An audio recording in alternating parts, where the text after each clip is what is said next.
Кеше китә, җыры кала. Повесть. Укый Илнур Закиров. Атасы үлмәгән кем бар?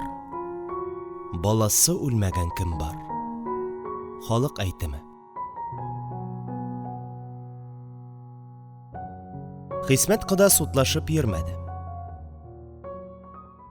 Бәхетеңне сыер сөссә, көтү көткән акчаңны да ала алмассың диләр. Өйләнүнең бәлә казасы Шаяхмәт агайның нигезеннән килә. Аларның өй бурасында әйләнмәле бер бүрәнә бар. Хәбирә карчыкның әйтүенчә, бөтен бәхетсезлекнең башы шуннан. Шаяхмәтнең беренче кат өйләнүе 14нче елда булды. Ләкин сугышның бу мәсьәләгә зыяны тимәде диярлек. Хикмәт анда булмады. Никахтан соң нәкъ кияү булып керәсе көнне генә кыздан хәбәр җибәрделәр. Үлсәм үләм, Шаяхмәт бызауны куеныма кертмим дип, әтисенә елап тавыш чыгарган. Кызның әтисе кияү төшерәсе көнне кара кайгыга батып, карт хәзрәт янына килде. Хәзрәт, кыз чыгылнап тора, нишлибез, диде. Карт хәзрәт кәҗә сакалын сыпырып аптырап калды. Соңгы елларда кызның ризалыгыннан башка никах укыган өчен бер-ике мулланың указы ычкынган иде. Бу мәсьәләне Йолдыз гәҗите бик күзәтеп бара. Аның һәр санында муллаларның кыңгыр эшләрен чиметкәләп торалар. Өйлә намазына дип тәһарәт яңарткан хәзрәт үзенең фамилиясын шул секундта Йолдыз битендә итеп күз алдына китерде. Алла сакласын, Алла сакласын. Шаяхмәт урынына келәткә карт хәзрәт үзе керде. Келәт ишегенең аратасын тыкты да, идәндәге түшәктә тәгәрәп елап яткан буй җиткән кыз янына утырды. Асыгыз, кисегез, мулла абзый, җаным, яратмыйм шул уҗым бызавын, дип, кыз калку күкрәкләрен калтыратып елады. Хәзрәт ике ут арасында калды. Кыз чыннан да кызганыч иде. Икенче яктан караганда ак келәт, аппак җәймә җәелгән йомшак урын, Шаяхмәт тә төскә биткә ярыйсы гына егет. Я нәрсә була инде киреләнмәсә? Минем хакка гына, диде хәзрәт кызның кул аркасын сыйпап. Әйе, минем хакка гына. Әгәр син хәзер киреләнсәң, мине харап итәсең. Никах укыган өчен мине указсыз калдыралар. Балаларым күп, үзем карт. Минем хакка гына. Бер дә булмаса, 2-3 атнадан аерылырсыз. Зинһар дип әйтәм. Хәзрәт әйткәнчә, 2 атнадан Шаяхмәтнең хатыны аерылып китте. Йортка килен кирәк иде. Аннан соң чын җылы түшәкнең дә нәрсә икәнен беләсе килә иде. Егет икенче хатын алу турында исәп йөртә башлады. Юаштан юан чыгар диләр. Сугышка китер алдыннан Шаяхмәт күрше авылдан ире хәбәрсез югалган солдатканы ияртте дә кайтты. Бу юлы инде кияүләп йөрисе түгел. Хәзрәтне чәйгә алып киләсе дә күз алдында никах кына укытасы. Хәзрәт бик кәефләнеп көйли-көйли тәһарәткә әзерләнеп йөри иде. Дәре дөнья хуптыр, әммә ахры мәүте улмаса. Дәре гыббә хуштыр, әммә шиддәте нар улмаса. Шул вакыт аны никах мәҗлесенә чакырдылар.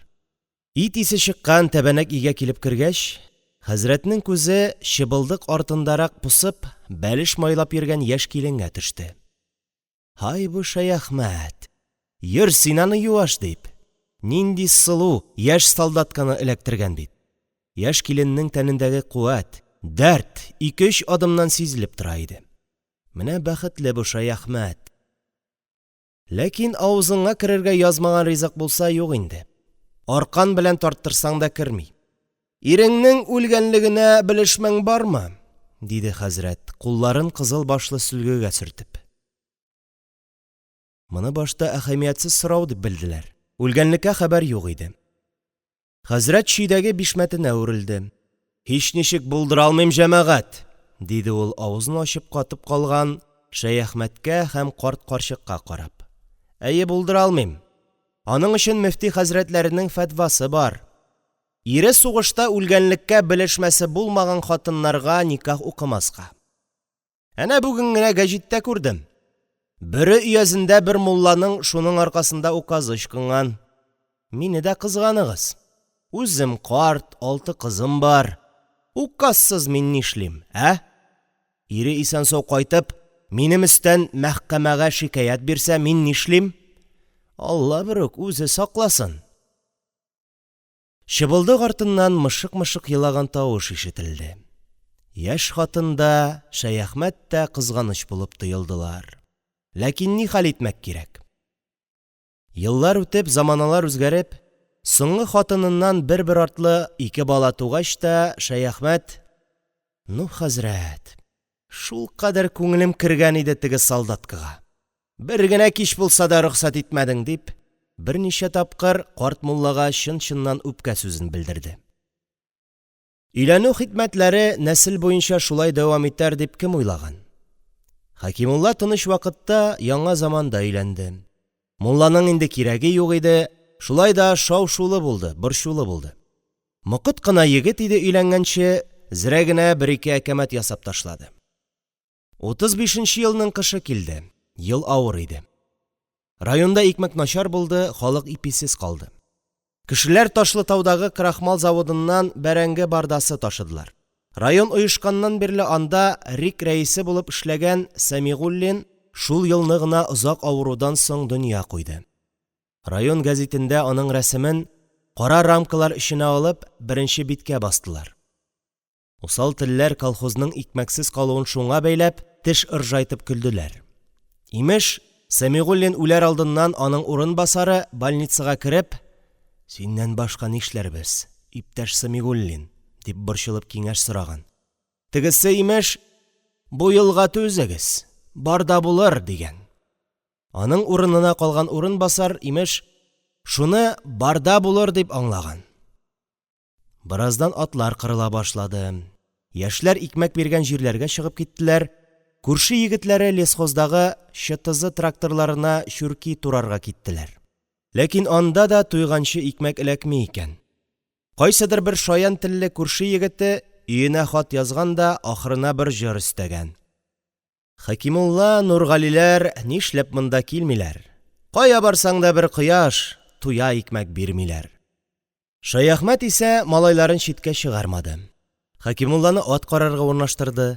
Аның артыннан буй үсеп килгән Нургалине Ташлытау ТБУМына йөртеп, ничек кенә булмасын укымышлы кеше итәргә теләде. Нәкъ шул авыр көннәрдә Хәкимулла ат җигеп кичләрен 1-2 тапкыр Атҗабарга барып кайтты. Малайның исәбе йомыры иде, әтисе каршы килмәде.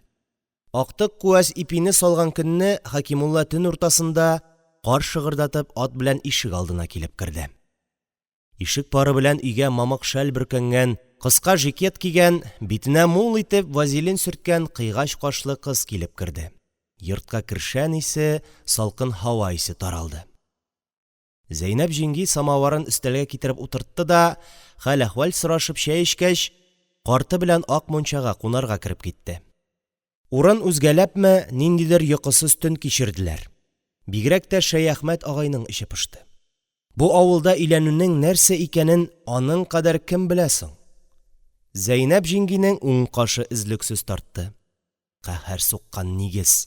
Тагын нинди борчулар күрсәтәсең бар икән? Иртән алар йортка кайтканда яшь киленнән җилләр искән иде. Моның хикмәтен Хәкимулла белән бергә кыз алып кайткан нәселдәш егет Миңлегали сөйләде. Хәкимулла имеш алданган. «Күземә күренмә, син мине хур иттең», дип төнлә җанҗал чыгарган. Я Алла, моны күрше-күлән белсә ни хәл итәрсең? Идәрәгә ишетелсә ни хурлык? Ләкин монысы әле башыгына булган икән. Кояш чыгып көянтә буе күтәрелүгә Атҗабардан кода белән кодагый килеп җиттеләр. Биек якалы тулып кигән кода дигәне өйгә кереп коры гына сәлам бирде. Кодагый сәкегә утырып дога кылды.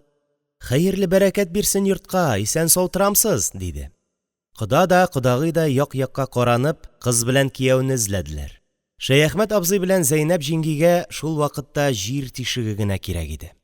Ләкин аңлашмыйча булмый. Авыр тынлыкны коры кода бозды. «Я, безнең кыз сездәме? Кеше төсле эшләргә ярамаганмыни? Сырап алып китәргә ярамаганмыни? Аның шөкер ата-анасы бар.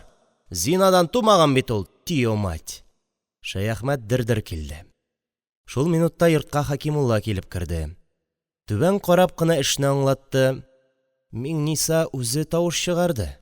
Таң алдыннан чыгып китте, үзе гаепле. Кая киткәнен әйтмәде, зрәгә пырдымсызланды. Монысы коры коданы бөтенләй чыгырдан чыгарды. Ул таза йодрыгын әле Шәяхмәт, әле Хәкимулланың авыз тирәсендә уйната башлады. Әле сез шулай иттегезмени? Алай икән, тәк. Моның өчен беләсезме нәрсә? Хатыннар елап җибәрделәр, коры кода калтырана башлады.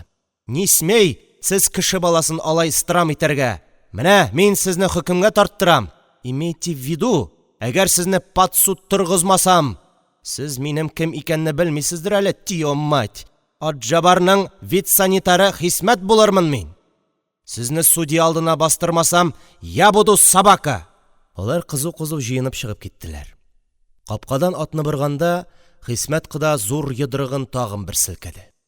Әгәр инки кыз өйгә кайтып кермәгән булса, аталы-уллы авылдан сөрдерәм мин сезне, тио мать.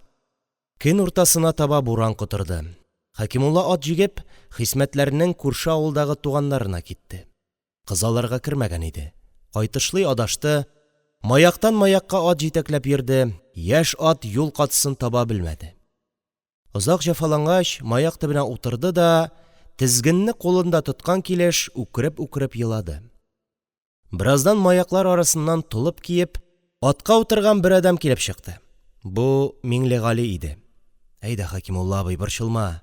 Тегенең эзенә төштем мин, диде. Ташлы тауга апаларына барып кергән. Әйдә, буран басыла, авылга таба барып карыйк. Хисмәт кода сутлашып йөрмәде. Күп тә үтмәде, аның кершәнле кызы Ташлытаудагы мануфактура кибетендә эшләүче бер егеткә ябышып чыкты. Авыл халкы бу вакыйганы артык куертмады. Тик Хисмәтнең туйда бөтен кешедән артык эчеп тә теле бәйләнмәгәнлеген шаккатып сөйләп йөрделәр. Имеш кодалар ат туарган арада ул кызыннан бер кадак май белән ярты каз сорап алган да лапас астына кереп, шуларны сыпыртып чыккан. Ахырдан никадәр генә сыйласалар да, Хисмәт коданы берәү дә исертә алмаган. Шулай да Хисмәт туйдан кайтышлый Шәяхмәтләр капкасы яныннан чанада җырлап узды. Биек тауның башларында тезелеп үскән әнисләр күк, яшәсен коммунистлар.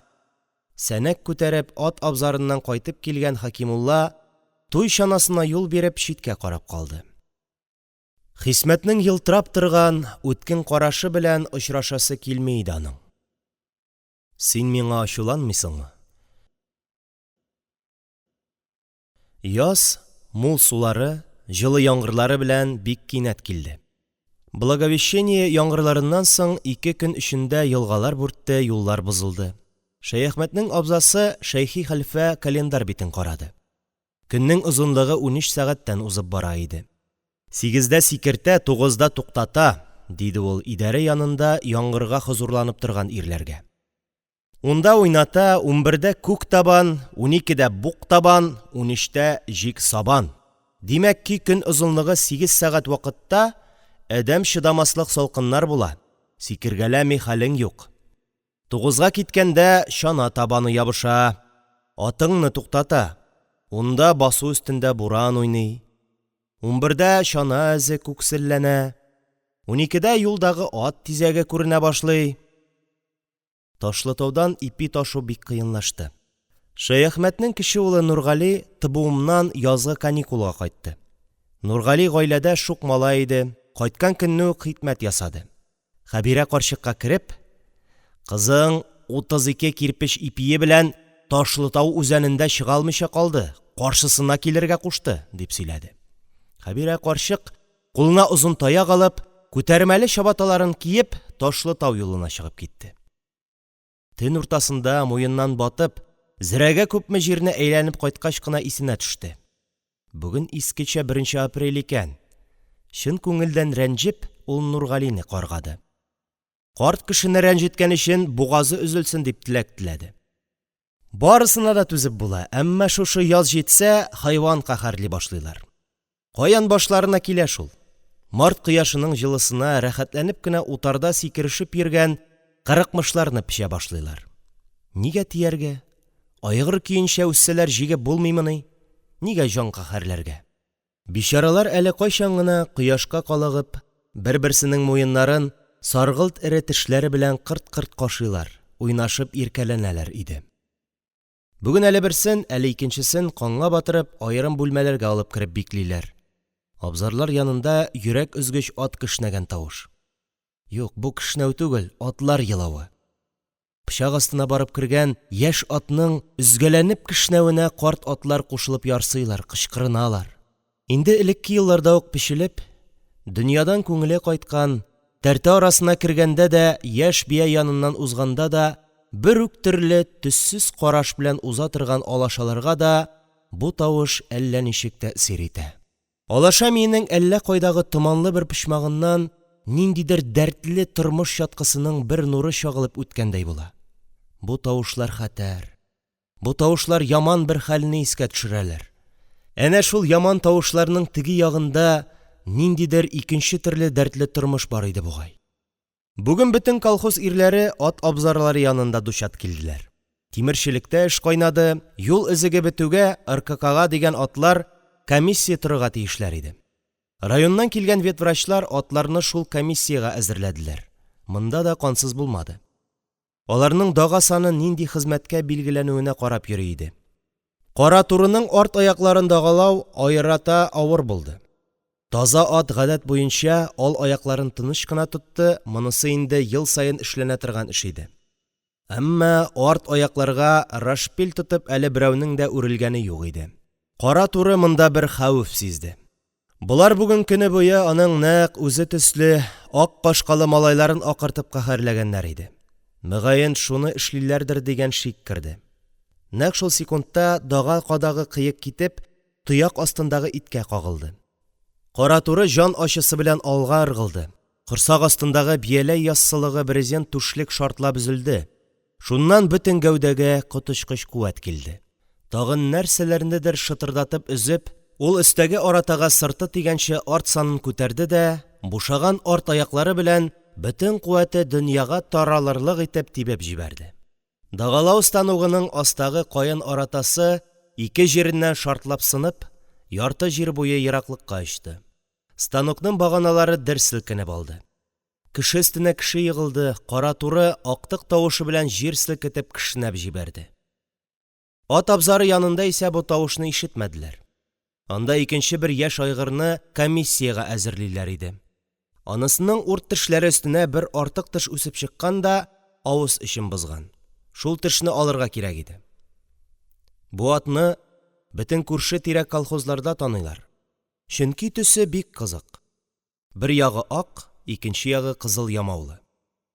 Мондый төс табигатьтә бик сирәк очраганлыктан, бу яшь айгыр кайда гына күренмәсен, моны Кара Чыршы колхозыныкы дип белеп торалар иде.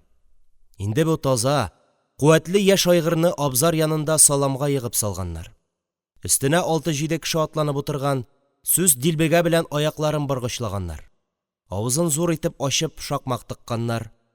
Районнан килгән фельдшерларның берсе терсәк буе имән чөйне атның теге артык тешенә терәп куйган да, жан көченә чөйнең башына агач чүкеч белән суга. Яшь айгыр ыңгыраша, бөтен гәүдәсе белән дерелдәп тартышып куя. Фельдшер кансыз бәндә, аның саен кизәнеп суга. Ат авызыннан дыңк иткән тынык тавыш чыга. Ургылып кара кан бәрә, җир селкенә. Ул инде пышкырмый да, кешнәми дә, ыңгыраша гына иде. Ах, бу яз көнге комиссияларны. Браздан кара канга аралашып теш ватыклары чыкты. Ямаулы айгырны чиштеләр, торгыздылар. Башын салындырган килеш ул бер үзлексез дерелдәде. Аннары кайсыдыр идәрә чутына яздырып, кибеттән бер шешә аракы алып килде. Ямаулы айгырның башын югары күтәрттеләр дә борын тишегеннән аракы койдылар. Атның авыз кырыеннан саламга аккан аракыга фельдшер кызганулы караш ташлады. Чуртта булмый аңы, бер сәгатьтән башак бирерсез дип инструментларын җыештыра башлады. Яныннан кешеләр киткәндә ямаулы айгыр чыннан да башын җиргә иеп, үз астында уылган саламнарны иснәштерә калды. Апрель ахырларына җир кипте, җылы көннәр башланды. Бөтен сынамышлар буенча уңыш мул булырга тиеш иде. Халык җиң сызганып кыр эшенә тотынды. Шәяхмәтне куян фермасына куйдылар. Авылда куян асрауның рәтен белгән кеше бары тик ул гына иде. Бераздан Нургали дә каникулга кайткач атлы эшкә тотынды. Председатель Тимерхан көзгә хезмәт көненә уңыш 3 килодан да ким булмаячак дип күңелләргә дәрт өстәде. Бушап калган бураларны тутыру өчен бик нык эшләргә, бик күп хезмәт көне җыярга кирәк иде. Хезмәт көне. Әнә шул күп булганда гына Ташлытау юлыннан ипи ташудан котылып булачак. Әнә шул булганда гына Хәкимулланы башлы күзле итеп булачак. Шул булганда гына Нургалигә 7 класс белем алдырып булачак.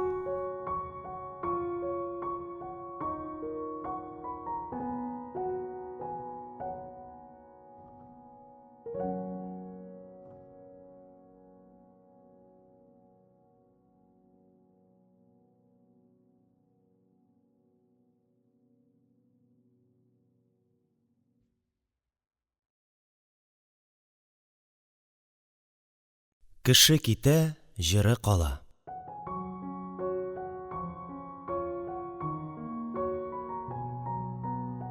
Арыш серкәләнгән көннәр иде. Шәяхмәт кичке аштан соң баскыч төбенә чыгып утырды. Катык каткан, яшел суган тураган арыш умачы ашаганнан соң һавада утыру аеруча ләззәтле була. Аның янына бераздан Хәкимулла да чыкты. Җылы, сөремле кич. Кайдадыр яңгыр ява булса кирәк, йомшак кына гөлдерәү ишетелә бала. Мондый вакытта киләчәккә план кору уңай. Ата кеше җай белән генә сүз башлады.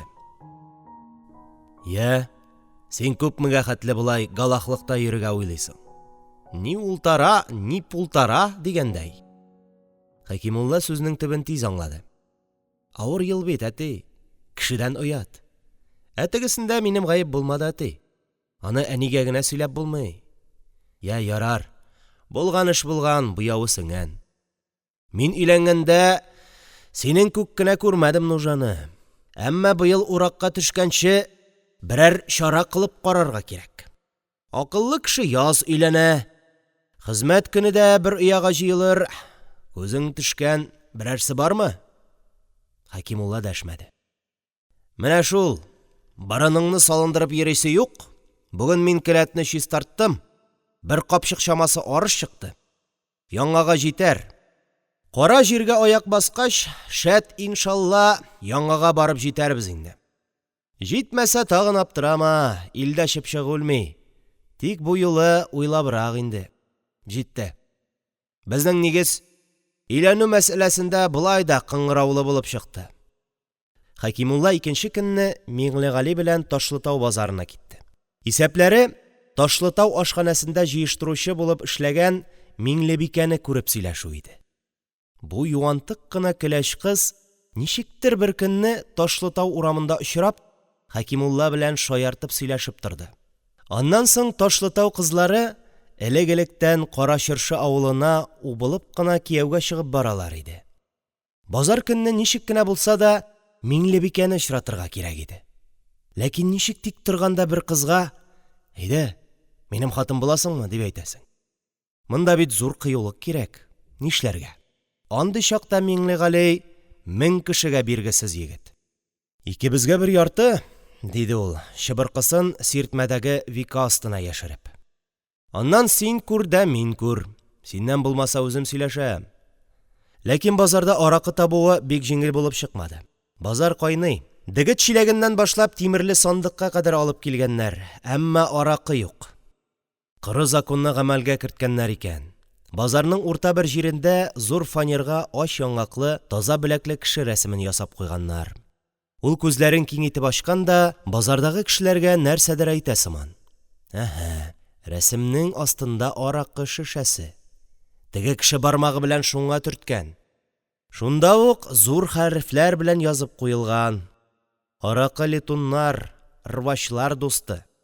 Аракы пролетариатның дошманы. Аракыга каршы көрәш һәр кәсептәшләр союзы әгъзасының бурычы. Базар тулы спекулянтлар. Берәү җырлый-җырлый алма сата. Есть яблоки, алма бар. Кому надо яблоки? Таких яблок не найдете, весь город обойдете. Икенче бер чөгендер борынлы кеше кызыл башлы шырпы сата. Анысы да көйли. Спички есть, кому надо? Шырпы бар, кемгә кирәк? Бер почмакта билле толстовка, ак киез эшләпә кигән таза бер әдәмне ике милиционер тоткан. Аларны халык чорнаган. Тегеннән-моннан ишетелгән сүзләрдән шул аңлашылды. Ташлытауның эре бер спекулянтларыннан берсе икән. Салган баштан имеш базарда җырлап узган. Колхоз тарала микән, колхоз казала микән. Хәзер исә тырышып милиционерларга аңлатып маташа. Юк ди, мин ничек андый сүз әйтим? Тем более ГПУ кешеләрен күрә торып, мин әйттем, колхоз тара ала микән, колхоз каз ала микән дидем. Штусыз егетләр. Ташлытауның ат карагы кызыл муенлы Захри кем беләндер бәхәскә кергән. Ул кызып сөйли. Менә безнең мөселман диненә чыкмый ул, мин сиңа әйтим. Бер көнне ат духтыры Штапанов белән бәхәсләштек. Менә мин әйтәм, бәхәскә китсә дим, мин ыштанымны чәйким дәшәм. Потому что безнең мөселман тәһарәтсез йөрми дим. Захри кара чыршыларга таныш кеше, авыз күтәреп йөргән Хәкимулла белән Миңлегалине тиз таныды. Зәмзәм суымы? Диде ул шыпырт тавыш белән. Соң бит аны моннан эзлисе түгел. Әнә кайда була ул? Захри теге плакат янын күрсәтте. Шуннан да егетләрнең шунда килүе булды, 2-3 кеше күз кыскалап куен кесәсеннән сургучлы шешә башларын күрсәтте. Миңлегали сүзе дөрес булып чыкты. Кешене яшь димә, атасыз димә. Башы гына эшләсен. Миңлегали эшне гомумән җиңел кулдан эшли. Аның белән эшүе дә күңелле, аның кулы җиңел. Миңлебикәләр Ташлытауның ындыр арты урамында тар тыкрыкта торалар икән. Кызның бер көн сөйләшүе чыннан да зрәгә булмаган. Бу спекулянтлар оясыннан туйган, авылда яшисе килә икән. Тик әти-әнисе ялгыз калырга риза булырлармы? Аннан соң алар тыкрыгында егетләр бик йылдам, күрә торып, тыныч кына кыз биреп җибәрмәсләр. Урлый алсагыз гына. Әйе, әти-әнидән дә, күрше егетләреннән дә. Вәгъдә буенча алдагы базар көнне төнге сәгать 12ләрдә тар, караңгы тыкрыкка акрын гына атлап сиртмәле тарантас җигелгән ат килеп керде. Миңлегали Ташлытауга кергәнче арыш арасында калды. Ул андый-мондый тавыш чыга калса, бакча яктан гына ярдәмгә килергә тиеш иде. Тик берәүнең дә ярдәме кирәк булмады. Бер генә секундка болыт астыннан ай калыкты. Шул чакта тыкрыктан кулына ак төенчек тоткан, жикет кигән, шәл яулыкка төренгән бер кыз килеп чыкты да, йомылып йөгереп, Хәкимулланың тарантасына килеп ауды. Хәкимулла йөрәгенең дөп-дөп типкәнен ишетте. Сыртына кинәт кенә чыбыркы төшкән ат, кисәк, алдырып чабып китте. Арыш басуыннан йөгереп килеп чыккан Миңлегали дә чак кына тарантаска эләкте. Колхозның кара туры нәсел айгыры җир селкетеп, арыш арасындагы юлдан кара чыршыга таба чапты. Таң атканда гына Шәяхмәтнең тар ишек алдына килеп керделәр. Атның эче селкенә, борын тишекләре киңәеп, анда кызыл кан тамырлары калыккан иде. Тарантастан төшеп, тузаннарны кагынганда урланган кыз да шәл яулыгын салып какты. Шул вакыт Хәкимулланың күзеннән ниндидер кыршаулар коелган сыман булды. Кызый Миңлебикә түгел иде. Булар нәселләре белән үткен кешеләр исәпләнәләр иде. Заманында якын тирәнең атларын кырыштырып йөргән Захри эшләр чуала башлагач Ташлытауга күчеп утырды. Ташлытау базары калын була. Захри шикелле үткен кешегә анда да маклер булып көн итәрлек җай чыга торды. Захри бик хәтәр юлларда йөрде, әллә ничә тапкыр ГПУ кешеләренең борын төбеннән качты. Берсендә кышкы кичтә Захриның артыннан чыктылар. 20 чакрын җан фәрманга чапкач, аның аты арды. Уйлап торырга вакыт юк, җиңел чаналы ГПУ кешеләре арттан җитәләр иде. Захри авылга җиткәндә генә атын кире якка борып, зират капкасына бәйләде дә, койма буена тезләнеп кычкырып Коръән укый башлады. Аның тавышы бик көчле иде, һәм мондый чын тавыш белән Коръән укып утыручының ат карагы булу мөмкинлеге берәүнең дә башына килмәде. Захриның аты турында да әйләнә-тирәдә әкиятләр йөрде. Имеш куучылар артыннан җитеп, атына «трррр» дип дәшеп караганнар, ат аның сайын элдереп чаба икән. Ахырдан гына белгәннәр, Заһриның аты «пурр» дигәндә чабарга, «на» дигәндә туктарга өйрәтелгән булган. Икенче бер вакыт Заһриның артыннан куган яшь милиционер аның атын эләктергән. Имеш, Заһри үзе арыш арасына кереп элдерткән, яшь егет аның чабып барган атына менеп утырган. «Пурр» диюгә, ат йомылып чаба башлаган. Егет ни чара кылырга белмичә, шулай әллә ничә чакрым җәһәннәм арбасында барган. Бер таудан төшкәндә башым бетә дип үкереп елый башлаган. «Ай-яй, үлемем шушы икән» дигән. Нәкъ шул секундта ат дүрт аягын терәп катып кала. Камыты күзенә килә. Монысының да хикмәтен соңыннан беләләр. Заһриның аты «ай-яй» дигәндә туктарга өйрәтелгән икән. Заһри һәм аның дус ишләре турында Кара Чыршы тирәсендә коточкыч әкиятләр сөйлиләр иде. Аның туктый торган фатирларыннан берсе шул авылда иде. Имеш, Заһри үзенең дус ишләре белән кәеф-сафа кырып утырганда, Ташлытау юлыннан милиционер килгәне күренсә, авылның мөәззине манарага менеп азан әйтә икән. Милициядә эшләүче егетләр арасында керәшен егетләре байтак кына. Азанның кайчан әйтеләсен алар белми иде. Азан тавышын ишетүгә, Заһриның мөритләреннән берсе тиз генә басу капкасын яба. Аннан озак кына торып ат каршына чыга. Капканы ача, исәнләшә, сораштыра. Ә ул арада Заһридан инде җилләр искән була. Заһри капканына эләгеп, волостьның, кантонның күпме начальнигы харап булды. Җае чыккан сайын, туры килгән сайын ул аларга якты чырай күрсәтә һәм чириге белән күмешкә, табагы белән ат ите утыртырга күп сорамый иде. 24нче елны Заһри судка да эләкте. Ләкин дәлилләре көчле булды. «Миндә», диде ул, «канткомның иң зур ләшәннигеннән башка бөтен кеше кунакта булды». Судья югалып калды. Шәкүр карак эләккән елны Заһри русский гармонын колак янына күтәреп, мехларын үзәрдә итеп мәҗлесләрдә җырлады. Шәкүр карак заманындай бик күп атлар урлаган шул, төрмә тәрәзәләреннәй утыргандай йыллаган. Моның махсус көйе дә бар. Һәм мәҗлестәге агай-эне арасында бу җырдан соң яшь сыккан кеше аз булмый иде. Үз хатынына Заһри каты булды. «Хатын кызга», дип сөйли иде ул, «бер вакытта да уч төбеңне күрсәтмә».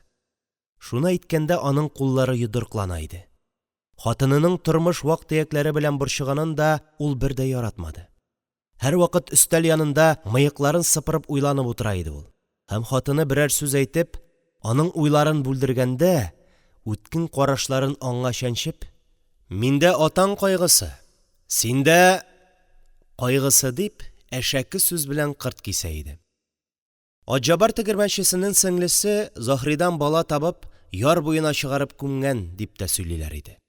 Һәр хәлдә Атҗабарның яшьләре көзге төннәрдә яр астында яшь бала тавышын ишеткәннәр дип ышанучы аз түгел иде. Шулай да Заһри бер тапкыр нык кына эләкте. Эшләр бик начар иде. 7 август карары буенча хөкем ителсә, ким дигәндә 6 ел бирәчәкләр иде. Ташлытауның агач кыпызысында утырганда Заһри ишекне ачтырып, йомышын үтәргә чыкты. Хатыны кыздырган ит китергән иде. Шуны ашагач эче авырта башлавын җае белән дежур милиционерга кичтән үк әйтеп куйды. Шуңа күрә аның озаклап йомыш юлында йөрүенә тегесе игътибар итмәде. Җәйнең җылы таңында йокы аеруча татлы була. Яшь милиционер йокымсырап китте. Уянгач кына кабурасының җиңеләйгәнен сизде. Шул ук көнне яшь милиционерның үзен конвой белән шәһәргә озаттылар. Илләт якларыннан, Апаз базары тирәсеннән урап, Заһри эшен төгәлләде. Тиешле шаһитлар белән сөйләшенде. 3 көн узып таң беленгәндә ул револьвер тотып кыпызыга килеп керде. Дежур милиционер олы яшьтәге мыеклы керәшен урыныннан сикереп торды. Заһри исә револьверны аның өстәленә китереп куйды. «Санап ал, нәкъ 6 патрон», диде. «Берсенә дә тимәдем. Ялгышымны аңладым, инде камерама кертеп утыртыгыз. Төп эш буенча шаһитлар булмады. Качкан өчен Заһригә нибары 1 ел Пановка колониясендә көтүче булып йөрергә туры килде. Заһриның бердән-бер кызы Васфикамалда үткен булып чыкты. Ташлытау артындагы кечкенә урамда бөтен малайларны кыйнап үсте. Күрше-тирәнең көнбагыш башларын, кыярларын авыз иткәләде.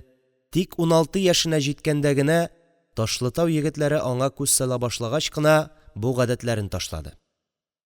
Кап-кара 2 толымлы, кыйгач кашлы бу кыз бер җәй эчендә үсте дә китте.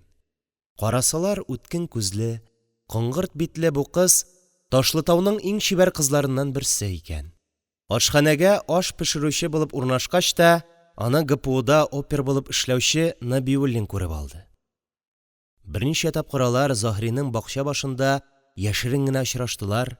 Кайнар тәнле бу кызый аны беренче кичне үк үбеп алгач, Набиуллин аяк астындагы җирнең кинәт чайкалганын сизде. Шул көннән башлап ул төш күргән кебек кенә яшәде. Берничә җинаятьчене ычкындырды. Өстеннән аноним хат килде: «Опер булсаң опер бул.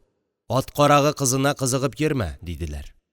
Егет 2 ут арасында калды. Бер көнне ашханә кунакханәсендә эшләүче хатыннар Набиуллинның шәһәрдән өйләнеп кайтуы турында сөйләделәр. Васфикамал сыек май кыздырган табасын ялгыш әйләндереп, чуен плита өстенә аударды. Кухняны зәңгәр май исе басты. Васфикамалның кайнар мәхәббәте башка бер кемгә карата да, бер кайчанда уянмаячак кайнар хисләре плита өстендәге сыек май белән бергә чыжылдап яндылар. Күз яшьләрен барысыннан да яшерде. Тик 2-3 көн узгач, эштән кайтканда күршесе Миңлебикә алдында гына чишелде. «Малай җаным, нишлим икән, киңәш бир», диде. «Мин», диде, «шуны ишеткәннән соң әллә нинди томан эчендә яшим. Мин утлы күмер өстенә ялан аяк басып йөрим. Көндәш белән торган шикелле бит ул. Бер урамда бит, бер урамда. Хатыны белән урамнан узганын мин ничек карап калыйм? Поезд асларына кримме, нишлим? Башларымны кайларга алып качыйм?» Ләкин Миңлебикәнең дә үз хәсрәте хәсрәт икән. Ул да серне чиште. Кара Чыршыдан Хәкимуллага вәгъдә биргәнендә, карт әтиянисенең ялгыз калабыз дип авылга кыз бирүгә бик нык каршы килгәннәрендә, Хәкимулланың бер мәртәбә хатын аерган даны булуында сөйләде. «Вәгъдә көне иртәгә бит, мин нишлим? Егетне алдадым бит, ничек итеп аны рәнҗетмәскә? Аш хакы бар бит», дип ул да яшь түкте. 2 кыз капка төбендә озак-озак серләштеләр. Икенче көнне Васфикамал су буенда кер чайкады. Аның күзләре кызарган, карашлары моңлы иде. Юылган кирне каты-каты итеп сыкты. Бу хәсрәтне оныттыра икән. Үзе бер үзлексез җырлады. Бер җырны хәтта 2-3 тапкыр җырлады. «Уйлый күңелем, уйлый күңелем, уйлый күңелем барсында. Уйлама күңелем барсында, бәлки син шашарсың да». Һай, бу кыз баланың хәлләре. Чыннан да, бу беркемдә җиңләйтә алмаслык йөрәк хәсрәте иде. Ярый инде, җае чыкты. Югыйсә Набиуллинның шәһәр хатыны белән Ташлытау урамыннан узганын ни хәлләр итеп карап калыр идең? Васфикамалның күзендә Хәкимулла кызгандыргыч моңсу караш күрде. Кызарып кояш чыгып килә иде, авыл тып-тын. Бары тик Миңлегалинең генә ат абзарлары тирәсендә шыгырдатып ишек ачканы, ат карап йөргәне ишетелә. Сүзне Васфикамал башлады. «Син миңа ачуланмыйсыңмы? Син миңа ачуланма, яме? Мин сине бер вакытта да кеше алдында кызартмам. Мин колхоз эшеннән курыкмыйм. Ачуланма. Әйдә, гөрләтеп бер тормыш корыйк. Тик ачуланма гына. Мин сине бер дә читен хәлгә калдырмам». Хәкимулла телгә килде. Хәер, ул нәрсә сөйләгәнен белмәде. Кызның кайнар кулларын үзенең бирчәйгән уч төпләренә кысты да пышылдап нидер сөйләде. «Мин сине күптән күреп йөри идем. Ташлытауга барган сайын. Тик бер вакытта да сине миңа карарсың дип уйламадым. Син бит чибәр. Син бит яшь. Синең бит нинди чибәр егетең бар иде. Начальник кеше. Син китмә, яме? Кал. Әйдә, өйгә кер. Рәхмәт, Васфикамал. Билләһи рәхмәт. Гомерем буе бу яхшылыгыңны онытмам. Васфикамал бу сүзләрне ишетмәде. Чолан баганасына сөялгән килеш ул йылы иде. Хәкимулла аның җилкәсенә бер кулын куйган да, тагын ни әйтергә белмәгән килеш, бер кулындагы чыбыркы сабын әйләндерә дә әйләндерә. Йыла, Васфикамал, йыла. Кояш чыкканда елаган күз яше изге яшь. Кеше нигезенә килеп төшкән кыз баланың беренче тапкыр түккән күз яше изге яшь. Барысы да җайланды. Иртәнге көтүне куганда Шәяхмәтләр морҗасыннан май исе катыш сыек төтен чыкты. Яшь килен, көтү куып кайтучы бөтен хатыннарны телсез калдырып, киянтә чиләк белән су буеннан Шәяхмәтләр капкасына кайтып керде. Тик сәгать иртәнге 9-лар тирәсендә генә Шәяхмәтләрнең өенә итәкләрен бөрмәсенә кыстырып күтәргән бер хатын җәһәт-җәһәт кенә килеп керде. Туп-туры түргә узып сәкегә утырды. Бу кодагый иде. Моны Кара Чыршыда бик яхшы беләләр иде. Такта чәй, ситсы, галош кебек әйберләрне Кара Чыршыга шыпырт кына шушы хатын торгыза иде. Бер мәлгә өйдә тынлык урнашты. Кемдер сүз башларга тиеш иде. Моны Ташлытау кодагый башлады. Хәер, сүз дип сүз түгел, әллә нәрсә. Ул күзләрен ямсыз итеп Васфикамалга текәде дә, кинәт кенә дерелди, калтырана башлады. Уф-уф-уф-уф-уф-уф. Иреннәрен ялап алды да тагын калтыранды. Уф-уф-уф-уф-уф-уф. Шулай диде дә кинәт башын сәкегә чырык итеп бәреп ауды. Өй эчендәгеләр каушап калдылар. Тик Васфикамал гына моңа борчылмады. Күзен алартып яткан анасы янына килеп, аның баш астына мендәр салды. Бер дә исегез китмәсен. Безнең әнинең шундый гадәте бар аның, үтә дә китә ул, диде. Зәйнәп җиңги куркудан нишләргә белмичә Шәйхи хәлфәне алып чыкты. Шәйхи хәлфә тегеләй дә, булай да тартынып карады, әммә эшкерегә бик нык кыстагач баш тартмады. Мин эшкерүен эшкерәм, әммә докторга күрсәтергә кирәк, диде. Бераздан Ташлытау кодагый торып утырды, йорт эченә күз салды. Дөбердәтеп эшләп йөргән кызын, кенәгәләрен тотып колхоз исәп-хисабы белән утырган коданы һәм телсез, тешсезгә охшаган кодагыйны күргәч, бераз тынычлангандай итте. Кызыл шәльяулыгына битен каплап елады да урыныннан кузгалды. Ярар, алды-арты хәерле булсын, сандыгыңны әтиең кичкә китерер, дип, ничек тиз керсә, шулай тиз чыгып та китте.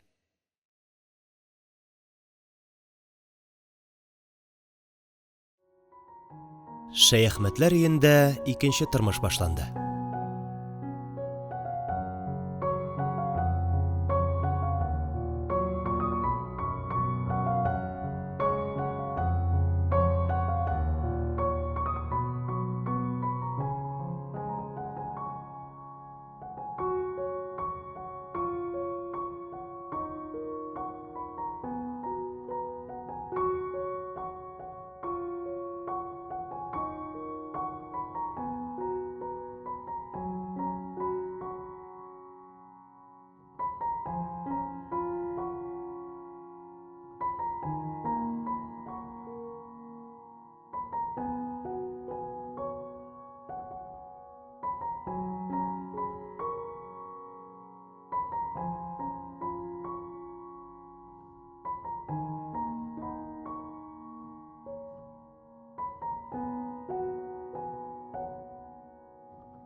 Кеше китә, җыры кала.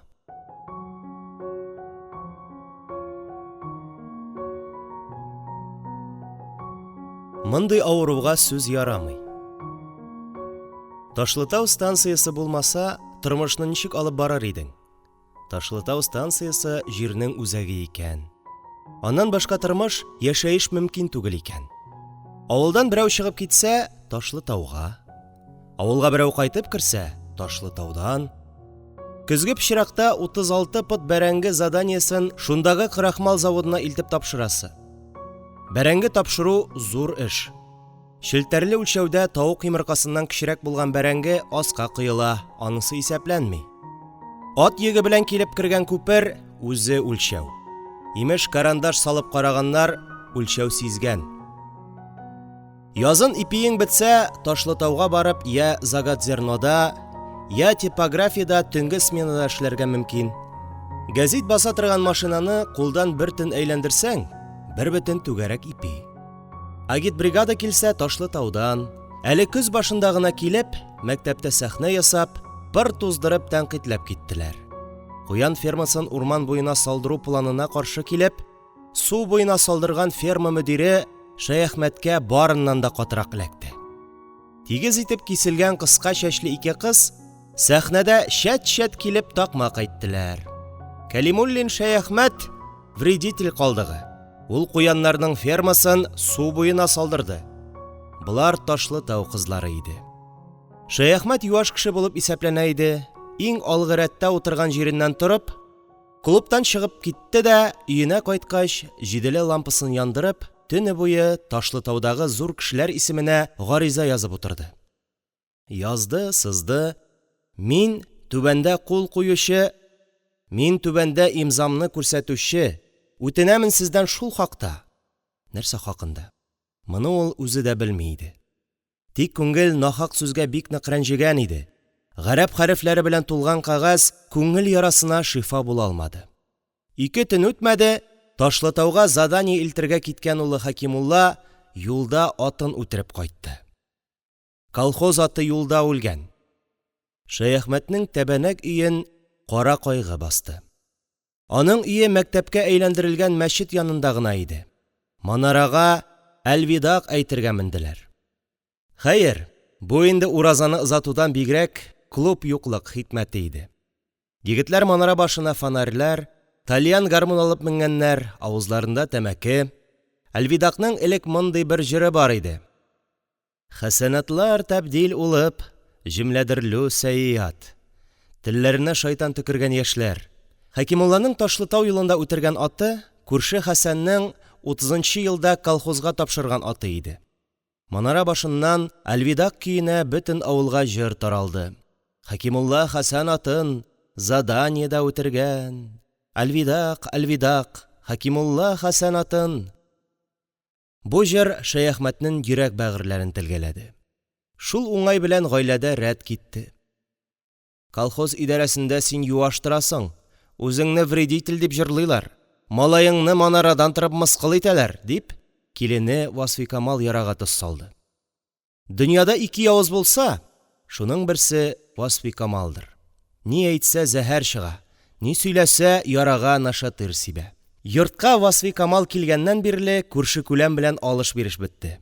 Гомер буе ипи, он, тоз, керосин алышып яшәгән күршеләр белән Васфикамал 1 ел эчендә исәп-хисапны өзде. Шәяхмәтнең наданнар өчен уку китабы дигән каты тыш эченә салган бурыч кенәгәсен күз алдында учакка атты. Шәйхиләрдән алачак ипи, 3 кадак, 2 чирек, 1 әчмуха, 1 кайчы, 1 йозак авырлыгы, Хәдичәгә бирәсе солы оны, 8 кадак 1 чирек, 1 богау йозагы дигән чуарланган дәфтәр бөгәрләнеп янды. Васфикамал вәгъдәсендә торды. Колхоз эшен сытып эшләде. Уракта 1-нче. Кеше киленнәре изелеп елап 10-12 суты урганда, Васфикамал арышның иң куе җиреннән 23 суты урып килде. Илләмәгәр ни бригадир, ни башкалар Ташлытау килененең теленнән куркып аңа сүз катмыйлар иде. Шәяхмәтнең абыйсы гомер буе авылда киңәш табыш биреп йөргән Шәйхи хәлфәдә Васфикамалның ачы теленә бер эләгеп карагач, капкасыннан чыкмас булды. Васфикамал урман буена утауга киткәч кенә, ул бәрәңге бакчасының киртәсенә сөялеп, бер көнне энесе Шәяхмәткә мәзәк сөйләде. Ходаның бирмеш бер көне сахабаларның берсе теленә шайтан төкергән шундый бер хатынга өйләнгән. Теге сахабаның иманын суырган бу явыз. Сахаба кипкән, ябыккан, саргайган, әйе.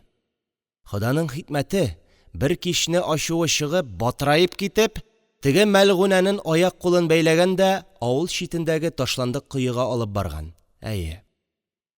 Мин синең белән 10 ел җафа чиктем, моннан ары түзәр чамам юк, дигән дә коега ыргыткан. Кайтып тәһарәт яңартып, ясыйк намазын укыган бу. Әйе. Шуннан Коръәннең Ясин сүрәсен укып, сабый балада йокыга тала бу. Тынычлап йоклый, анадан кабат тугандай була. Бер вакыт Ходаның бирмеш бер көне тәрәзәсен бик каты кагалар моның. Шәмен кабызып тәрәзәсенә килсә, әстәгъфирулла тәүбә. 7 башлы дию пәрие моның тәрәзә астында җир селкетә ди. Теге явызыңны тизрәк алып кит. 40 ел яшәгән кыемнан куып чыгарды дип, 7 пар күзеннән яшь кыя ди. Әйе. Мәзәкнең дәвамы булгандырмы, юктырмы, нәкъ шул вакытта бакча ягында баш түбәсенә чүмәлә кадәр печән утырткан Васфикамал күренде. Аның җир бетереп иртәрәк кайтуы икән. Шәйхи хәлфә җәһәт кенә мунча артына сызды. Шәйхмәт әле генә кайткан булса да куян фермасына тайды. Сугышның иң зурысы шул көнне чыкты. Хәер, аның кайсын иң зурысы дип әйтергә дә белмәссең. Инде шактый күрелде. Дөньяның нәрсә икәнен беләсең килсә, я тар аяк киеме ки, я өйлән диләр бит. Васфикамал явызлыкка явыз, әммә акылы хикмәт. Хәкимулла ничә тапкыр кичен өеннән чыгып китеп карады. Кайтмыйм, көтмә дип китеп карады. Юк бит. Акыллы хатынны аның белән җиңеп булмый икән. Берсендә кичен елый-елый капка янында аерылышты. Я ярар, Васфикамал, диде ул, күз яшенә тыгылып. Бәхил бул. Төрле вакыт булгандыр, бәхил бул, яме. Мин тегермән суына төшәм. Бәхил бул. Караңгы булып килә иде. Васфикамал иңенә шәлен салган килеш баганага сөялеп калды. Ярый, бәхил, бик бәхил. Үзе шунда ук истәп куйды. Бар, озак йөрмә. Иртәгә эшкә киткәнче печәннәрне печәнлеккә мендерәсе булыр. Теге һаман киреләнде. Ярый. Көтмә мине, бәхил бул. Бераздан Миңлегалиләр капка төбендә 2 тәмәке уты күренде. Кичке тынлыкта Хәкимулланың мыдыр-мыдыр сөйләшкәне ишетелә иде. Без инде иртәгә эшкә киткәнче печәнне мендерик. Васфикамалга авырга туры килә. Чүтки хатын-кызга авыр күтәргә ярамый. Иртүк кер инде син. Кич көтү кайткан вакыт иде. Хәкимулла сәнәк күтәреп эштән кайтып керде. Сүзне Васфикамал башлады. Кешенең ирләре ир төсле ат җигәләр. Ә син хатын-кыз арасында печән җыеп йөрисең, хурлыгын итра. Шуннан барысы да буталды. Шәйхмәт кеше кара кермәсен дип капкага арата салды. Васфикамал моны күреп тагы да ярсыды. Әллә сез малаегыз белән бергә капка бикләп мине кыйнамакчы буласызмы? Менә кыйнатырмын мин сезгә. Колхозның беренче ударницасы мин. Белдегезме шуны? Сез әле капка биклисезме? Шәйхмәт тә Хәкимулла да акмак иттеләр. Кая инде Васфикамалга кагылу үзе тимәсә. Шәйхмәт тәмле тел белән тынычлык урнаштырмакчы булды. Килен, сабыр, зинһар сабыр. Нишләп без сиңа кул тидерик ди? Аннан башка да борчулы вакытыбыз. Менә ат түләтәбез дип торалар. Бүген генә идәрә утырышы булды. Сабыр дим. Ат түләтү турындагы хәбәр Васфикамалны чыгырыннан чыгарды. Аһа, алаймыни әле? Әле сез минем бер караңгыдан икенче караңгыга эшләгән белән ат түләмәкчемени? Тотмый торыгыз әле, яме? Тәгәрәп үлсәм үләрмен, сез уҗым бызауларын рәткә салырмын. Биетәм әле мин сезне исән булсам, биетәм. Әдәм көлкесе бит, әдәм көлкесе. Ташлытаудан доктор язуында көтүче юк бит, түләргә әзер торалар. Шәйхи хәлфә больницага киткән карчыгының озак торуына эче пошып, Ташлытау юлын күзәтергә манарага менгән иде. Шәйхмәтләр ишек алдындагы ыбыр-чыбырны беткәнче тыңлап торды. Бераздан карчыгы белән чәй эчеп утырганда аның чыланын Шәйхмәт какты. Шәйхи хәлфә катасын киеп чыланга чыкты, энесенең сәламен алды. Хәкимулланың хәле начарланып китте. Авызыннан ак күбек килә, диде Шәйхмәт читкә карап кына. Кереп, карап чыксана. Шәйхи хәлфә хәйләкәр елмайды. Берәр ярамаган ризык капмагандыр бит Ходай бәндәсе. Юк, бер дә аны-моны ашамады. Эштән кайтты да сәкегә сузылып ятты. Шуннан телсез авызсыз. Син кереп чыга күр инде. Әллә нәрсә булуы бар дип, Шәяхмәт эшнең асылын яшерде. Шәйхи килеп кергәндә, чоланда зәһәрләнеп килен елый. Хәкимулла күзләрен йомып йортта чалкан ята иде. Аның маңаена юешләп сөлге япканнар. Әни карчык умач уганда онга буялган куллары белән Хәкимулланың аяк киемнәрен салдырып маташа.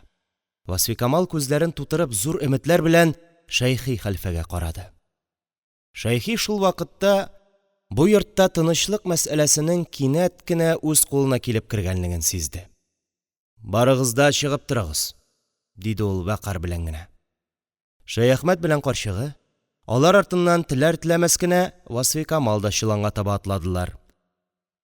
Шәйхи хәлфә ишекне эчтән элде. Сәкегә килеп утырды. «Я, ач күзеңне, энем Хәкимулла. Курыкма, бу мин бер үзем». Хәкимулла шикләнеп кенә күзен ачты. Башын күтәреп йорт эчен күзәтте. Берәү дә юклыгына ышангач, «Уф», дип авыр сулап куйды. «Я, энем, ни хәл? Нәрсә булды?» Хәкимулла иреннәрен ялап алды.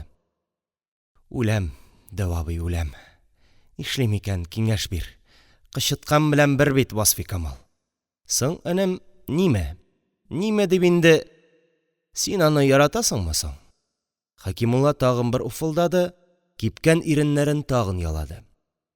«Сүзнең дөресе кирәк, дәвабый, яратам шул мин аны. Миңа дөньяда бүтән бер кеше дә кирәк түгел. Ну теле бит, теле». Шәйхи хәлфә урыныннан сикереп торды. «Йом күзеңне, энем, менә шулай. Инде телеңне дә бераз чыгарып тешләп куй, бер ярты сәгатьтән айнырсың». Ул барып ишек келәсен ычкындырды. Ишектән атылып Васфикамал килеп керде. Аның артыннан картлар килен күзләрен Шәйхигә текәде. «Я ничек, Шәйхи абый җаным, ни булган?» Шәйхи ашыкмады. Вакар белән генә тамагын кырды. «Менә нәрсә, җәмәгать», – диде ул. «Мондый авыруны беләм мин. Без Кышкар мәдрәсәсендә укыганда» дип бер тарихта сөйләп алды. «Инде килеп дару мәсьәләсен әйтсәгез, моңа дару бер генә, өйдә тынычлык кирәк. Мондый авыруга сүз ярамый. Келт итеп өйдә бер җайсыз сүз чыктымы, бу егыла. Икенчесендә бөтенләй борып куюыгыз ихтимал. Өйдә тавыш чыгара күрмәгез, тавыш». Шул минутта чыннан да өйдә җылы тынлык урнашты. Васфикамал көләч елмаеп күзләрен сөртә-сөртә Шәйхи хәлфәне ишек ачып озатты. Шәйхи артыннан Шәяхмәт, аннары карчыгы һәм бераздан килен дә чоланга чыгып баскычка утырдылар. Ташлытау ягыннан дымлы җил исә, күктә гөрелдәгән тавышлар ишетелгәләп куя, карашкыл күк йөзен телгәләп-телгәләп, еракта яшен ялтырап ала, һавага өлгереп килгән арыш исе, бал катыш, яшел башак исе таралган. Арыш басуы иртәгә кияү куенына керергә тиешле җиткән кыз кебек дулкынлана, тигезсез сулый, үзенең яшьлеге белән саубуллаша. Бу арыш камчылаган кич иде. Арыш камчылый, Хызыр галәйһиссәләм камчысын селти, дип сөйләнеп, Хәбирә карчык ул кичне бисмилласын әйтеп морҗаларын ябып йөрде. Аныкын белмәссең, ул Хызыр белән дус. Имеш, узган ел арыш камчылаган кичләрнең берсендә аңа бер карт кергән. «Әссәләмәгаләйкем», дип сәлам биргән. «Безнең өйдә ир кеше юк, сәламыңны ала алмыйм, түргә уз», дигән карчык. Тегесе ап-ак сакаллы, ак күлмәгештаннан, кулында таяк ди, бер тастымал җыярга кушкан. Хәбирә карчык сәкегә ак тастымал салган. «Рөхсәтең булса, Коръән укыр идем», дигән. Карт укыган арада Хәбирә карчык тастымал өстенә 2 йомырка китереп куйган. Карт укып бетергән дә: «Рәхмәт, килен, садакаң кирәк түгел, фекереңне сынар өчен генә кергән идем», дип чыгып киткән. Өй алдына чыккан, ишек алдына чыкмаган. Шуннан юк булган.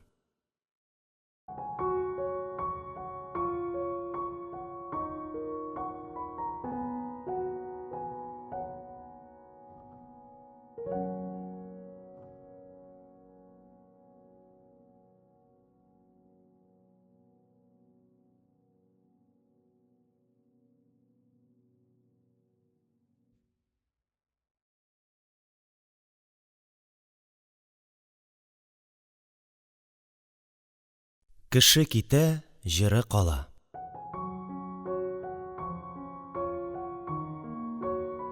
Сезнең колхоз дигән нәрсәгездән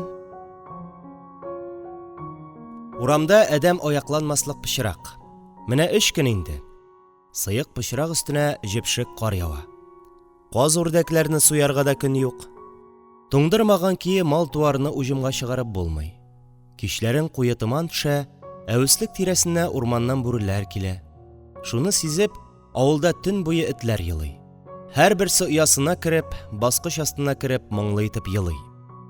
Әвеслек тирәсендә кайтырга соңга калган казлардан иртәгесенә юеш мамык кына калган була. Никадәр генә пычрак булмасын, октябрь бәйрәмендә урам йөрергә чыкмыйча булмый. Муенга юеш кар ява, аяктагы галошны пычрак суыра, ә урамда йөрмичә ярамый. Ничә ел күргән ачлыктан соң бу беренче туклык бәйрәме. Келәтләрдә ашлык, өй астында бәрәңге. Колхозчының күңеле көр. Урам буйлап халык төркеме килә. Иң алдагы рәттә гармун тоткан Миңлегали. 2 таякка кызыл ситсы тарттырганнар, аңа изелгән акбур белән лозунг язганнар. Гармун киенә алдагы рәттә җырлыйлар. Очрадым таң җилләренә, бәрелде җиңнәремә. Колхоз-совхозлар төзибез СССР илләрендә. Җырны бөтен халык күтәреп ала. Ленинград, Москва, урамнары таш кына. Яшь йөрәгем капиталны бетерергә ашкына. Җиңенә кызыл бәйләгән кеше, авыл советы председателе берәүнең капка төбендәге эскәмиягә басып лозунг әйтте. Яшәсен бөек юлбашчыбыз Дахи Сталин! Бөтен халык ура кычкырды. Аннан кызыл ситсылар белән бизәлгән мәктәп йорты янына җыелдылар. Җиңенә кызыл бәйләгән колхоз председателе карават шикелле бер нәрсәгә менде. Аның 2 ягына 2 яшүсмер килеп басты. Икесенең дә муенында кызыл галстук. Берсе авызына җиз торба капкан, икенчесе барабан аскан. Барабан асканы Шәяхмәтнең кече улы Нургали иде. Халык гөрләде, ябалак-ябалак юеш кар яуды. Председательнең өзек-төтек тавышлары ишетелде. Ханова Махруйбикә, корсаклы булуына карамастан 185 хезмәт көне эшләде. Колхоз идарәсе аны бер центнер бәрәңге белән бүләкли. Торба кычкырттылар, барабан суктылар. Кәлимуллин Шәяхмәт, өлкән яшьтә булуына карамастан 300 хезмәт көне эшләде. Кәлимуллина Васфи Камал, колхозда туып үсмәгән булуына карамастан, җәйге урак өстендә искиткеч күрсәткечләргә иреште. Колхоз идарәсе аны 2 метр ситсы белән бүләкли. Халык кул чаба. Бераздан яшүсмерләрне бүләкләү китте. Җәйге сезонда колхозда актив эшләгән мәктәп балалары арасында Нургали да бар иде. Аны теш щеткасы белән бүләкләделәр. Авыр еллар ахрысы шулай артта калдылар. Берничә көннән салкыннар китте, җир туңды. Каз өмәләре башланды. Авыр елда илән алмый калган егетләр дә кыймылдый башладылар. Келәтләргә мул итеп ашлык салынды. Бераздан авыл кар эчендә калды. Кыска көннәре белән тыныч, тук кыш башланды. Рәхәт гомер тиз үтә. Нужалы көннәр генә озакка сузылып, башыңны гаҗиз итә. Декабрьнең соңгы көннәрендә колхозда ревизия комиссиясе эшли башлады. Шәяхмәтне комиссияның председателе итеп куйдылар. Ул көн-төн кәнсәләрдә ятты. Төн уртасында гына киемнәренә тәмәке исе сеңдереп кайта торган булды. Өендә дә кенәгәсен ачып, күзлеген тегәрҗеп белән борынына элеп, кенәгәләр актарып төн уздырды. Ревкомиссияның эше тәмамлануга колхозда уңыш бүлү башланды. Хакимулла, каникулга кайткан Нургали, күрше Миңгали атлар җигеп, флаглар элеп уңыш таратып йөрделәр. Һәр йортта аларны аш-су белән каршыладылар. Ара-тирә почмак яктан гына чынаяк чокырына салып ачы бал бирүчеләр дә булгалады, буралар, капчыклар тулды. Председатель Тимерхан лодар чутыннан йөргән Борханга да хезмәт көненә тиешле ярты пот бодайны кызыл олау белән илттерде. Борхан эшнең ничек булачагын белгән иде булса кирәк. Капка төпләрен көрәгән, капканың аратасын алган иде. Ишек алдына шилдерләр, тәңкәле йөгәннәр белән бизәлгән 3 ат килеп керде. Миңлегали тальян гармонын үкертеп алды. Кызмача Хакимулла белән күкрәгенә Ким значогы таккан Нургали җырлап җибәрделәр. Ударниклар тиз сизәләр әйле-шәйле кешене. Кара такталардан төшми ялкауларның исеме. Атлар төз лапас астына кереп буталдылар. Чыланга киез итектән күлмәк изүләрен ачып җибәргән кызгылт йөзле Борһан килеп чыкты. Аның теле телгә йокмый иде. «Ху, күршеләр килгән икән, түрдән рәхим итегез!» дип, ярты пот бодайны кадерләп кенә кулына алды. Пар чыгып торган ярым ачык ишектән өйдәге мәҗлеснең тавышы ишетелде. Барын тармар китерик тә, сатып эчеп бетерик тә, читкә таярбыз. Кайгырмала, Сәрби-Җамал, баш сау булса малның җаен үзебез табарбыз. Егетләр бераз каушап калдылар. Ул арада Борһан өтеп-төртеп дигәндәй аларны эссе өйгә кертеп тә җибәрде. Түрдәге сәкедә таныш түгел ике кеше чәй чыкыры белән ачы бал чимереп утыралар иде. Йөзләре чөгендердәй кып-кызыл, күзләре майланган, таза беләкле куәт иясе кешеләр. Миңлегали белән Нургали читенсенеп ишеккә таба чигенделәр. Хәкимулла бераз гына төшереп алса, үгез кебек куәтләнә һәм үҗәтләнә иде. Ул түргә узды. Кызыл йөзле әдәмнәрнең берсе карлыккан тавыш белән җыр башлады. «Сезнең колхоз дигән нәрсәгездә туя икмәк ашап булырмы? Шундый матур сүзгә генә ышанып, аерым хуҗалыкны ташлап булырмы?» Авызы ярылган икенчесе тамак төбе белән генә кыска көйгә җырлап җибәрде.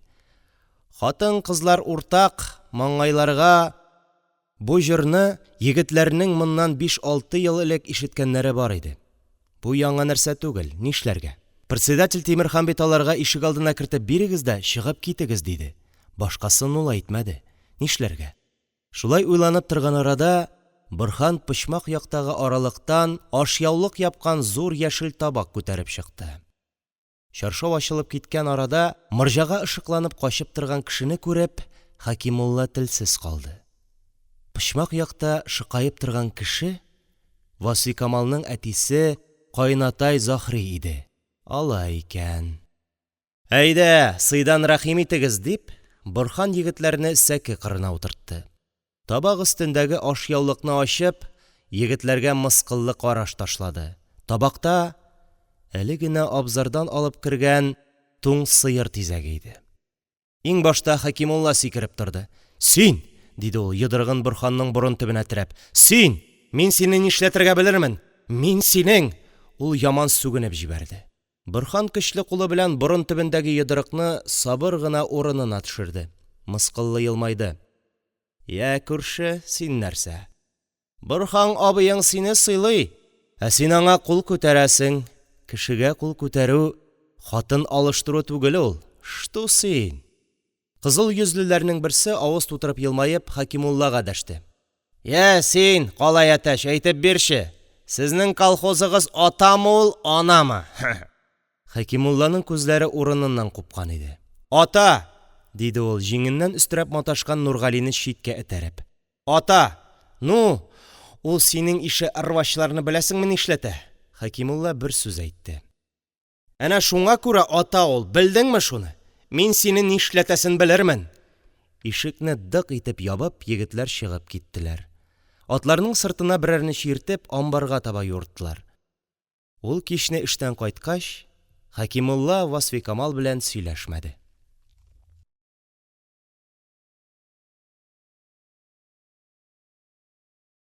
Йомры башлы, кәкре аяклы ир бала. Инде ул көннәр артта калдылар. Инде 5нче ел киткәндә, бөтен авылга кысыр дип даны таралган Васфикамал күрше урыс авылыннан тызлы кыяр алып кайтты. Ташлытауда иртәгә сабантуй буласы иде. Ачы бал үкереп утырган, яңа тарттырган бодай оныннан келәт эчләре аппак булган, суелган тәкәләрнең тиресен киереп чырмага элгән көннәр иде. Васфикамал келәткә он иләргә кергән җиреннән авыз суын йота-йота эче бушаган кыярны суырды. Моны әле беркем дә белми иде. Хәерлегә булсын. Көтү кайткан вакыт иде. Ташлытау сабантуена чакырырга дип әтисе килеп керде. Почмак яктагы мичкәнең бөкесен дың-дың китереп бәреп ачтылар. Өйгә ачы бал исе тулды. Колхоз эшләреннән бераз бушаган вакыт иде. Бер уңайдан күрше күләннең ир атында дәшеп алдылар. Мондый мәҗлесләрдә бик сирәк була торган Шәйхи хәлфәдә бүген кыстатып тормады. Бер чокырны җибәрүгә аның теле ачылды, көтмәгәндә үзенең яшь вакытларын тәмләп сөйли башлады. Шәйхи солдат әсирлектән кайткан елны 2 көн эчендә бөтен авылны шаккатырырлык 2 эш эшләде. Атлары үлгән вакыт иде. Әтисенең җыйган акчасын чәлдереп, Теләче базарыннан чим кара бия алып кайтты. Солдат 2 көн югалып торгач, картлар борчылдылар. Шәйхи солдат төн уртасында гына шыпырт кайтып кереп, кара бияне лапас астына бәйләде. Өйгә керде. «Кайда йөрдең, дуңгыз?» – диде әтисе. «Мин», – диде Шәйхи. «Нәкъ син эзләгән бияне таптым. Түшәк эчендәге акчаңны алып, Теләчедән кара бия алып кайттым. Борчактыр инде синең», – диде әтисе мәрхүм. «Борчакмы, брохмы?» – диде Шәйхи. «Чыгып кара әле». Әтисе чыгып караса, лапас астында кылакларын шомартып кара бия басып тора. «Ну, задур егет икәнсең», – дип, карт нишләргә белми сөенде. Икенче көнне егет кара бияне җигеп күрше авылга китте. Анда әсирлектә бергә булган дус егете Әхмәдулла бар иде. Төн уртасында Әхмәдулланың капкасына атны бәйләде. Аларга шул көннәрдә генә 2 кунак кыз килгән иде. Әхмәдулла Теләче базарында шуның берсен Шәйхигә димләмәкче булды. Келәтләренә барып керделәр, шырпы сыздылар. Чәчәкле ястык өстендә 2 кунак кыз белән Әхмәдулланың сеңлесе шайрап йоклап яталар. «Кайсы синеке?» – диде Әхмәдулла шыпырт кына. Түшәк кырыенда 2 озын тулымына чорналып, калку күкрәкле, кыйгач кашлы берсе ята иде. «Менә», – диде Шәйхи, – «шушысы». Солдат ялгышмады. Әйе, керәсе ризык теш сындырып керә диләр. Яшь чакта Шәйхи хәлфә бик күп мәзәкләр эшләде. Бер вакыт шулай авылга килгән кунак кызны озатып куйды. Төз лапас астында тордылар. Тышта салкын, бызгак, каз суйган вакыт. Төз лапас ышыгына сөялеп кенә торганда, хуҗа хатын комганын күтәреп чыкты. Нәкъ егет белән кыз янына килеп утырды. Кунак кыз дер-дер килде. Шәйхи дә эчкәрәк шыкаймакчы иде, салам кыштырдады. Шуннан син күр дә мин күр. Теге явыз сикереп тә торды. «Бу кемнәр була тагын, оятсызлар!» – дип тавыш чыгарды. Шәйхи бишмәтен башына бөркәде дә чыгып йөгерде. Арттан шалтырап комган очты. Шулай да әсирлектән кайткан елны бер карчыкны кызык итте. Германнан электрик фонары алып кайткан иде. Ул вакытта андый фонарь юк, кешегә күрсәтсәң аны җен дип беләләр. Чыланда качып торды, исәбе тегенең кызы янына керергә. Кызы өй алдындагы бүлмәдә йоклый иде. Ни хикмәттер, монда да шул ук хәл килеп чыкты. Кызның әнисе кич ятар алдыннан бисмилласын укый-укый комганын алып чыланга чыгуы булды, Шәйхинең аягына сөртенде. «Каравыл!» дип кычкырып та җибәрде. Шәйхи дә аңышмастан тегенең күзенә электрик фонарын гына төбәде. Мәрхүмә ничә көннәр түшәк өстендә ятты, куркулыклар койдырды. Ачы балдан авыз иткәләп, Шәйхи карт шуларны сөйләде. «Ә минем яшь чакта андый хәлләр аз булмады», – диде ул кызып. 12нче елны җәй көне укудан кайттым. Карт хәзрәт авырып ята, әле берсенең ире еракка китә, әле берсенең баласы туа. Хәзрәтнең дога кылып садака алырлык та чамасы юк. Менә бер вакыт хәбәр тарала. Кәлимулла малае, янәсе мин, зур укыган кеше дип сөйли башлыйлар. Менә бер карчык бер тәлинкә ясмык оны күтәреп килә, сыеры чирләгән. Икенче берсе тегүгә чыга. Юл садакасына тагын бер тәлинкә ясмык оны. Мин авырсынып кына дога күндерәм, анысы була. Әммә егет кеше бит, миңа ясмык аны ни шуртыма. Атна 10 көн узмый, төшереп алган яшьтәшләр бер базарда сүз ыргыталар. Без диләр, сине туйдырабыз, соры корт син диләр. Миңа шул җитә калды. Кызган баштан чатыр чабып, атны күбеккә батырып, авылга кайтып кердем дә урам уртасында тавыш чыгардым. Кемгә бер тәлинкә ясмык аны бирәсем бар, килеп алыгыз дип, базарда бодай саткан акчаны урамга 5 чәчеп бетердем. Дөрес, урамда кызмача баштан күренүем шул бер генә булды. Әти дә бик тәртипле крестьян иде. Аннан соң мин авылда бердән-бер укымышлы кеше. 13нче елда Кара Чыршыда балалар укытып йөрдем. Безнең халык бик кара иде. Мин балаларны 1 ел эчендә адрес язарга, хат язарга өйрәтмәкче булдым. Картлардан 1-2 куштан каршы килә генә бит. Берсе Гайфулла куштан иде.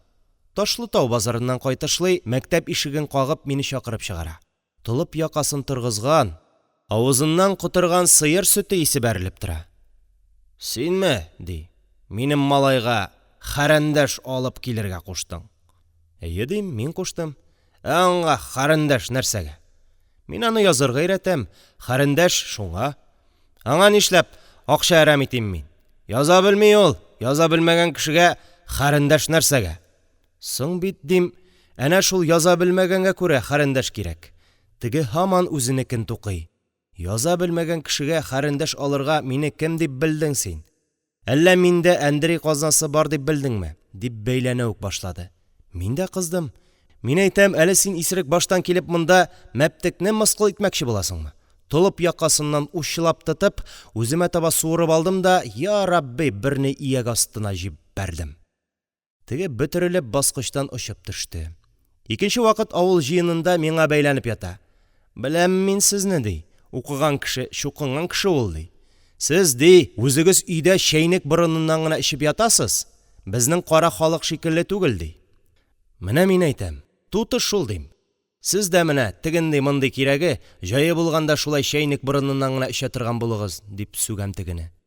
Чыкырдан бер йотым авыз иткәч, Шәйхи хәлфә мактана ук башлады. Ә миңа кешедән куркырга ничү? Гомер буе крестьян хезмәтендә булдым. Кара Чыршы колхозында лабагрейканы миннән башка берегез дә кили алмый. Миннән башка яшәп карагыз, ничек булыр икән? Ә мин күпне күргән кеше. Әйе. Әсирлектән кайтышлый мин сиңа әйтим, Мәскәүнең Соломанский циркында Ярославскийның үзен тыңлаганым бар минем. Әсирләрне җыеп митинг ясадылар. Ә сезнең әле аның үзен күрү түгел, ишеткәнегез дә юктыр. Туты. Ә менә Галимҗан Ибраһимов дигән язучы бар иде шундый. Мин бит аны да күрдем шул җыелышта. Ул Мәскәүдә зур эштә иде. Ул да сөйләде. Сезнең, диде ул, теге якта гомерегез әрәм үтте. Инде уйлап карагыз. Хөкүмәт үзебезнеке, хезмәт ияләренеке, диде. Менә, диде, шул үзебезнең хөкүмәтне, үзебезнең властьны дошманнардан сакларга кирәк. Менә кемнәрне күргән кеше ул абзагыз. Бираздан Талиянын күтәреп Миңлегали килеп керде. Миңлегали Шәяхмәтнең апасы Фәхерниса малае. Яшьли әтисез калып, һәр вакытта да нәселдә ирләр мәҗлесе булганда олылар чутыннан йөрде. Кызыл чәчәкле сатин белән эшләнгән Талиянын тез башына гына утыртып, карт кырыны җыр дәрьясына алып кереп китте. Мәҗлес хуҗасы Шәяхмәт кулына чиныяк чокырын тоткан килеш үзе җыр башлады. Зәйнәп җиңги ике тәлинкә белән майга чыжылдаган коймак чыгарып утыртты. Шәйхи хәлфәнең күзләре нурланып китте. Һәм тамагын кырып әкрен генә ул да җырлап җибәрде. Мохтасарның дәресендә караганым җамыйгый, сезнең белән мөгамәләм булса иде даими. Захри кода да ярыйсы гына кызып алган иде. Чират үзенә җиткәч кыстатып тормады. Шәйхи хәлфәнең җыры тәмам булуга ул «Әйт шуны, кода!» дип күтәреп алды да, елтыр кара күзләрен бит җыерчыкларына яшереп елмайды һәм егетләрчә куәтле тавыш белән башлап җибәрде. Васфикамал зур самаварны 3нче мәртәбә күтәреп чыкканда, инде төн уртасы авышкан, мәҗлес кызган, асылмалы лампаның керосины бетеп, филтәсе күмерләнә башлаган иде. Миңлегали һаман да әле тез башына утырткан Талиянын теркелдәтә, ирләр исә бөтенесе бер булып күбәләгем түгәрәгем көенә сиптерәләр иде. Шәфәк алсу нурга төренгәндә, унлы лампа гөлт-гөлт килде дә сүнде. Баксаң, аның инде күптән кирәге дә юк. Июньнең кыска төне әллә кайчан таңга авышкан икән. Кунаклар таралыштылар, аягын ышкый-ышкый Шәйхи хәлфәдә койма буйлап кына кайтып китте. Миңлегали өенә кайтып тормады, Нургали белән икесе печәнлеккә менеп киттеләр. Захри кодага сәкедә зур чәчәкле ястык салдылар. Хәкимулла белән Васфикамал төз лапас астындагы тимер хотлы арбага чыгып яттылар. Арбага кичтән чабып салынган солылы Вика клевер түшәлгән иде. Сабантуйга барырга әзерләп, тәртә арасына куйган яхшы збруйдан күн исе чыккан. Ул яңа чапкан печән исе, ат, сыер абзары исе белән аралашып, ниндидер башны әйләндерә торган җәйге җылы төн исе хасил иткән иде. Кызарып кыяр чыкканда, барлык кеше тирән йокыда иде. Өйдәге сәкедә иске тубал теккәндәй гырылдап Заһри кода йоклый. Аның бугазыннан әллә ниткән авазлар чыга. Печәнлектә бөтен фани дөньяның мәшәкатен онытып, сабый балалар йокысы белән 2 яшь егет мышныйлар. Арба кырыена башын асылындырып, Хәкимулла ыңгыраша-ыңгыраша йоклый. Ул төш күреп елмая, төшендә ниндидер йомры башлы, кәкре аяклы матур гына бер ир баланы алдында тотып утыра имеш. Васфикамал аңа үзенең күрше урыс авылына барып килгәнлеген йокы алдыннан гына сөйләгән иде. Шул минуттан башлап Хәкимулла өчен бөтен дөнья, аның бөтен кануннары үзгәрде. Аның өчен хәзер дөньяда бер нәрсә дә куркыныч түгел. Ул җиңә алмаган авырлык дөньяда бөтенләй юк сыман иде. Я, борыныгызга чирттеме хәзер Хәкимулла абыегыз? Югыйсә кеше арасында сөйләшерлек хут калмаган иде. Әле узган көз генә шәйхиләрдә сыер суйган көнне ирләр мәҗлесендә сүз чыгарып алганнар иде. Ни чыкмаса шул Борһаннан чыга инде. Мәҗлестән таралганда аралыкка мич башы кырыена эленгән, өелгән киемнәр арасыннан Борһан үзенең бүреген эзләде. Караңгыда ялгыш Хәкимулла бүреген алып кия язды. «Аха-ха-ха-ха!» дип кешнәде ул чакта Борһан. «Аха-ха-ха-ха! Харап кына булыр икән кеше. Хәкимулла бүреген кисәң, беттем диген инде. Әле минем хатынның бер малай үстерәсе килә. Юк, энем, үзеңә булсын. Мә. Аха-ха-ха-ха!» Барысы да рәхәтләнеп көлделәр дә бер минуттан оныттылар.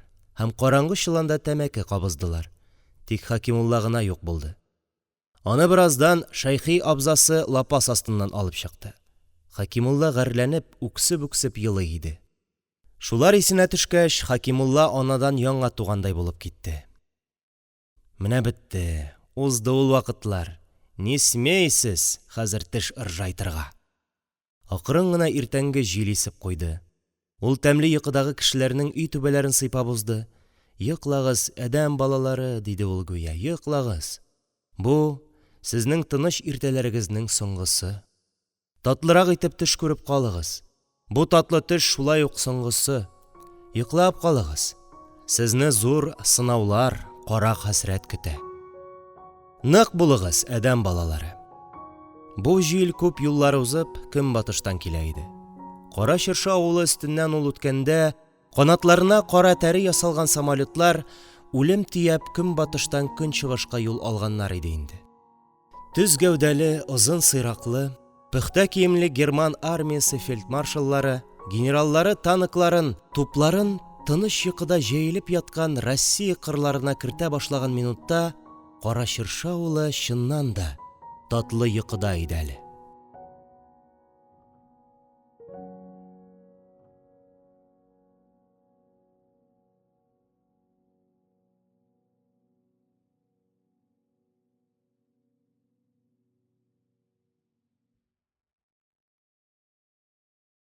Кеше китә, җыры кала.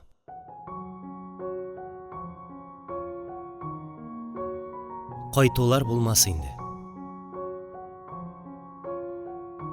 Кырда иген чайкала, иген чайкала. Бу елына бер генә тапкыр килә торган атна. Ул атнада көннәр эссе дә, болытлы да булмый. Кырдан ниндидер зәңгәр дулкын йөгерә, арыш басуы яшелле-күкле булып сөрем эчендә кайный. Көр басуның шулай дулкынлануына карап торуы рәхәт тә, моңсу да. Менә җәйнең иң кыска төннәре җитте. Моннан соң инде көн кыскара башлар. Арыш басуы саргайыр, ул инде дулкынланмас. Аны урып алырлар, борчак җиреннән кайтышлый, ял итәргә чүмәләләр арасына торналар төшәр. Көз җитәр. Хай бу гомернең бәрәкәтсезлеге. Әле генә бит, әле сабан тургайлары яшел уҗым өстендә ук булып атылып сайрыйлар иде. Ә хәзер арыш басуы өстеннән җил йөгерә, сагыш арта.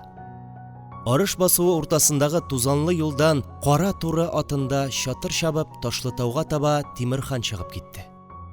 Аның ситмәсенең тавышы үзе күмелгәч тә басу түреннән ишетелеп торды. «Запас первой категории», диде Шәйхи хәлфә аның турында. Аларның законы буенча 24 сәгать эчендә военком янында булырга тиешләр. Сугыш, сугышның нәрсә икәнен авылда Шәйхи хәлфәдән башка кем белсен?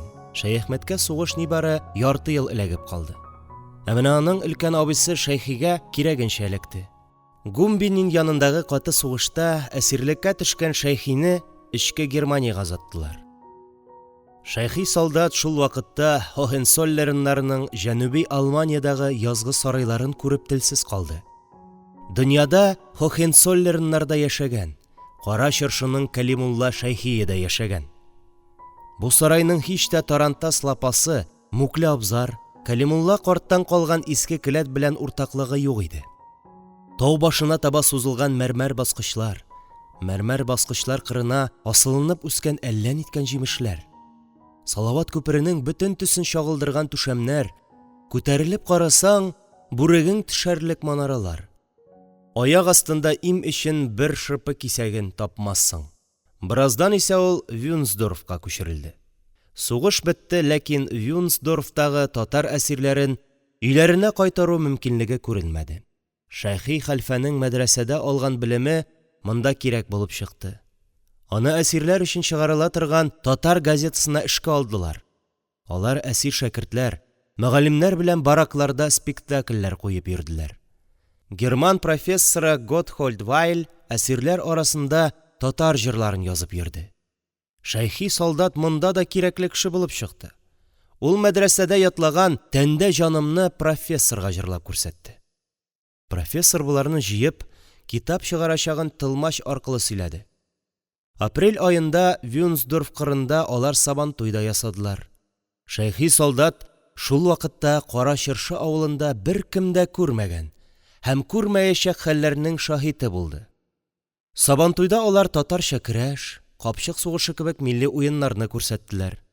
Аннан герман атларын җигеп җир сөрделәр, ат җикмәгән сабаннарга үзләре җигелеп йөрделәр, тубал белән орлык чәчеп күрсәттеләр. Шәйхи солдат җир буенча беренче булып барды. Тубалдагы бодайны бисмилла итеп герман җиренә чәчте. Германның кара көлсу туфрагына бодай бөртекләре белән тавык йомыркасы сипте. Татар йоласы. Орлыклар шулай эре булсын. Әйләнә-тирәдә шакмаклы чалбар, цилиндрлар кигән Берлин байлары, муеннарына ак челтәр чырнаган озын күлмәкле көяз хатыннар шау-гөр килеп кул чаптылар. «Гуд, татариш зольдатын гуд» дип шауладылар. Әсирләр акчасына ялланган герман солдатлары җиз торбаларда каз канатын уйнады.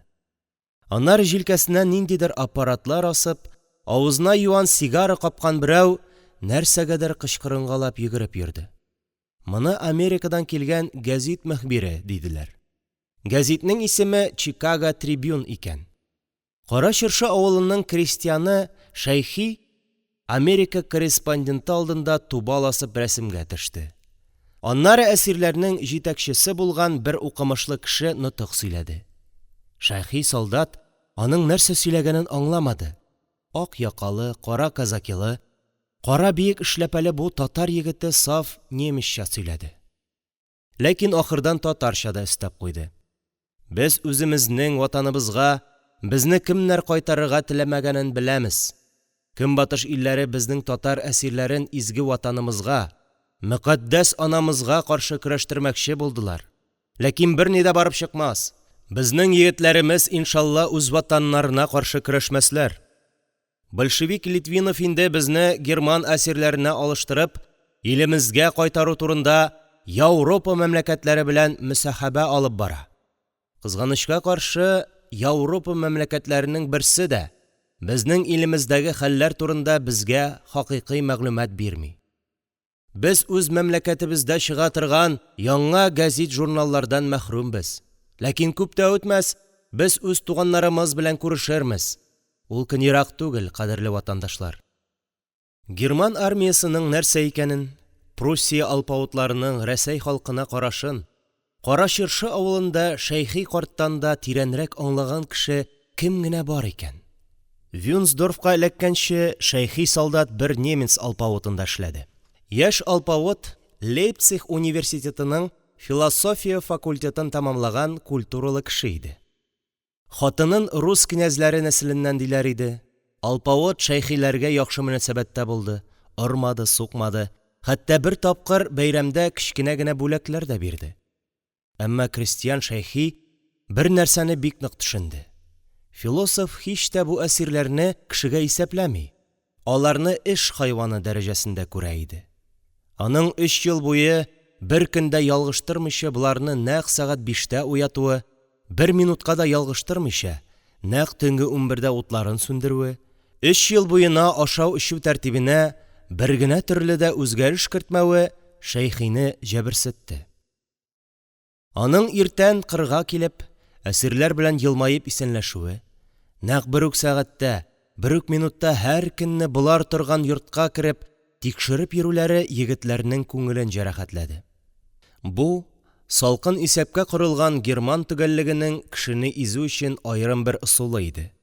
Шул ук вакытта Шәйхи солдат немец алпавытларының сугыш тәмен бик нык яратуын, башка бер халыкта да булмаганча буларда чит илләрне басып алу дәртенең көчле һәм нык икәнлеген күрде.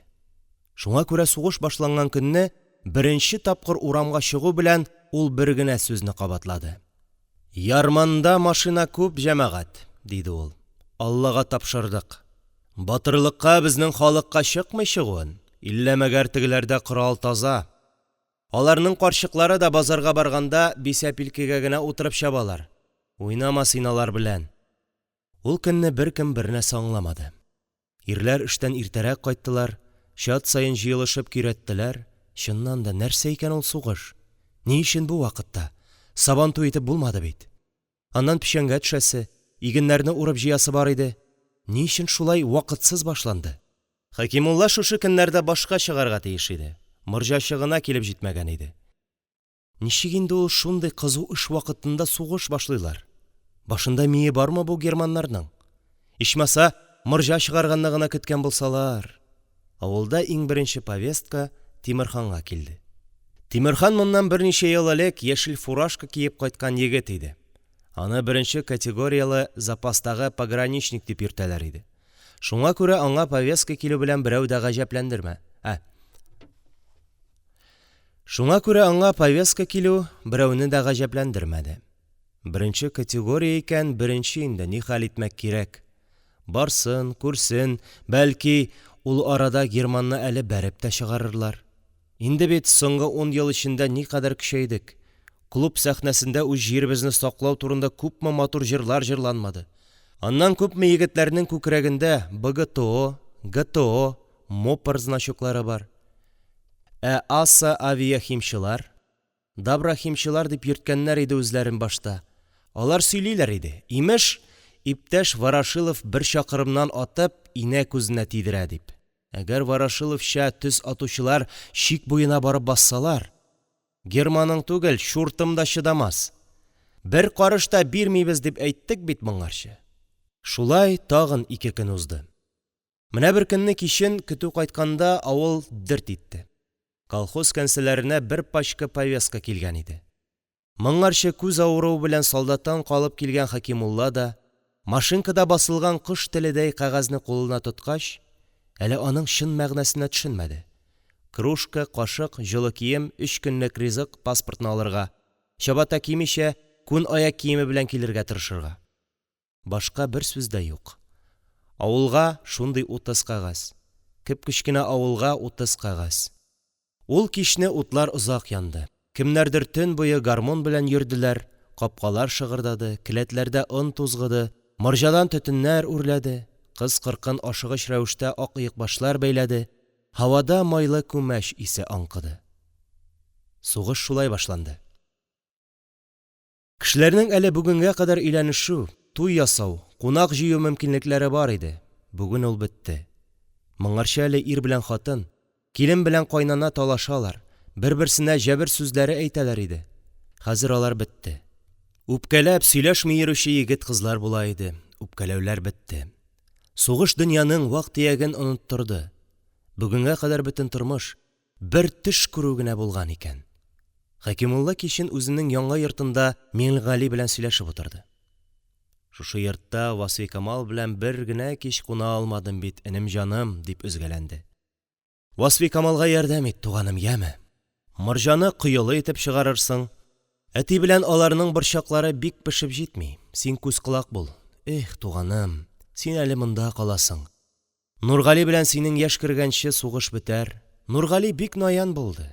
Әти белән әни аны боздылар. Аннан соң беләсеңме, туганым, нәрсә? Мин инде сиңа гына әйтим, бер кеше дә белми торган серем бар бит. Хәтерлисеңме, Атҗабар Хисмәт кызы Миңниса белән ниләр күргәнне? Монда бит мин сине алдадым.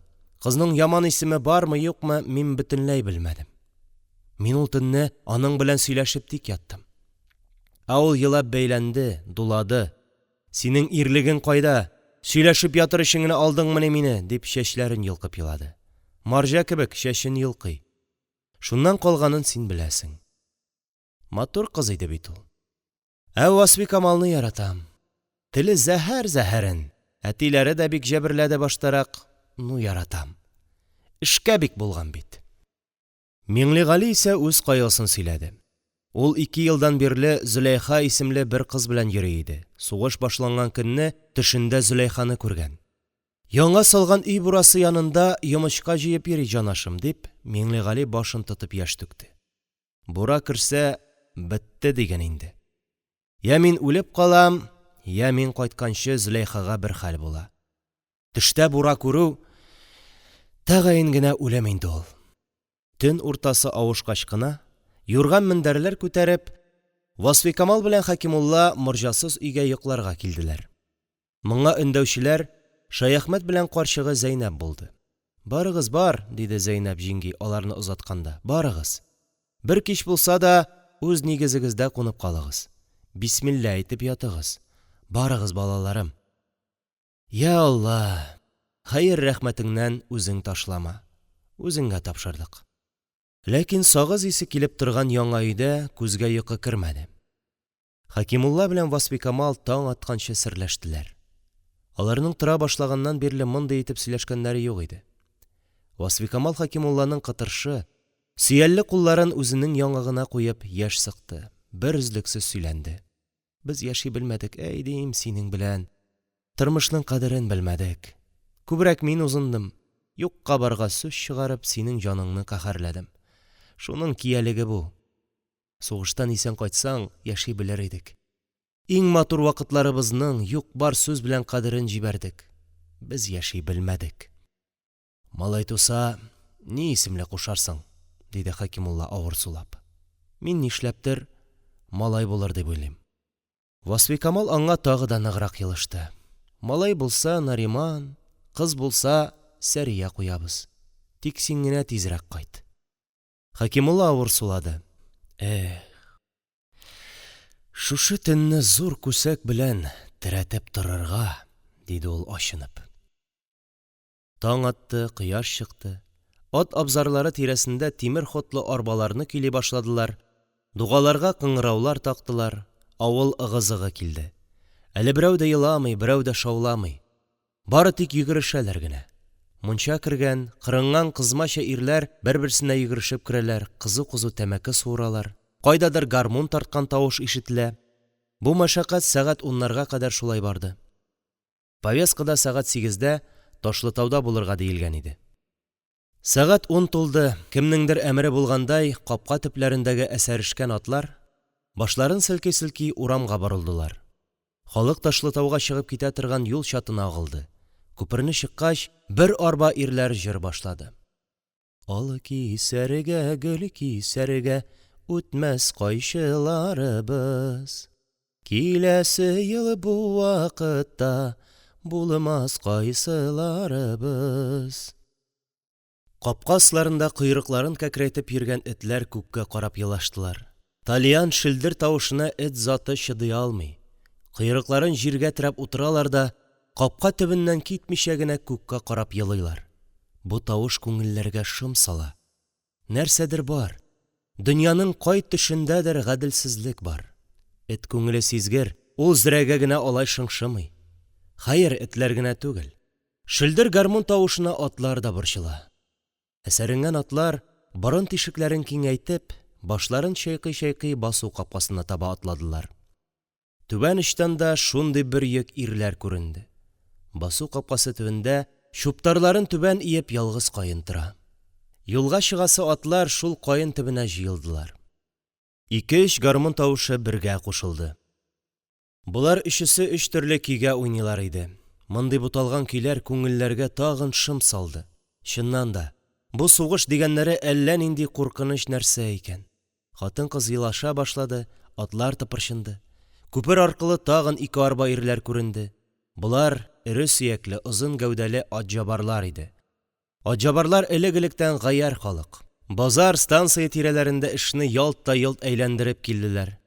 Базар көннәрендә шактый кызып, төрле хикмәтләр дә ясыйлар иде. Аларның атлары да каен төбенә килеп туктады. Ирләр арбалардан коелдылар. Тавыш елаш көчәйде. Атҗабарларның печән салган арбасына кылыч борынлы, үткен күзле, муены бите кара янган ак күлмәкле берәү менеп басты. «Җәмәгать!» – диде ул тимер тавыш белән. «Җәмәгать!» Гармуннарны шул минутта ук туктаттылар. «Җәмәгать! Мин сезгә менә нәрсә әйтмәкче булам!» Ул ап-ак кул яулыгын чыгарып, авыз кырыйларын сөртте. Шул вакыт Хәкимулла бу кешене танып алды. Сөйләүче кеше Атҗабарның хисмәте иде. Халык аңа таба борылып катып калды. «Бәхил булыгыз, туганнар, дуслар. Без кая барганыбызны беләбез. Безгә кайтулар булмас инде. Әйе, кайтулар едва ли. Сугышның нәрсә икәнен мин беләм. Фин сугышын күрдем. Бусы фин сугышы гына түгел. Герман армиясе бик кабахат армия ул, тиомать. Безгә кайтулар едва ли. Бәхил булыгыз. Тату яшәгез, кара чыршылар. Миңа үпкәләүчеләр бардыр арагызда. Заманында җир селкетеп йөрдек. Үпкә сапкагыз булса, онытыгыз. Безгә кайтулар булмас инде. Әйе, едва ли. Хисмәт шактый исерек иде. Арбага баскан килеш, ак кул яулыгын болгый-болгый ул җырлап җибәрде. Агыйдел сулары кебек, зур сулар булмас инде шул. Зур сулар булмас инде. Минем йөрәктәге кадәр ярсулар булмас инде. Хисмәт арбадан төште. Басу капкасы төбендәге халык төркеме бер секунд эчендә бердәм авыр уфылдап, кинәт кенә елый башлады. Моңа балалар чинаганы өстәлде. Шул вакыт кара чыршылар арбасы өстенә Тимерхан менеп басты. Аның тамагы карлыккан иде. Халыкны чак тынычландырды. Ул кыскача гына реч сөйләде. «Иптәшләр», – диде ул, – «бу сугыш канлы, корбанлы булыр. Ә сез җибеп төшмәгез. Колхозны үзебез төзедек, шуны саклагыз. Бер-берегезгә ярдәмле булыгыз. Дөрес, безнең барыбыз да кайталмас.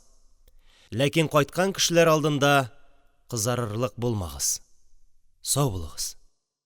Әгәр председатель буларак ачуыгызны китергән чакларым булган икән, гафу итегез. Колхозны аяктан йыкмагыз, иптәшләр. Сау булыгыз». Кешеләр күз яшьләрен сөрттеләр. Атларны бора башларга кирәк иде. Ләкин берәү дә үзе башлап басу капкасына атын бормады. Арбаларның күчәр башлары эләгеп матавыкланганда, Шәйхи карт кыймасы буеннан сәер генә тавыш ишетелде. Шашкан халык төркеме шунда таба борылды. Монда картлар икән. Күбесе киез итектән, кайры тун кигәннәре дә бар. Инде 80-не узып, соңгы 10 елда капка төбеннән узмаган картлар да җыелганнар. Тип-тигез 3 рәт булып сафка басканнар. Кулларын колак янына күтәргәннәр, күзләрендә ялварулы аяныч караш. Картлыктан нурлары беткән күзләрен яшьләндереп, тешсез авызларын ачып, Ташлытау юлына карап торалар. Бер карт яшелләнеп муртайган, казыклары авышкан киртәгә сөялгән. Әрекмән арасыннан аның маңган иске киез итеге күренә. Өстендә кызгылт сары иске тун, башында беләүләнгән түбәтәй. Аның күптән дөньяга чыкканы булмагандыр ахры. Шипи күзләре кояшка чагыла, үзенең авызында сүз чынлыгы өчен бер теше дә юк. Ул кипкән иреннәрен шапылдатып, ямсыз авызын киң ачып, кырышкан кулларын колакларына күтәреп азан әйтә. Әшһәду анна илаһа илляллаһ ва әшһәду анна Мухаммаде Расулуллаһ. Аның тавышы кабердән чыккан кебек тонык иде. Ул калтырый-калтырый көйләде. Бу тавыш үлемне искә төшерде. Картларның өметсез аяныч карашлары, Азан тавышы халыкка яшен төсле тәэсир итте. Тагын елаш, үкереш башланды. Нәрсә бу? Ни өчен? Моны берәү дә уйламады. Басу юлына төялеп чыгып киткән ирләр шул ук юлдан исән-сау кайтырга тиешләр иде. Буларның берсе дә үләргә тиеш түгел. Үләргә хаклары юк иде. Әнә шуңа ирешү өчен эшләнгән барлык чаралар да бүген урынлы тоела иде. Инде атлар кузгалдылар. Авыл мәйет чыккан йорттай тын калды. Бары тик карчык кырыгына ул көнне Хәбирә карчыкка йомырка илтте. Шушы йомырка кебек бөтен көе кайтсыннар дип, Хәбирә карчыкның ян сәкесендә ул көнне бик күп дуга укылды. Кичен күк йөзен болыт басты. Күптән яумаган яңгыр Ташлытау юлындагы тузанда тимер хотлы арба эзләрен тигезләде. Икенче, өченче көнне дә тоташ яңгыр булды. Бәндәләр күз яше бу, дип, юш тәрәзә пыялаларына битләрен терәп киленнәр, аналар, карт-коры яшь койды. Яңгырга кушылып Васфикамал да 3 көн рәттән елады. Бары тик Шәяхмәт кенә еламады. Көненең дә ачуым килмәгәе чисти, фәләне канады, дип сукранды ул. Чөнки идарә әгъзасы буларак колхоз председателе вазифасын гомуми җыелыш жыйганчы аңа тапшырганнар иде. Яңгыр тоташтан койды. Урамнар йомшарды, кырда арыш башаклары сыгылып төште. Яңгыр Хәкимулланың морҗасы чыгарылмаган өенең түбәсенә койды. Аннан яңа такта исе таралды. Басудагы игеннәргә койды, аннан баллы ис, юеш салам исе таралды. Ташлытау военкоматының түбәсенә койды. Залының түшәменә үтте дә стенасын чылатты. Сугышка киткән егетләрнең штукатуркага карандаш белән язган соңгы эзләре җибеде. Атна буе яуган яңгыр Шәйхи картның өйалдына үтте. Яңгыр үткән урыннарга ул табаклар, ләгәннәр тезде. Бетмәс-төкәнмәс мәшәкате белән авылда сугыш чоры тормышы башланды.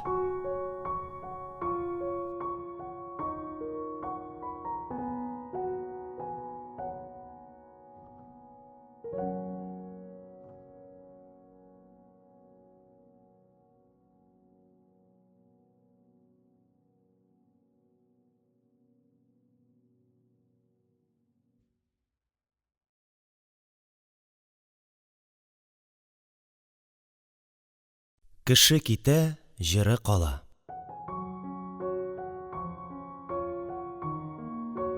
Ат җиккәндә үзең җик. Сугыш җан өшеткеч бер хәл икән. Кара чыршылар гомер буе җыр белән көн иттеләр. Кичләрен урамда да, кечкенә генә мәҗлестә дә, клубта да җырлап рәхәтләнәләр иде. Якын тирәдә кара чыршыларның җырчы халык икәнлеге мәгълүм иде. Инде җыр тукталды. Кешеләр үз эшләренә яшеренделәр. Тоз, кәрәчин, шырпы, сабын. Гасырлар буенча килгән саклану рефлексы кешеләрне шуңа этәрде. Мөмкин кадәр сак булырга, мөмкин кадәр исәп белән тотарга, табарга, тупларга кирәк. Тоз, кәрәчин, шырпы, сабын. Әйтерсең, герман солдатлары сабын белән тоз ашап, кәрәчин эшеп яшиләр. Кешеләр үзгәрделәр. Көн саен көтелмәгән бер хәл була башлады. Сугыш башланып 2 атна үтүгә Ташлытаудан гаиләсе белән Захри күчеп килде. Хуҗасы читтә яшәгән бердән-бер йортны сатып алган икән. Захриның план йомры иде. Илдә чыпчык үлми. Кара чыршы ил ул. 25 сутый бәрәңге бакчан булганда исән калырга мөмкин. Шул көннәрдә Васфикамал да башка чыкты. Картлар авыр чорда бергә торыйк дип ялынып карадылар, файдасы тимәде. Васфикамал әдәп саклап кына сөйләште. Бер-беребезгә ярдәм итәрбез. Бәрәңге бакчасы әрәм була, диде. Сезнең белән торсам бакча бирмәсләр. Кайгырмагыз. Сез мине ташламасагыз, мин ташламам. Нургали райондагы зоотехниклар курсын ташлап, күрше-тирә авылларга кино куеп йөри башлаган иде. Дулкын-дулкын кара чәчле, кылыч борынлы, калын җилкәле бу чибәр егеткә күзләре төшеп төн йокысыз калган кызлар аз булмады. Якын-тирә авыллардан бер Нургалидә генә велосипед бар иде. Кара чыршы кибетеннән теш порошогы белән ваксы, исмай һәм пушки папиросы кебек әйберләрне Нургали генә ала иде. Ләкин сугыш башлангач, бу рәхәтлек шелпәрәмә килде. Нургалине мәҗбүри рәвештә физиогә алдылар. Өстенә кара гимнастерка, башына кара драп фуражка кидерделәр. Аларны паровозларга утын әзерләү өчен урман эшенә җибәрделәр. Сугыш барысын да үзгәртте. Моңарчы басудан килт-мелт каз куып йөргән Шәйхи хәлфә янгын сараена каравылга килде. Элек тегендей-мондый мәзәк хәлләр сөйләнеп йөрергә яраткан карт кинәт кенә бик җитдиләнде. Германия белән таныш булуы халык арасында аның абруен күтәрде. Хәзер аны Шәйхи хәлфә дип түгел, Шәйхи карт, Шәйхи солдат дип йөртә башладылар. Шәяхмәт берәр атнадан председательлекне кешегә тапшырырмын дип йөргән иде, барып чыкмады. Райкомга чакырдылар да кыска гына сөйләштеләр. Ничә яшеңдә? 6-нчыны тутырып маташу. Грамотың бармы? Гарәпчә, латынча бераз сукалыйм. Теге узган ел керткән хәрефләре белән булып ук бетми әле. Менә нәрсә, иптәш Кәлимуллин.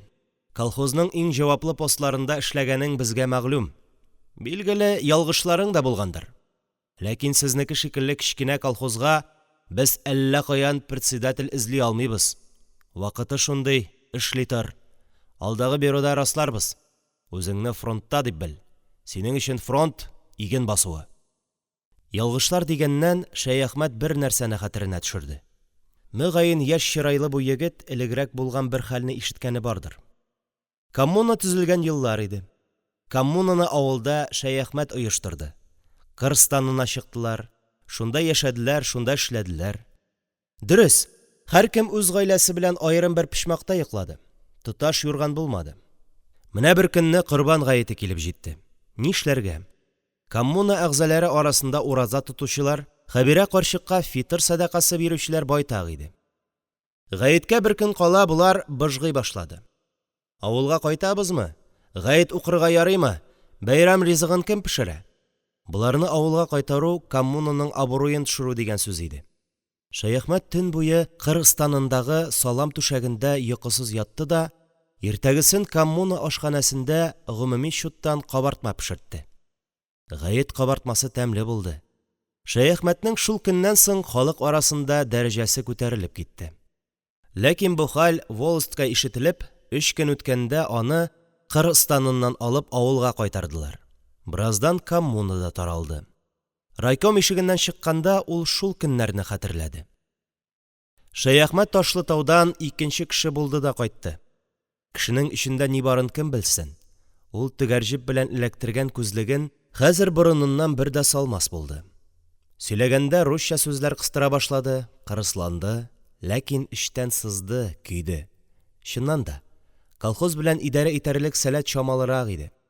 Моны ул үзе бик яхшы аңлый иде. Зәйнәп җиңги дә халык арасында сөйләп йөрде. Безнең Шәяхмәтнең белеме зур, грамота гына юк, диде. Нәрсә дигән сүз бу? Моны белсә, Зәйнәп җиңги үзе генә белгәндер. Ләкин иң катлаулысы бюрога әзерләнү булды. Шәяхмәт колхоз турында да, өйдән чыгып киткән малайлары турында да түгел, әнә шул раслану турында уйлап йокысыз калды. Сакал бөртекләре агарды. Я инде, Шәяхмәткәме соң шундый зур йөкне өстерәү? Аның уйлавынча, колхоз председателе ул яшь кеше булырга тиеш. Председатель кеше бер вакытта да башын ватмый. Аның өчен дөньяда аңлашылмаган бер генә мәсьәлә дә юк. Җитәкче кеше ул Шәяхмәт шикелле төннәрен йокысыз кичерми. Ул көне буе оештыру эшләрен алып бара да төнлә тәмле итеп йоклый.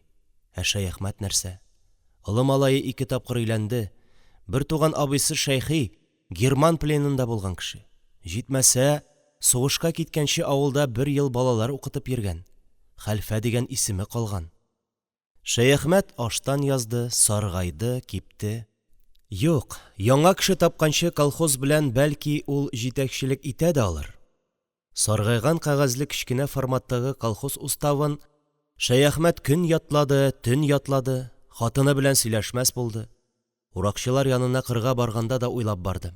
Эштән сөйләнде. Авыл хуҗалыгы артеленең төп нигезе, артельнең төп фондлары. Иртәгә бирү дигән көнне Шәяхмәтнең сабыр канаты сынды. Юк, болай булмый бит инде. Әдәм баласының да сабыр итүенең бер чиге бар. Я Алла, ничә еллар буе сине телгә дә алганым юк иде. Шәяхмәт ирексездән шулай уйлый башлады. инде ярдәмеңне салып, иртәгә бюрода мине коткарсаң, актык сулышыма кадәр кешеләргә яхшылык эшләр идем. Үзем турында уйламас идем. Я Хода, Гафур Рәхим. Кич белән ул карчыгыннан яшереп келәт идәненә җәймә-җәйде. Ләкин намаз укымаганга 20 еллар чамасы икән шул. Бөтенесе бергә буталды. Агузу биллаһи минәш шәйтанир раҗим. Бисмиллаһир-рахманир-рахим. Илаһи ният кылдым кичке намазга. Үзеңнең төп бурычыңны нидә күрәсең? Фронтны икмәк белән тәэмин итүдә. Авыл хуҗалыгы артеленең нинди фондлары була? Йөземне юнәлдердем кыйбла тарафына. Колхоз милке дип нәрсәгә әйтәбез? Шул кичтә крестьян Шәяхмәт ак җәймә өстенә утырып, гомере буе халык мәнфәгате өчен көрәшергә, бу юлда актык тамчы канын кызганмаска ант итте. Актык тамчы кан, кашыклы кан. Бу кайдадыр ишетелгән сүз. Кайда икән? 30-нчы елларда Ташлытаудан агитбригада килгәч, кыска чәчле ике кыз сәхнәдә. Коммунистлар кемнәр алар? Алар безнең братлар, кашыклы канга калганчы көрәшергә ыратлар, дип җырлаганнар иде. Алай икән. Юк, әгәр иртәгә аңа шундый зур эш йөкләсәләр, Шәяхмәт кашыклы канга түгел, актык тамчы канга калганчы халык өчен эшләр, көрәшер. Ләкин иң гаҗәпләнерлеге бюро утырышында булды. Шәяхмәт белгән бөтен нәрсәне күңеленнән барлап бетергән иде инде. Аны чакырып алдылар. Билен шөпшәдәй кысып буган сары чәчле бер хатын Шәяхмәт карт килеп керүгә папкасын тотып нәрсәдер укый башлады. Калимуллин Шәяхмәт, чыгышы крестьян, фәлән елгы, фәлән елда коммуна оештырган, партиясыз, чит партияларда тормаган, чит илдә туганнары юк. Беткәнче шуның ише. Колхоз турында ләм-мим. Ник кенә бер сорау бирелсен. Ул арада тавышка да куйдылар. Расларга дигән тәкъдим бар, диде кемдер. Кемдә кем? Бер тавыштан. Картның гаҗәпләнүенә чик-чама булмады. Ул шулай аңгырайган кие кайтып китәсе иде. Ярый әле райкомның беренче секретаре Искәндәров фамилияле шәһәр егете Шәяхмәтне бюро утырышыннан узата чыкты. Тәмәкесен кабызып, тар коридорда картның җилкәсенә кулын куйды. Син, иптәш Калимуллин, зур йөкне өстеңә алдың.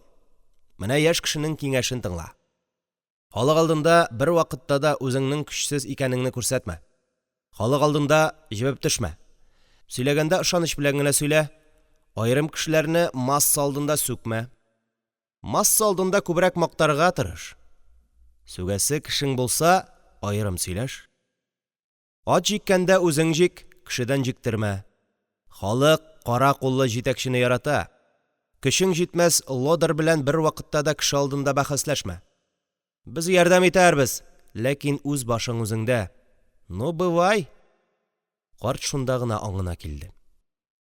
Председатель булып расланып кайткан көнне Шәяхмәт колхозның гомуми җыелышын җыйды. Үз гомерендә беренче мәртәбә җыелыш ачты. Мөмкин хәтле русча сүзләр кыстырырга тырышты.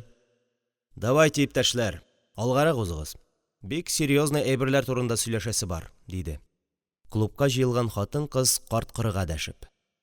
Менә икенче атна сугыш бара. Колхозчылар җанын фида кылып тырышалар, иптәшләр. Әмма ләкин безнең колхоз членнары арасында эшкә салкын караучылар бар. Кайбер эштән турыдан-туры баш тартучылар, отказчиклар бар. Эштән отказ бирү бүгенгесе көндә җинаять эше. Отказчикларга рәхим шәфкать булмаячак. Эшкә чыгып та әдәм рәтле эшләмәгән иптәшләр юк түгел. Алар белән мин аерым сөйләшермен. Кайберәүләр уйлыйлар, что мин үз кеше малограмотный дип. Юк, җәмәгать. 6 сукканга бер атлаган алабия кебек йөрүчеләргә миннән пощады булмаячак.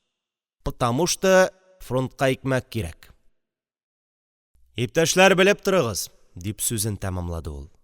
Безнең кызыл армия герман армиясын барыбер җиңәчәк, сугыш бетәячәк. Колхоз яңадан элеккечә булаячак. Бу беренче тапкыр чиркәнчек алу иде. Шулай да элеккеге Шәяхмәттән арынып председатель Шәяхмәткә әйләнү бик авыр барды. Менә мәсәлән телефоннан сөйләшүне генә ал. Тимерхан стенадагы телефонны бора иде дә, бугаз тамырларын бүрттереп, райондагы әллә кемнәр белән кычкырып сөйләшә иде. Шәяхмәттән анысы булмый. Ләкин районга көн саен кич бер шылтыратырга кирәк. Телефон бик начар эшли, шуның өстенә бер линияда 5 авыл. Тегеннән дә, моннан да тыгылалар. Һәр авыл кичке 6-да районга мәгълүмат бирә. Бу бик авыр эш. Ташлытау, Ташлытау дим. Әлү, Ташлытау. Шәяхмәтнең кичләре әнә шулай газаплы уза. Шу, кайсыгыз өрә анда? Өрмә. Алланың әче каһәре суқкыры. Ташлытау. Өрмә дим анда, кайсы авылныкы син? Өрмә, чукынчык. Барбер кем икәнеңне беләм мин синең. Хисмәт чукынчыгы бит син. Ташлытау. Әлү. Өрмә дим, башың беткере. Бусы кайсы авыл килмешәгә тагын. Барбер кем икәнеңне белермен. Сводка соңа кала бит. Ташлытау. Үф. Председатель булуның әнә кай яклары да бар икән. Булары инде кырдагы эшне оештыруга караганда да авыррак иде. Көзге якта караңгы төннәр башланды. Һәр көн үзе белән бер яңа мәшәкать, һәр төн куркыныч алып килә. Кайдадыр кемнәрдер сугыштан качып дезертирлыкта йөриләр ди. Кайдадыр кемнәрдер кара чыршы басуына чыгалар да, бодай уы башап урманга кереп китәләр ди. Ташлытаудан Нәбиуллин килеп, әллә ничә мәртәбә урам каравылчыларын тикшереп китте. Элеккеге тыныч тормыш бетте. Элек каравылга чыккач, урамны бер-ике әйләнә идең дә, каравыл өенә кайтып әкият сата идең. Хәзер төне буе урамда йөрергә кирәк. Тәрәзәләрдән ут күренсә барып шакырга, кисәтергә кирәк. Күпердән узучыларны тикшермичә җибәрмәскә. Кем ул, кая бара, ни эзли? Буларның барысына да председатель җаваплы. Син монда, диде аңа участковый Нәбиуллин. Гарнизон начальнигы. Смотри, бөтенесе өчен башың белән җавап бирәсең. Нәбиуллин еш кына төн уртасында килеп, каравылчыларны тикшерә иде. Бер төнне үзендә тоттылар. Каравылда Борһан икән. Борһан сугышка менә китәм дип гел военкоматтан борылып кайта иде. Колхозда да рәтләп эшләмәде. Бүген иртәгә сугышка китәсе булгач, аңа эш кушучы да булмады. Соңгы тапкыр ул урам каравылына шактый салып чыккан иде. Тәмәкесен учына яшерде дә күпер кырыендагы тал төбенә утырды. Авыл тып-тын, эттәрми. Тик Ташлытау юлыннан гына тарантас тавышы ишетелә. Борһан колакларын сагайтты. Тарантас авылга таба килә иде. Менә бер вакыт җан фәрманга чабып күпергә яхшы ат килеп керде. Борһан мәче тизлеге белән тал төбеннән сикереп чыкты да атның башына асылынды. Ат өркеп алсанын күтәрде һәм ачы тавыш белән кешнәп җибәрде. Тарантас эчендәге кеше очып ат артына тәртә арасына барып төште. Авылда этләр өрә башлады, атның дилбегәсе чорналды, арба борылып тарантас ауды. Тәртә астыннан ат аяклары арасыннан сузылып килеп чыккан кеше Нәбиуллин икән. Ул караңгыда Борһанны чамалап алды. Борһан, син нишлисең? Ә мин как раз дезертирларны тотам. Җибәратны син нәрсә, мине танымыйсыңмы әллә? Тануын таныйм, но җибәр алмыйм.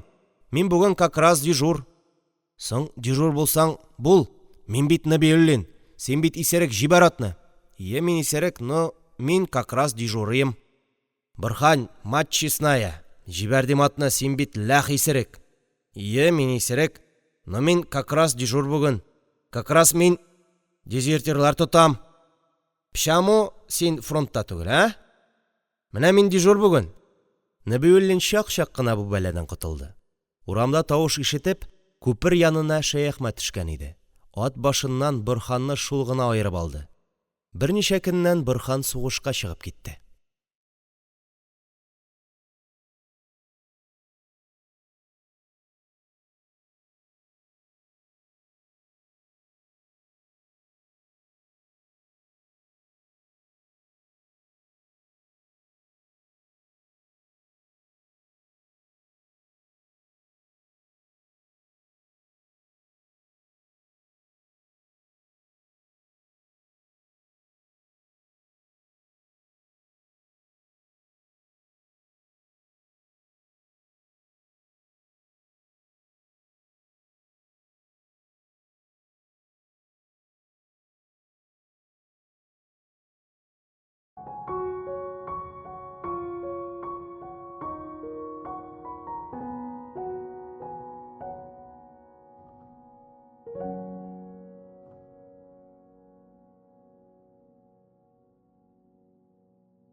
Кеше китә, җыры кала.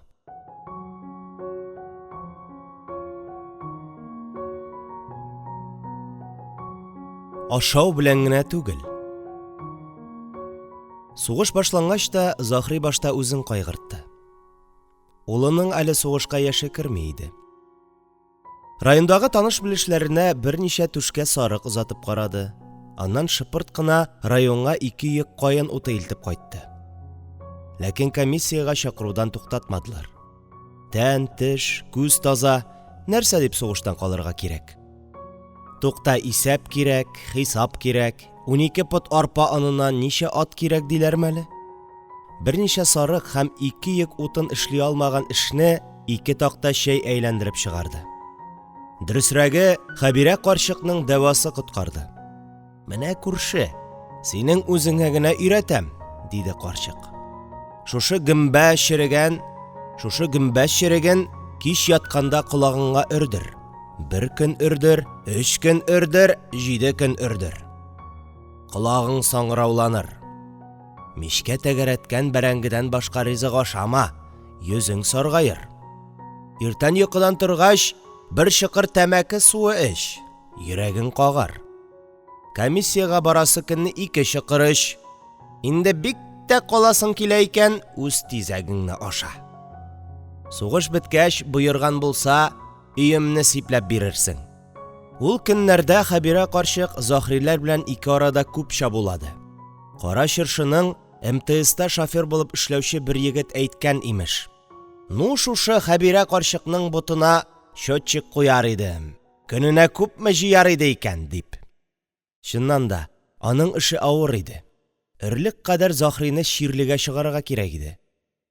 Атна 10 көн үтүгә Заһри саргаеп кипте. Күрше-күлән белән сөйләшкәндә колагына кулын куеп тыңлый башлады. Халык арасында төрле хәбәр таралды. Имеш, комиссия вакытында военком үзе килеп кергәндә, Заһри чыгып барганда, аның янында гына идәнгә чылтыратып акча төшергән. Заһри ялт итеп борылып караган ди. Ләкин врачлар йөрәген тыңлап, әлегә калдырып торганнар ди. Шулай да кодасы Шәяхмәт аны кызык итте. Бер нәрсә ишетмәгәнгә салышып йөргән көннәрдә ул Заһригә хәл белергә керде. Хәл-әхвәл сөйләшеп утырган уңайдан ул Заһриның кече кызы Гөлфияне янына чакырды да әкрен генә сораша башлады. Төнлә белән кемдер искерттән 1 ат йөге салам урлаган иде. Шулай, диде Шәяхмәт. Әтиең төнлә салам алып кайттымы? Аны кая куйдыгыз, диде. Заһри күзләрен елтыратып сәке буенда утыра. Гөлфиягә нәрсәдер әйтмәкче була һәм сабый узган төнне булган хәлне сөйли башлый. Шуннан Заһри түзми, Гөлфия, бар, дуңгыз, сабагыңны кара, дип әйтергә мәҗбүр була. Ахырдан Гөлфиягә эләгүен, ләкин бу хәбәр халыкка фаш була. Шул көннән башлап халык белән Заһри арасында ниндидер салкын сугыш башлана. Мөмкин кадәр аның белән очрашмаска, сәламләшмәскә тырышалар. Ләкин төп мәсьәлә инде хәл ителгән иде. Заһри сугыштан калып торды. Ул арада өлкән улы Әхмәт Зарифның да срогы җитте. Монысын инде икенче төрлерәк юллар белән коткарга кирәк бит, каһар. Дөрес, Заһри күптән инде авыл советы секретаре Мәрхәмә белән чамадан тыш яктырып сөйләшә башлаган иде. Хай сеңлем, чибәрдә кыз инде үзең. Сугыш вакыты булмаса, күземне йомып, үземнең Әхмәт Зарифка димләр идем сине, дип, җае белән бер әйтеп тә салды. Мәрхәбәнең егет сайлаудан яше чыгып бара иде. Заһри кызның иң нечкә кылына чиртте. Ул арада булмады, Ленинград марҗасыннан 1 пот бәрәңгегә алыштырган кара йон күлмәк Заһриның сандыгыннан чыгып, Мәрхәбә өстенә күчте. Яшьтәшләре беренче мәртәбә каралырга киткән көнне Әхмәт Зариф ат җигеп көлтә кертергә чыкты. Авыл советындагы метрикада нибары 1 сан үзгәргән иде. Бер көнне кич Заһри идарәдән кайтканда Шәяхмәтне сагалап торды да: «Әйдә, кем, кода? Кодагыең бик әйбәт сарык итеннән аш пешереп калды. Колхоз район хәлләрен сөйләрсең, кешесенә күрә генә берәр төрек малае да табылыр», дип кыстый башлады. Шәяхмәт риза булды. Өрмәгән җиргә утыртмадылар председатель коданы. Өстәл артыннан гына чиреге белән аракы да чыгарылды. Бераздан Заһри шунда утырган җиреннән түнде. Шәяхмәт ашын ашап, бик рәхмәт дип кайтып китте. Икенче көнне кич нәрәт биргәндә Заһри кода икмәк тапшырасы атларны төнгә бүрәнә өмәсенә сорый килде. Ләкин шул минутта Шәяхмәтнең пружинасы ычкынды. Ул ачуланып өстәлгә сукканда Заһриның бите шәмәхә кара белән тулды. «Күземә күренәсе булма! Син мине кодагына дип белдеңмени?» дип ул аны бөтенләй куып ук чыгарды. Гомер буенча авылда дошмансыз яшәгән Шәяхмәт өчен бу хәл бик авыр тоелды. Әммә нишләмәк кирәк? Шуның эчендә сугыш вакыты бит ул. Ләкин бу Шәяхмәт өенә килгән күңелсезлекләрнең башы гына иде әле. Хәер, Шәяхмәтнең өенә хәсрәт килгәнгә инде берничә көннәр иде. Моны әле тик бу йортта белмиләр генә иде. Кара хәсрәт борчак басуыннан торып, Шәяхмәтнең нигезенә крәм дип һәр төнне канатын җилпи иде. Аяз төннәрнең берсе иде. Шәйхи картка басуны бер әйләнеп кайтырга куштылар. Борчак җиренә килеп җиткәч, карт анда ниндидер бер чүмәләчекнең кыймылдаганын күрде. Шуннан ни булса шул, язмыштан узмыш юк дип, таягына таянып карт шунда атлады. Артык курыкмады. Мин изге милекне саклыйм, шаят Ходай Тәгалә ярдәм бирсә кирәк дип, тегенең башына имән таягы белән берне томырым дигәндә генә, теге чүмәләчек әкрен генә аягы үрә басты да, «Сау-сәләмәт кенә яшисеңме, Дәү абый?» дип кулын бирде. Шәйхи картның шунда егәре китеп теле тотлыкты. Ни күзе белән күрсен, каршысында энесе Шәяхмәтнең улы Нургали басып тора иде. Өс башы таланган, билгә кадәр кара сакал, ялан баш. Башта безнекеләр ни хәлдә, фәлән төгән дигән булып сорашты. «Дәү абзый» диде, «Мине күргәнеңне бер кешегә дә әйтмә. Урман эшенә чыдый алмыйча, фезүдән качкан идем. Менә хәзер йырткыч хәлендә калдым, барып җәвит итәргә дә куркам» диде. Шәйхи карт телсез калды. Сугыш вакытында кемнең генә йортында кайгы хәсрәт булмый. Кемнеке үлгән, кемнеке хәбәрсез, кемнеке аяк-кулсыз госпитальдә ята, ләкин халык гадәт буенча берсе өстенә килгән кайгыны бөтен ил белән күтәрә. Берсен-берсе юата. «Ил белән күрәбез, ил белән. Шунысын уйласаң гына бераз күңел җиңеләеп китә» дип, күрше-күлән кайгыларын уртаклаша тордылар. Тик Шәяхмәтләр өенә килгән хәсрәт кенә ил хәсрәтенә бер дә охшамаган. Үзенә бер төрле эчтән кимерә, төн йокысын, ашның тәмен качыра торган хәсрәт иде. Ни булса да булыр, әммә үзенең улы дезертирлыкка чыгар дип, карт һич кенә дә уйлап карамаган иде. Шуның өчен үстергәнмени? Шуның өчен дип укытканмыни ул аны? Ничек болай булып чыкты соң әле бу? Кай төштән башланасың бу афәтнең башы? Колхозда ярыйсы гына тормыш корган Шәяхмәт кай төштә ялгышты соң? Бу сораулар аның үзен дә, Зәйнәп җиңгине дә эштән чыгардылар. Әллә үземә охшаган дип иркәләбрәк үстердем ул Нургалине? Улы турында шундый яман хәбәр чыкканнан бирле бергә көн иткән агайлар аңа сәлам бирмичә күрмәмешкә салынып узалар. Карчык-коры йортка йомышка керми, ул председатель генә. Моңа ни хәл чыдамак кирәк? Ә бит 18нче елда аны авыл халкы комбат председатель итеп сайлап куйган иде. Шуннан бирле гел җитәкчелек эшендә булды Шәяхмәт. Чүкеч кебек таза егет вакытында бай атларын карап уздырган көннәрен уны белән, йөзе белән кайтарды ул. Колхозның беренче елында ук аны ферма мөдире итеп куйдылар. Хезмәт көне мул булды. Йорт җирне рәтләде. Кышлык утынны сабан туе җиткәнче турап әрдәнә өеп куя иде. Бәйрәмдә кунак төшермәй калмады. Авылның ичмасам бер генә кешесе белән дә сүзгә килмәде. Аны халык олылады. Нургалине укытты. Әйдә рәхәтләнеп үссен. Кемнеке, Шәяхмәтнеке дигәндә белеп торсыннар диде. Нургали фезуга чыгып киткәч, атна уздымы юкмы, Шәяхмәт исеменә беренче һәм соңгы хат килде. Бик читен, йокы аз, урман эчендә землянкада ятабыз. Әдәм чыдый торган түгел, дип язган иде аның кече улы. Үз гомерендә күпне күргән Шәяхмәт башта ярсыды. Малайының зоотехниклар курсын ташлавына аның бик нык ачуы килгән иде. Шулаймы, читенме, малакасус, сугыш вакыты диләр аны. Сугышның үзенә эләккәч күрерсең әле. Әле ни тукмышты иртә уяту, эчәр тәүлек ат өстендә барган вакытлар була анда, дип җикеренде. Ләкин ничә әйтсәң дә бала бит. эченнән Нургалине кызганды. Шулай да күңел йомшаклыгын берәүгә дә сиздермәде. Ә бер көнне кичкырын аларның капкасыннан таякка таянган Шәйхи карт кереп, «Әссәләмүгаләйкем» дип сәлам бирде. Шул төн эчендә Шәяхмәт 10 еллыгын картайды. Йөзенә сары коелды, яңак сөякләре очлаеп калды. Иртәгесен кырга чыгарга җигәре юк иде. Ул көнне көн буе йортта киңәш табыш барды. Шәяхмәт бер генә нәрсә теләде. Кайтып кына керсен иде җир бит тизрәк. Корт анасын япкан күк келәткә ябар иде дә туп-туры районга чабар иде. Юк, курыкмас иде дөресен сөйләргә Шәяхмәт. Шул төннән башлап ул йокыдан калды. Ишек шыгырдаса да, капка кыйма шалтырап алса да, өй пичмагыннан мәче үрмәләп менеп китсә дә, Нургали кайткандыр кебек тоела. Син кара әле дим, ишетәсеңме? Дип, болай да йокламаган карчыгының кабыргасына төртә торган булды.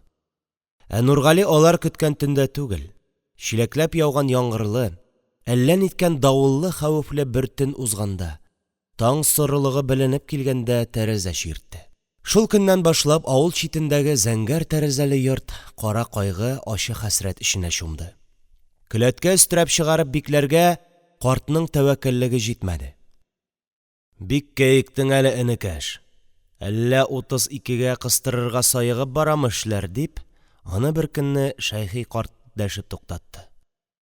Авыру булсаң хастаңны ашарыңа булмаса югың әйтер идең, эчең бушар иде.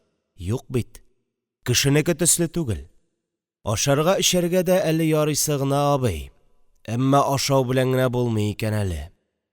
Менә мин 3 ел буе байда ат карадым. Бай атларына гәрәбәдәй сулы бирә торган идем. Менә син атны гел ашатып тор, түлке кабырга арасына башак таягы белән төрткәләп, җанын кыйнап тор. Тазарамы ул ат? Кәнишне юк. Стало бит, минем дә хәл шул чамадарак. Кеше сүзен ишетмиммени мин? Шәйхи карт дип тә, җә дип тә җавап бирмәде, тамагын кырып каланчага таба китеп барды. Бер көн кичке аштан соң һәр көнгә агзарлар чыгып, оятсыз, әрәмтамак кебек сүзләр барысы да әйтелеп беткәч, Шәяхмәт бугазына әллә ниткән генә бер тиеннең утырганын сизде. Сүз әйтим дисә тавышын калтырата, тын алыйм дисә тамак төбен буа иде ул тиен. Менә билләһи, картаймыш көнебездә әдәм рисвай әйтте бит. Урамга чыгарлыгыбыз калмады, нәселебез череде, дип үзгәләнеп урыныннан торды да, ишек янындагы чөйгә элгән кызыл башлы сөлгегә туры барып, битен каплады. Ак күлмәк астында җилкә сөякләре беленеп торган чандыр гәүдәсе калтырана, дерелди иде картның. Әйтерсең лә аның дерелдәвеннән бөтен өй селкенә. Төнге давыл белән кыйма капкалар шыгырдап куя. Гүя алар да картны кызганалар. Ах, яман, сөйләп бетергесез яман сезнең хәлегез дияләр кебек. Нәкъ шул вакытта чыпчык эзләп менгән мәчене куркытып, чырманың әллә кай җиреннән йөрәк өзгеч икенче бер тавыш ишетелде. Ул тавыш үзе әллә каян, 7 кат җир астыннан чыккан төсле тонык кызганыч иде. Бу 10 көн буена качып, чырма тәрәзәсеннән төшкән җәйге кояшның саргылт нурында саргайган, хәлсезләнгән, сакал-мыек баскан, тәмам өметсезлеккә бирелгән Нургали тавышы иде. Ниндидер серле җеп аның йөрәген әтисенең йөрәге белән бергә бәйләде. Кемдер шул җепне бер үк вакытта тартты, бер үк вакытта икесенең дә күңелләрен кузгатты. Менә ул ирек. Ул бер кемгә дә кирәк түгел. Кайтканнан бирле аңа әнисенең улым дип дәшеп караганы юк. Аны иртән йокысыннан да уятмыйлар. Ул үзенең бер кемгә дә кирәк түгеллеген тәмам аңлады һәм күз яшьләре үзеннән үзе кыелдылар. Аның саен Нургалигә куркынычрак була башлады. Нургали хыялы белән рәхәт, дәрәҗәле көннәрен күз алдына китерде. Менә ул авыл клубында кино куя. Аппарат телсез, Нургали яңгыравыклы тавышы белән үзе аңлатып бара. Халык томанныйга әле ияләнеп бетмәгән. Аңлатмыйча булмый. Әле фильмда берәр сугыш картинасы күренсә, барысы да безнекеләрме дип борылып сорыйлар. Малайлар магнито әйләндерәләр. Бер пәрдәне әйләндерергә бер малай кирәк, аларны билетсыз кертәсе. Качмасыннар өчен бүрекләрен җыеп аласы. Ә алар мышкылдый әйләндерәләр. Аппарат чытырдый. Тузанлы клубта электр яктысы көлтә булып түргә уза. малай-шалай бармаклары белән экранга сурәт төшерә. Кино лентасыннан тәмле ис килә. Соңгы рәтләрдә аппарат янында гына мул итеп вазелин яккан, бит урталарын кызарткан кызлар утыра. Җае килгәндә мутраклары Нургалигә карап күзләрен елтыратып алалар.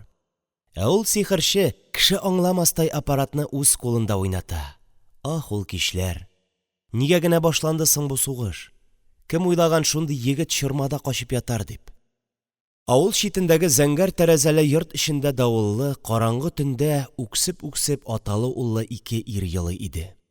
Каты давыл басылып, өй түрендәге тополь яфраклары әкрен искән таң җиле белән яңгыр тамчыларын койганда гына Шәяхмәт йокыга талды һәм искиткеч матур төш күрде.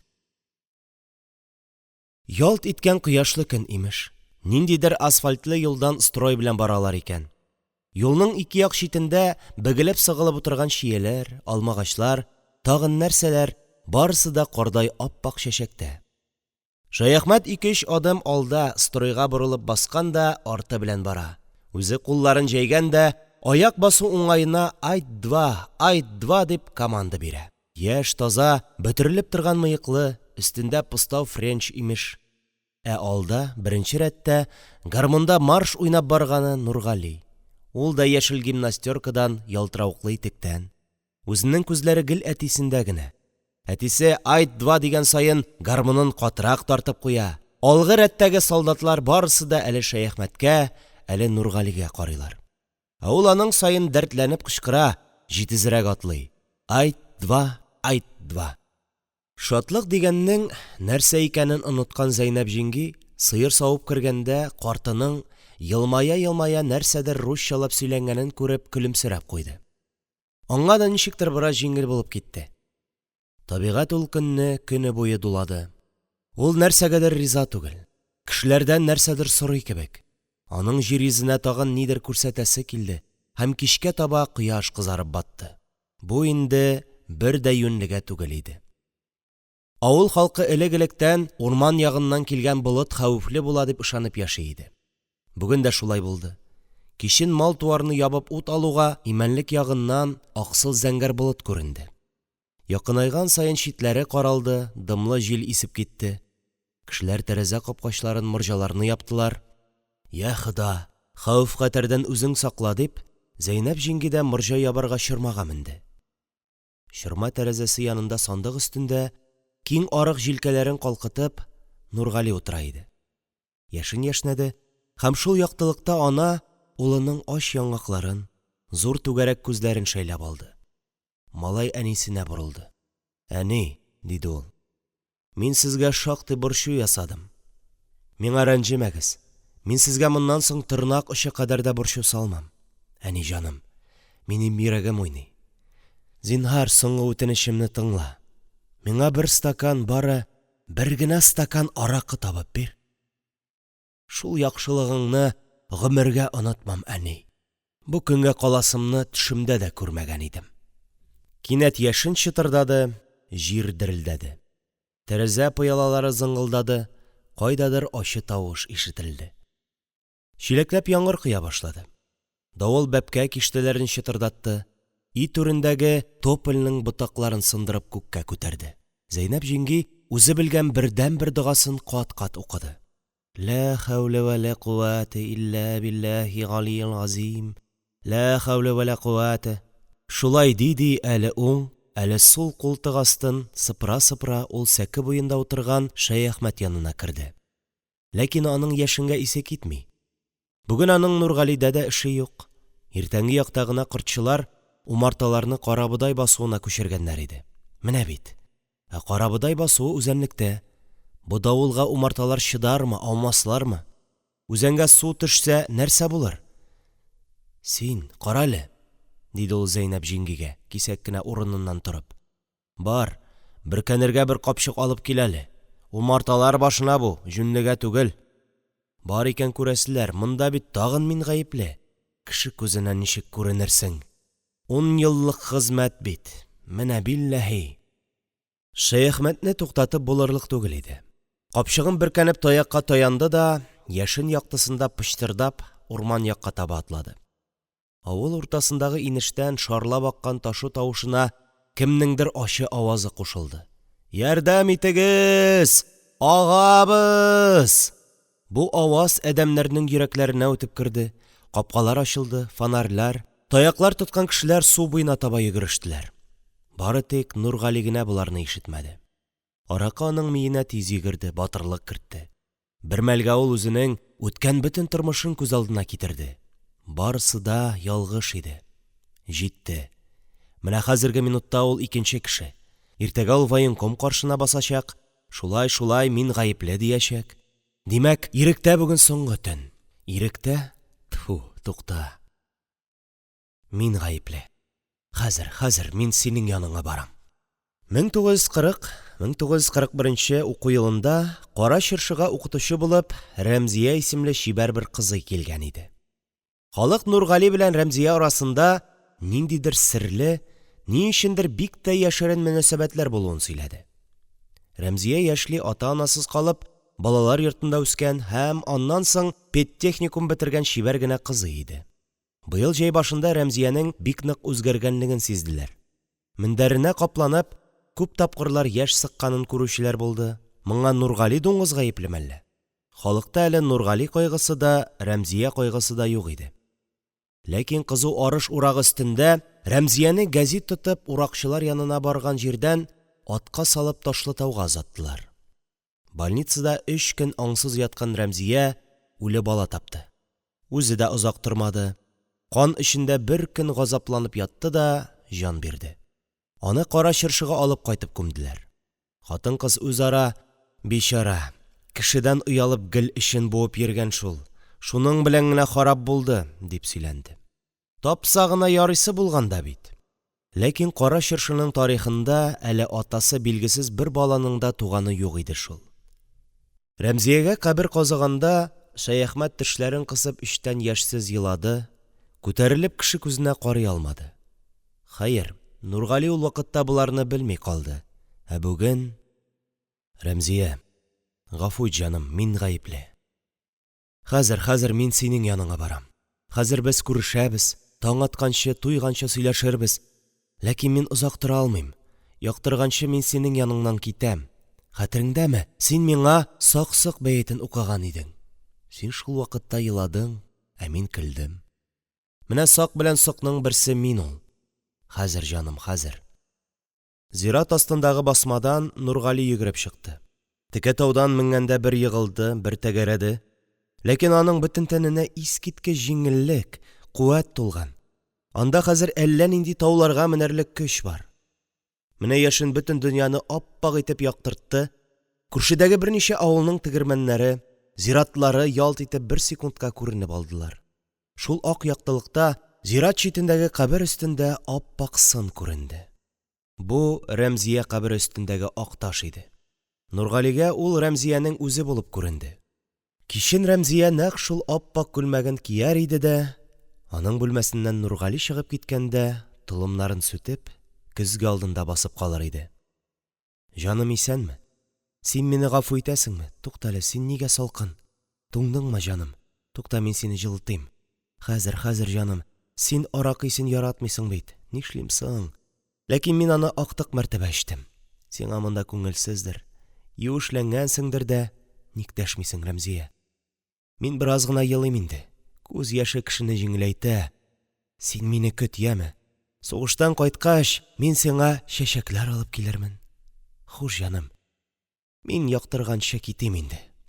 Нургали зират тавыннан аска таба шуышып төшкәндә, басманы ташу алып киткән иде.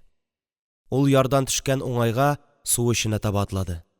Су өсте тулы ап-ак балык иде. Нәрсә бу, саташумы? Каян килгән балык? Нургали аның берсен тотып кесәсенә салды, аннан икенчесен, өченчесен. Туктале, әтиене бер сөендерим. Бу арада ит ашаганнары юк. Әти мескен ябыгы беткән. Шулай ди, үзе ярга таба үрмәләде, абынды, су йотты, тончыкты, үзе 2 кесәсенә дә балык тутырды. Галифе кесәсенә шактый керә икән бит. Су буе бакчасының капкасыннан пычракка баткан Нургали килеп кергәндә, олы капкадан Шәяхмәт тә күренде. Ата белән ул бер авык бер-берсенә гаҗәпләнеп кара-каршы басып тордылар. Яңгыр, давыл басылган, инде яктырган иде. Шәяхмәтнең кара тамырлы куллары шешенгән, сакал бөртекләре баскан бугаз төере зәңгәрләнгән, бите маңгае буялган. Нургалинең исә чәч араларына, колак тишекләренә ком тулган, өстеннән су, чалбар кеселәреннән ташлы ләм ага, күзләре пыялаланган. Ата да, ул да дәшмәделәр. Бу минутта ата өчен мондый көтелмәгән очрашу инде артыграк иде. Кеше дигәч тә, аның да сабырлыгының чиге була бит. Шәяхмәтнең сабыр канаты сынып китте.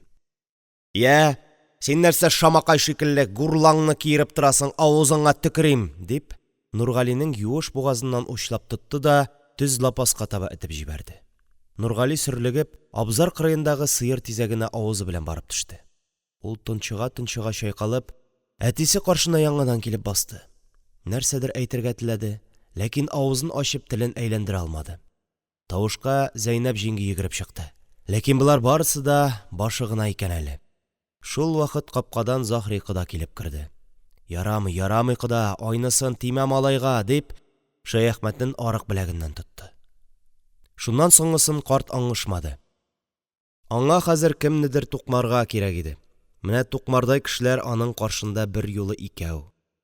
«Ай Алла, шурт!» дип, сөякчел кулы белән Заһриның саргылт иреннәренә сугып җибәрде. «Син генә кирәк идең монда, авызыңа төкерим, ат карагы!» Күзен тондырып килгән Нургалине дә шул уңайдан бугазлап алды һәм яман көч белән селтәде. Нургали нәкъ баягыча сөрлегеп, шул урынга яңагы белән барып төште. Авыл ишеннән көтүченең быргы тавышы ишетелде. Кояш чыгар алдыннан исә торган җил яфраклардан тамчылар койды. Хәсрәте һәм шатлыгы белән дәһшәтле елның тагын бер көне туды.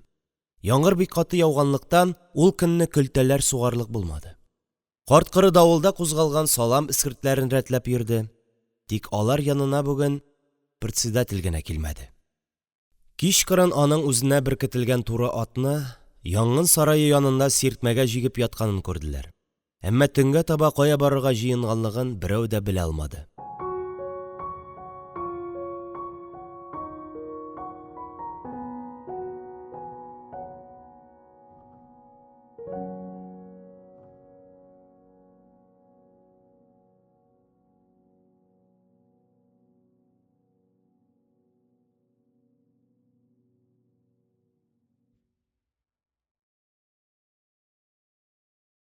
Кеше китә, җыры кала.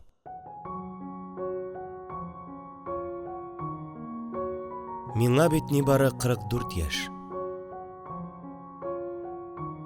Хисмәт белән Хакимулла бер батальонда сугышка керделәр.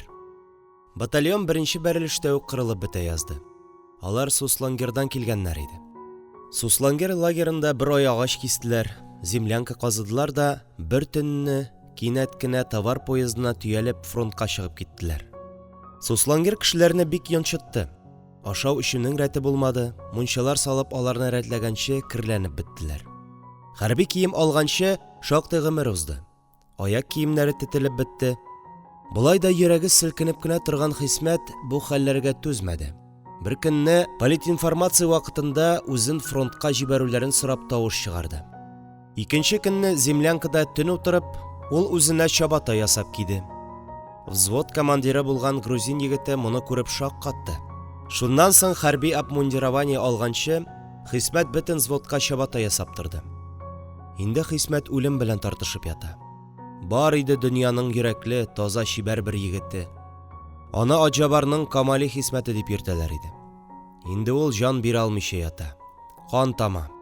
Нарат ылыслары белән аралашкан дымлы комга Хисмәтнең каны саркый. Менә ул 44 ел буе аңа куәт биргән нәрсә тамчылап әрәм була. Аҗабар басуындагы арыш ипиен, бодай күмәчен ашап ясалган кан фин култыгы буенда тама. Кешенең бөтен матурлыгы канда. Кешенең бөтен яхшылыгы канда. Жан дигәннәре шул кандыр ул.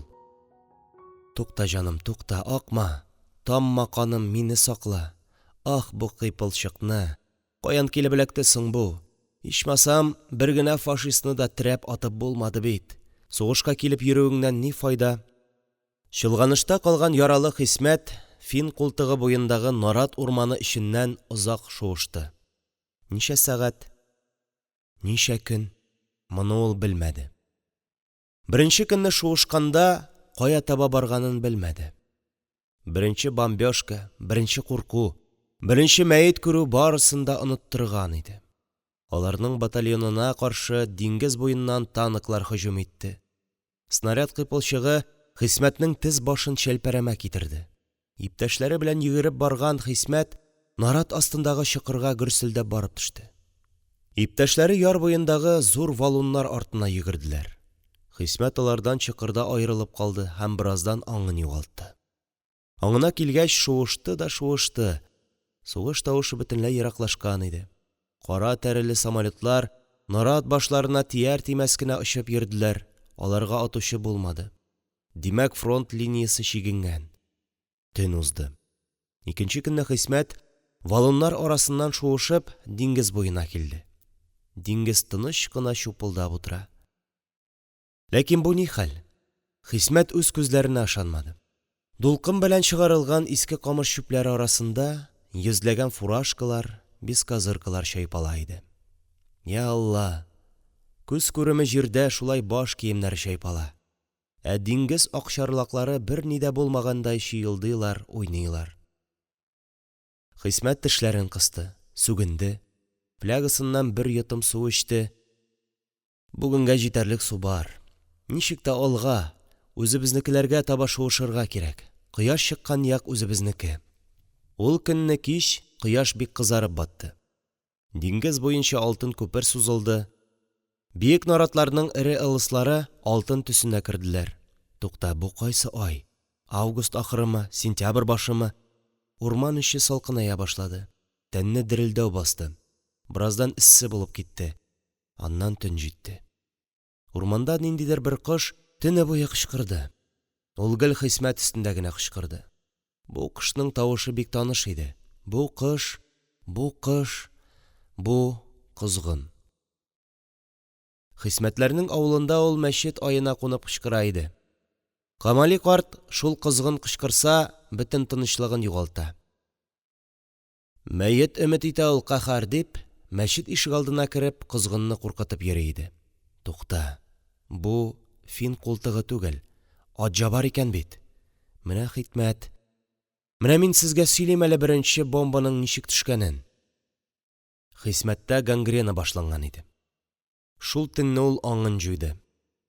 Иртәгесен аны чылганышта калган ике сугышчы табып алдылар. Хисмәт аңына килеп күзен ачты. Саташам дип уйлады, күзен йомды. Тагын ачты. Ләкин саташмый икән.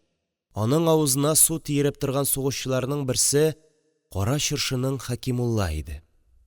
Хисмәт ут кебек кызган куллары белән аның кулын кысты. Аннан зур пилотка кигән ябык кына рус егетенең кулын озак тотып ятты. Мондый вакытта сугышчылар берсен-берсе ташламыйлар. Димәк, хәзер үлмәскә генә кирәк. Булай булгач булды. Көндез кыймылдарга ярамый иде. Чокырга урнаштылар да кичне көттеләр. Хәкимулла белән рус егете ботаклар җыеп насилка ясадылар. Бил каешларын өстерәү өчен көйләделәр. Хисмәтнең күңеле күтәрелде.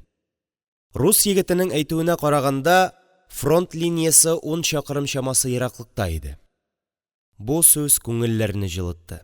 Көн озын булды. 3 сугышчы кымлы чокырда, нарат башларына карап, үткән тормышны искә алдылар. Хисмәт төштән соң кызыша башлады.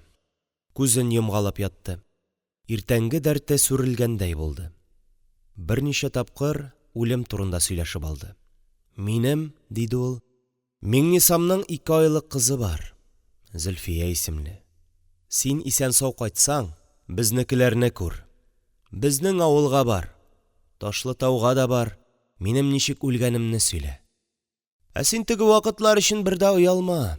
Минем олы кыз Миңниса үзе чая булды. Мин сиңа ачу тотмадым.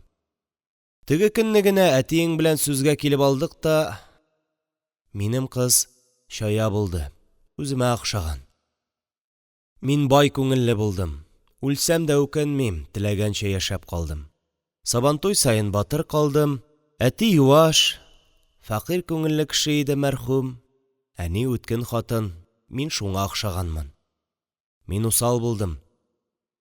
Җыен чибәр кыз минеке булды.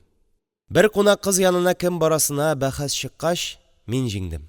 Үзебезнең авылның урамын чатнама суык көнне көпә-көндез кем яланаяк әйләнеп чыкса, шуңа була дидек. Мин чыктым. Кунак кыз моны ишеткән дә хурланып елаган. Ә кичен мине күргәч, хушсыз була язды. Чибәр идем. Мин җырлаганда карт-коры елый иде. Кунак кыз шул кичне үк үзе башлап чыланда суырып үпте. Егет булса, шундый булсын диде. Икенче вакыт тагын шулай бәхәсләштек. Безнең авыл егетләре шундый, үзең беләсең. Бездә йорт саен бер шундый ташбаш. Чистай мишәрләреннән бер дә ким түгел. Анысында читтән кайткан алтын тешле бер укымышлы кыз иде. Анысы революция булгач. Бу юлы да мин җиңдем. Кем бер сарык бәрәнен ашап бетерә, кыз шуңа була дидек. Бетердем. Алтын тешле кыз кич очрашкач рәхәтләнеп көлде. Син, егет, миңа бик ошыйсың. Ну, сиңа укырга кирәк, диде. Шуның сүзе белән курсларда йөреп кайттым. Вит-санитар булдым. Ул вакытта байтар дип йөртәләр иде. Әти мәрхүм юаш кеше иде. Табак Камали дип йөрттеләр үзен. 12нче елны безнең Атҗабарны кызыл әтәч ялап алды. Бөтен кешенең диярлек йорт җирләре янды. Әтинеке читтәрәк булгач зыян тимәде. Халык күрше-тирә авылларга чыгып китте. Халык ярдәм итә. Атҗабарлар урамга килеп керү белән кайсы он, бәрәңге, кайсы балта, пычкы, киез итек чыгарып бирә. Әти мәрхүмнең эче пошып ята.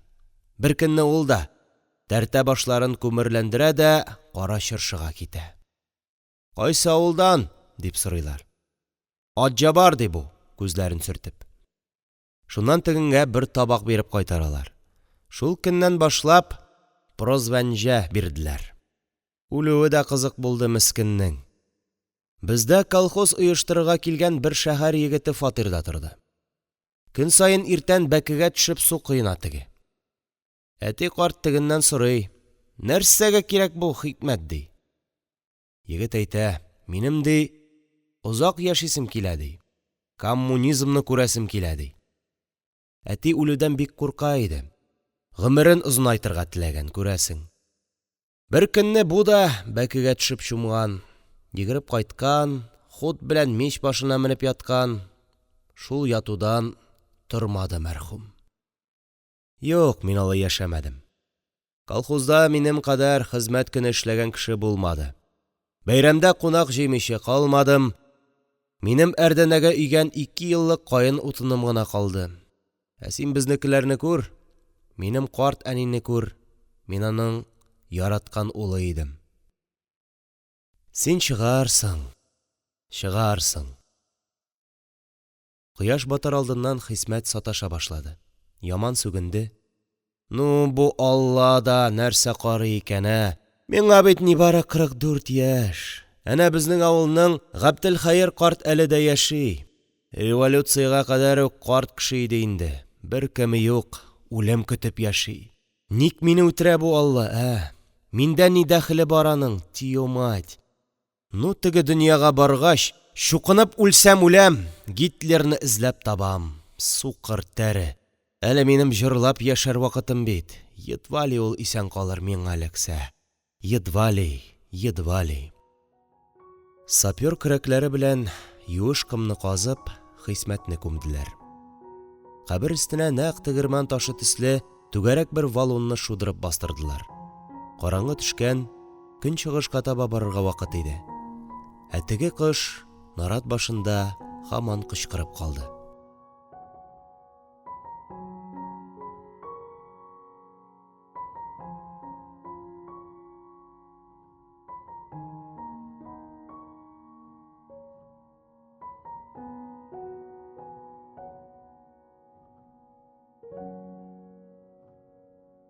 Миңлегалинең Гарәбстанда йөргәне күренә. 41нче елның көзе кар бик иртә яуды да бөтен ашлык чүмәләләрен күмеп калдырды. Шомлы көз иде ул. Каз үрдәкләрнең яшь карда тәпиләре алсуланып, гомер беткәнне сизеп, адашып аңгыраеп йөри башлаган көннәрендә кисәк кенә җылытты да куйды. Бер көн эчендә басу ала-тилә булып калды. Хәбирә карчыкның нәкъ шундый ала төстәге карт сыерын шул көнне кич әвеслек янында бүре буып китте. Иртәгесен куе авыр томан таралгач, аны карарга халык җыелды. Карт иде инде. Җәйге кичләрдә мөгрәп кайта иде. Хәбирә карчыкның җил капкасы ачык булмаса, өйдәләрме дигән сыман, зур күзләрен тәгәрәтеп, селәгәйле танавын капкага төртеп ыңгырашып тора иде. Ә хәзер комсыз бүре аның арт санын талаган, бугазын сыткан, хәтта сырт сөяген урталай үзәргә маташкан. Никадәр газаплангандыр сыер. Сугыш хикмәте инде бу. Ярман җиреннән әллә ниткән яллы бүреләр килгән. Безнең бу тирәдә туп шартламагач аларга тыныч инде, фәлән инде, төгән инде, дип бу хәбәрне ул көннәрдә авыл буенча Хәбирә карчык таратып йөрде. Имеш, узган атнада таң белән базарга баручылар елга буенда әллә нинди зур бозау кадәр өч бүре күргәннәр. Үзләре яллы, үзләре аксыл соры ди. Бу хәбәр җитә калды. Тагын әллә кемнәр андый бүреләрне урман аланында, чүннек янында да, имәнлек кырында да күргәннәр. Язгы ябагасы кыелып бетмәгән ач бүренең эшләгән бу җинаяте бик күп имеш-мимешләрне өстерәде. Җипшек көндә әвәләгән кар шикелле әйләндергән саен үсте дә үсте. Ул ел әллә нинди тынгысыз, шомлы булды. Бер куркыныч хәбәрне икенчесе бастырып кына барды. Ул елгы кадәр зәһәр салкын кыш булганы юктыр. Иртә көн тудымы, карчык кыры хәл белешергә керешәләр. Сугыштагы бәндәләрне кыру өчен инде бу суыклар, я Хода, дип авыр сулыйлар. Шуннан китә хәбәрләр. Германнар имеш Мәскәүдә икән инде. Аларны яклап төрек патшасы сугыша ди. Алдагы Рамазан гаетенә Казан каласында чәй эчмәсәм, иманым кәфир булсын дип әйткән ди анасы. Мин сугышсам, дин өчен сугышам дип әйтә ди. Сугыш башларга түбәтәем селкенеп кенә тора дип әйтә ди. Хәбәр артыннан хәбәр, берсе икенчесеннән куркынычрак. Калада төнлә кисәк кенә трибуги ясыйлар. Әллә ниткән утлы көлтәләр һавада йөриләр ди. Калада картларны да сугышка җибәрәләр ди. Тагын әллә ниләр, әллә нәрсәләр бар ди. Аргы як Халиулланың да хаты килгән ди. Кайда сугышканыбызны әйтергә ярамый. Хатны пүләвәй почтага гына язасы дигән. Ходаем, бөтен дөньясын пүле баскандыр инде. Мичкә киптерергә куелган кура җиләге ничек кимеп чыкса, сугыштан без дә шулай чыгабыз дип әйткән ди. Төннәрен урам тын була, утлар сүндерелә. Соңгы төннәрдә Фәхерниса карчыкның гына тонык ут яктысы күренә. Кышның шул зәһәр көннәрендә аның карап торган бер улы Миңлегалинең үлгән хәбәре килде. Күрше авыл егете: Миңлегалине үз кулым белән җирләдем. Немец минасына шартлап харап булды. Әнисенә әйтегез, дип язган иде. Ләкин ул хат килгән көнне Фәхерниса карчыкка 5-6 еллык кына кара печатле кагаз килеп төште. Атларга кичке башак биреп кайтканда, ул Миңлегали урынына ат караучы булып калган иде. Хат ташучы аңа шул кагазны тоттырып чыгып китте. Язу танымаса да, ана йөрәге аның нәрсә турында икәнен сизде. Тез буыннарының җигәре китте, ләкин күзенә яшь килмәде. Ул икенче көнне Миңлегалинең яратып җигә торган бурлы атына башак биргәндә, атның башын кочаклап озак елады. Ул көнне бурлыга онны бер соскычка күбрәк сипте. Шуннан соң аның йокысы качты. Гел төнлә белән Миңлегали кайтып кергән кебек була. Капка кыйма шыгырдап алса да, салкыннан өй бүрәнәсе шартласа да, ул күзен ача. Ишеккә озак карап тора. Кысып куелган бишле лампаның филтәсен күтәрә төшә, ләкин Миңлегали юк. Ишек кырыенда кәтүктән эшләнгән чөйдә аның пальтосы гына эленеп тора. Фәхерниса карчык гомер буена эш яратты. Малаем кешедән ким булмасын дип, тол көенчә тырышып карап үстерде. Дин тотмады, юк-барга ышанмады, ләкин әйтеп бетермәслек кайгы аны какшата язды. Ул бер көн эштән кайтышлый Хәбирә карчыкның карындык тәрәзәсен какты. Тышын таракан кимергән Коръәнне карчык озак актарды. Бер аятын гарәпчә мыгырданып, корышкан бармагы белән йөртеп чыкты да тамак кырып тезде. Вау килсә бәхетле булыр, халык арасында кадерле булыр. Капкадан кергәндә зәхмәт җиле кагылган булган, сул ягында бер авыруы булган, анысы бер усал хатынның күзе төшкәннән. Үлмәсә әле дә исән буласы икән, исән булса Гарәбстанда җимешлектә йөрүе күренә, дип эшлекле кыяфәт белән Коръәнне киштәгә алып куйды. Таң атканчы Фәхерниса карчыкның уты шулай яна, салкын төн сорылана башлагач, ана зирәк йокыга тала. Ләкин нәкъ шул вакыт әкрен генә ишек ачылып, Миңлегали килеп керә дә йомшак тавыш белән: «Әни, әни, мин атларга башак бирергә соңга калганмын бит», дип әнисенең баш очына килеп юрганына кагыла. Фәхерниса карчык ниндидер бер йөрәк рәхәте белән җылынып сискәнеп уянып китә. Күзен ача. Ах, ул Миңлегали түгел. Юрган өстенә аның бердән-бер иптәше әдрәс мәчесе сикереп менгән икән. Стена сәгате авыр герен идәнгә таба өстерәп тек-тек килә. Тын өйдә аның тавышы юк-юк дигән кебек булып ишетелә. Фәхерниса карчык урыныннан тора. Юк шул, бәбкәм, юк, дип авыр сулый. Кемдер йөрәккә салкын су куя, йөрәк туктаганда итә, баш шаулый. Ул акрын гына ат абзарына таба атлый. Эш вакытында ачы хәсрәт онытылып тора. Менә ул ат абзары янындагы инешкә аркылы салынган күпер өстенә кергәч туктый. Күпер канатына сөялеп хәл ала, тагын уйга кала. Миңлегали сугышка чыгып киткәндә, ул баш иянәгә килеп авырып ята иде. Улын төн йокламыйча әзерләде. Иртәнге чәйдән соң баш чатнавына чыдый алмыйча ян сәкегә менеп ауды. Иптәшләрен белешергә дип чыгып киткән Миңлегали бераздан кызмача кайтып керде. Бичара бала. Аның үз гомерендә кызмача кие әнисенә күренгәне юк иде. Ана белән ул икәүләп елый-елый капчык тутырдылар. Улы әнисен урынына яткырды да, ике кулын биреп күреште һәм читкә карап кына: «Әни, күрешә алмасак ни, яме? Бәхил булышыйк», дип нәрсәдер бутады. Капчыгын җитез генә күтәреп, кулъяулыгы белән күзләрен сөртә-сөртә чыгып китте. Капка төбендә шелдерле атлар ярсып тыпырдаша. Аргы як егете Миңлегалинең кызыл чәчәкле сатин белән эшләнгән тальянын өзелердә итеп тарта. Бер эт җиргә чүгә-чүгә күккә карап елый иде. Тимер хотлы арба менә шул күпергә килеп кергәч, Миңлегали дилбегәне үз кулына алып, атларны кисәк кенә туктатты да, кепкасын салып арбага ыргытты һәм туры тау башына әнисе янына йортка таба йөгерде. Килеп керүгә, әнисе яткан сәке янына тезләнде һәм карт ананы күкрәгенә кысып, күз яшенә тыгыла-тыгыла җырлады.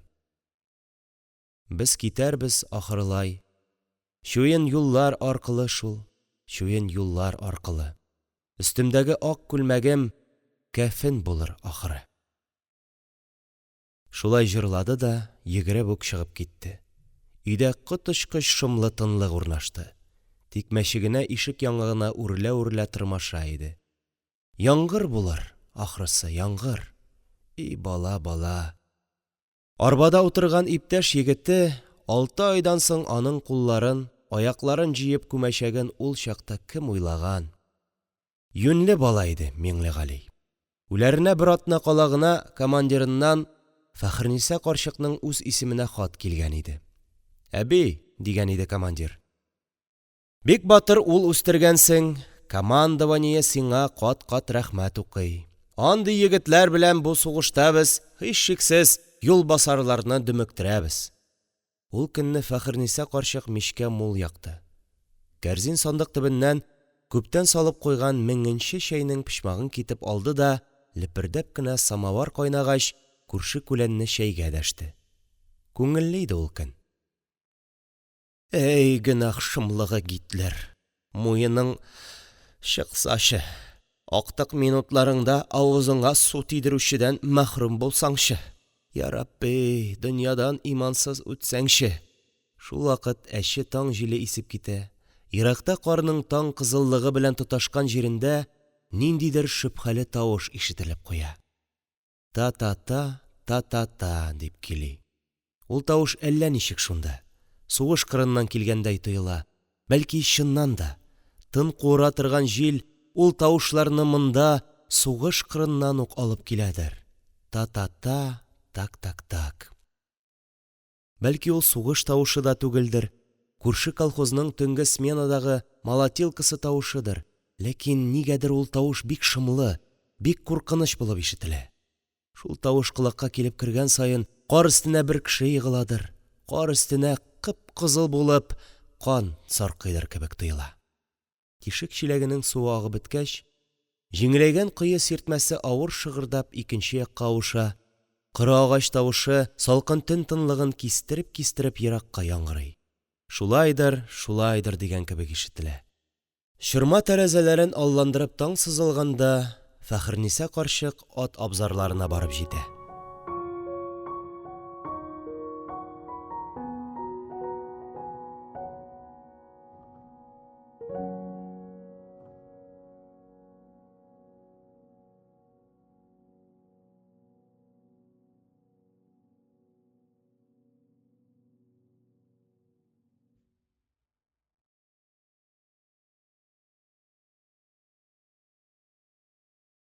Кеше китә, җыры кала.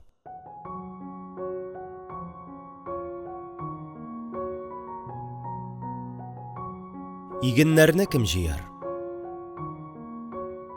Бер әвеннән 30 пот чамасы арыш чыга. Әвен киптерәләр, чабагач белән суктыралар, аннан суырып Ташлытау элеваторына озаталар. Халыкның күңеле көрәя, теше таза булган кеше арыш башагын уы башый. Эштән кайтышлый янгын сарае янындагы агач мичкәгә ятып су эчәләр. Карт кырыгына хәлсез. Курск сугышында яраланып госпитальдә ятканнан соң гвардия өлкән сержанты Тимерхан авылга кайтып төште. Титак атлап, бөтен авылны йөреп чыкты, басуларына әйләнде, амбар ат абзарларына сугылды. Көннәр бик кызу тора. Игеннәр дә ярыйсы гына, тик халык ач, бөтенесенең күзендә нур беткән, уен көлке җыр ишетелми. Өссе көнне ачлык аеруча яман хәл. Ачлыкның шундый бер вакыты җитә. Инде ашыйсы килми, ә бер үзлексез сусата. Янгын сараенда каравыл торган Шәйхи карт Тимерханга үзләренең хәлен аңлатты. Карчыгы бүген он капчыгын кайчы белән турап аш салырга калган. Партия райкомында военкоматка учетка баскан көнне үк Тимерханга әйтеп кайтардылар. Кайтуга колхозыңны кабул ит. Теге карт бик тырышып эшләде. Дәүләткә икмәк тапшыру буенча Кара Чыршы колхозы районда беренче булды. Ләкин яшьрәк кеше кирәк иде, диделәр. Идарә утырышында Шәяхмәт колхозның эшләрен тапшырды. Амбарда бер бөртек ашлык юк. Подвалда бер бөртек бәрәңге юк. Җигү атлары бөтен колхозына 9 баш. Эш үгезләре таналары 12 баш. Халык ач һәм башкалар. Икенче көнне үк Тимерхан әвеннән чыккан арышны тарттырып халыкка аванс бирде. Хезмәт көне мул булган кешеләрдән 6 кило он алучылар булды. Өченче көн иртән сәгать 4-кә Тимерханны райком бюросына чакырдылар. Тимерхан гимнастеркаларын үтүкләде, орденнарын, медальләрен кадады. Яңа председатель буларак беренче мәртәбә бөтен формасын туры китереп күренергә уйлады. Сугыш башланганда беренче секретарь булып эшләгән яшь кеше әле дә монда икән. Ләкин аны өлкә комитеты пленумына чакырганнар. Бюроны икенче секретарь алып бара. Бу кеше Тимерханга таныш. Зур башлы, зур борынлы, фамилиясе Хайруллин. 30-нчы елларда берничә авылда избач булып эшләп йөргән иде. Аның исемен дә, фамилиясын да белүче булмады. Избач дип кенә йөртәләр иде. Фамилиясын белгән кешеләр дә һәр вакыт башка Хайруллиннар белән бутамас өчен Баш Хайруллин дип йөртәләр иде. Сугыш башлангач ук Хайруллинга бронь биргәннәр дип сөйләделәр. Тик тымал зур борынлы кешенең бронь алуы халык арасында мәзәгрәк яңгырады. Избашка борын биргәннәр дип исләре дә китмичә сөйләп йөрделәр ул вакытта. Хайруллин зур борынына күзлек элеп куйганда кешеләргә күзлек өстеннән карый. Алдында 2-3 пачка беломор, өстендә китель, полковник дип белерсең. Я, диде ул, Тимерханның эше турында бюро членнарыннан бер хатын-кыз сөйләп биргәч. Я, аклану өчен нәрсә әйтә аласың? Тимерханның үпкәсе тамак төбенә күтәрелде. Мөмкин кадәр тыныч булырга кирәк иде. Беренчедән, диде ул, мин суд каршында тормыйм. Ә үземнең партиядәшләрем янында басып торам. Хәйруллин аңа мыскыллы караш ташлады. Нәрсә, икенче сүзеңдә бармыни?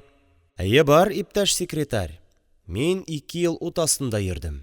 Минем белән Жуков һәм Рокоссовскийлар сөйләшкәне бар. Ләкин алар миңа сез дип дәштеләр. Хәйруллин нервланып папироска ябышты. Я, син, сез бик остармагыз монда. Сез нәрсә, әллә фронттан кайттым дигәчтә, теләсә нәрсә эшләп йөреп булыр дип уйлыйсызмы? Җинаятегез турында сөйләгез. Сезгә кем рөхсәт бирде аванс сөйләшергә? Безнең указаниене ни өчен көтмәдегез? Шулмы сезнең фронттагы иптәшләрегезгә ярдәм итүегез? Хәйруллин калтыранып пышылдауга күчте. Коммунист, понимаете ли? Ул бер үзлексез папиросын чәйнәде. Кара Чыршы колхозы председателенә бюро членнарының сораулары бармы? Тимерханның эше турында сөйләп биргән хатын тамагын кырды. Бу районның прокуроры Улибаева икән. Сораулар юк, диде ул, карандашын өстәлгә бәрә-бәрә. Мәсьәлә ачык. Вәлетдинов Тимерхан партияда кала алмый. Йомшак күңелле булуны партия безгә гафу итмәс. Карарбыз, алдарак ничек эшләр. Урындыклар шыгырдап куйды. Ачык тәрәзәдән тышта коеп яңгыр ява башлаганы ишетелде. Барысы да тышка таба борылдылар. Да, кызыл обоз киләсе көн иде бит бүген, диде Хәйруллин папиросын чәйнәп. Булай булса, эш харап. Улибаева кулындагы карандашын өстәлгә бәрде. Алласын да тотып фәлән итәргә. Ул яман сүгенде. Тимерхан тетрәнеп китте. Алай икән. Булар сугыш вакытында шулайрак өйрәнгәннәр икән. Хәзер хатын-кызлар да сүгенә икән. Ләкин яңгыр бик кирәк иде бит әле. Бәрәңгеләр көеп ята иде. Анысын ник уйламыйлар? Хәйруллин сәгатенә карады. Ярар, иптәшләр. Башка фикерләр юкмы? Кемдә кем? Бер тавыштан. Иптәш Вәлетдинов, партбилетыгызны куегыз. Тимерханның күз аллары караңгыланды. Тукта, бу бик таныш картина бит. Кайда булды соң әле мондый хәл? Аһа, госпитальдә ятканда ул «Күтәрелгән Ширәм» дигән романны укыган иде. Анда да партбилетны чыгарып салырга итәләр. Аһа. Иптәш Вәлетдинов. Тимерханның күзен кан басты. Ул калтырана башлады. Менә бер секундка хәтер тау кадәр әйберне актарып алды. Менә 43-нче елның июль киче. Рота командиры траншеяда коммунистлар белән сөйләшә. Һөҗүм сәгате якынлаша. Иптәш коммунистлар ди. Коммунистлар исеменнән рота парторгы Вәлетдинов сөйли. Тырышып, дулкынланып сөйли.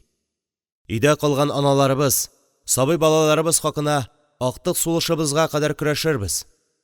Аннан таң атканда тревога булды. Тимерхан күзен ачканда күк йөзе үкерә. Көнчыгышны горизонт артындагы кояшның нурлары кып-кызыл төскә керткән. Җир гүли иде. Бу бөтен дөньяга мәшһүр Курск һөҗүме башланган минут иде. Каяндыр салкын, җансыз тавыш ишетелде. Партбилетыгызны куегыз, иптәш Вәлетдинов. Тимерхан кинәт кенә озын өстәлне этеп җибәрде. Өстәл кырындагылар сискәнеп киттеләр. Партбилетымнымы? Партбилетыммы сезгә, иптәш Хәйруллин?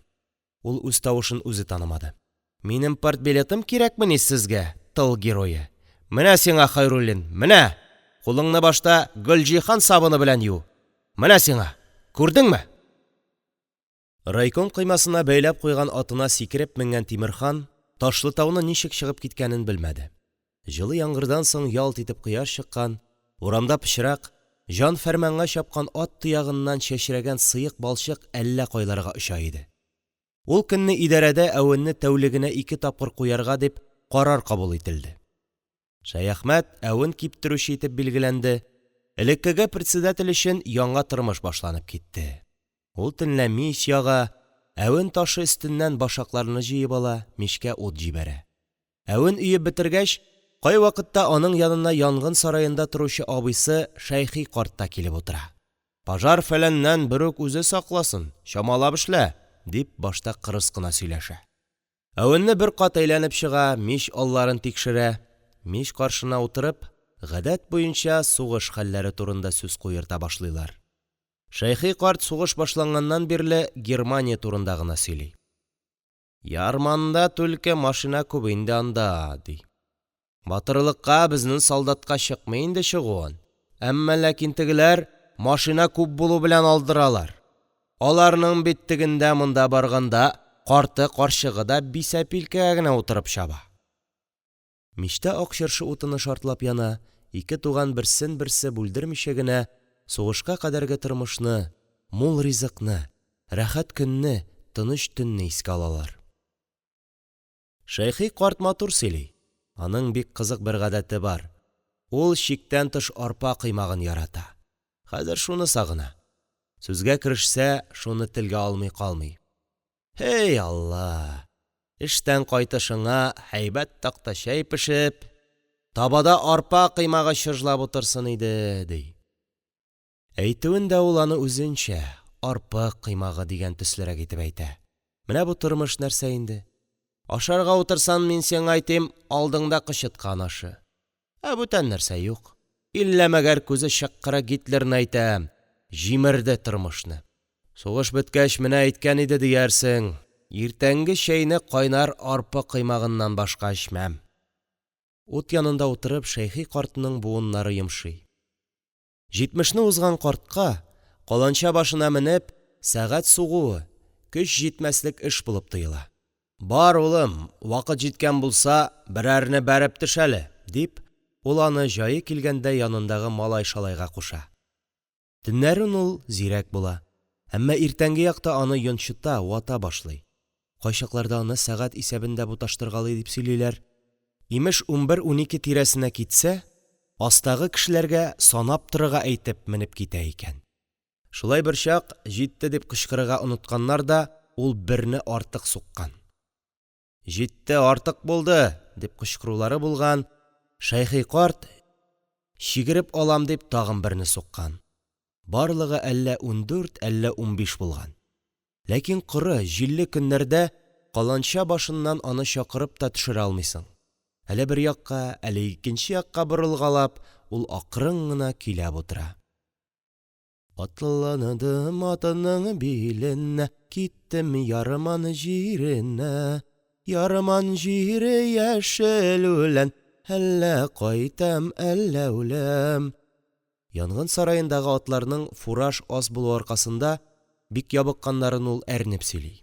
Солыны җиз кадак, онны тузан, бәрәңгене йомры дип атый. Җиз кадак белән тузан кермәсә, ат булмый инде ул. Йомры ат ризыгы түгел, ди. Таң алдыннан мич янып бетә, Шәяхмәт кисәү тияргә түбән төшеп китә. Шәйхи карт сәгать сугарга каланчага таба атлый. Карт кыры бүген аеруча борчулы. Яше җиткән иң таза егетләр иртән торуга сугышка китәргә тиешләр. Моның кадәр игеннәрне кемнәр җыяр, кемнәр эш итәр? Приемда каралып кайткан егетләр авылда нибары 2 көн ял иттеләр. Хәл кадәренчә кунакка йөрештеләр. Кибеттән һәрберсенә исемлек белән берәр чирек аракы сатып бирелде.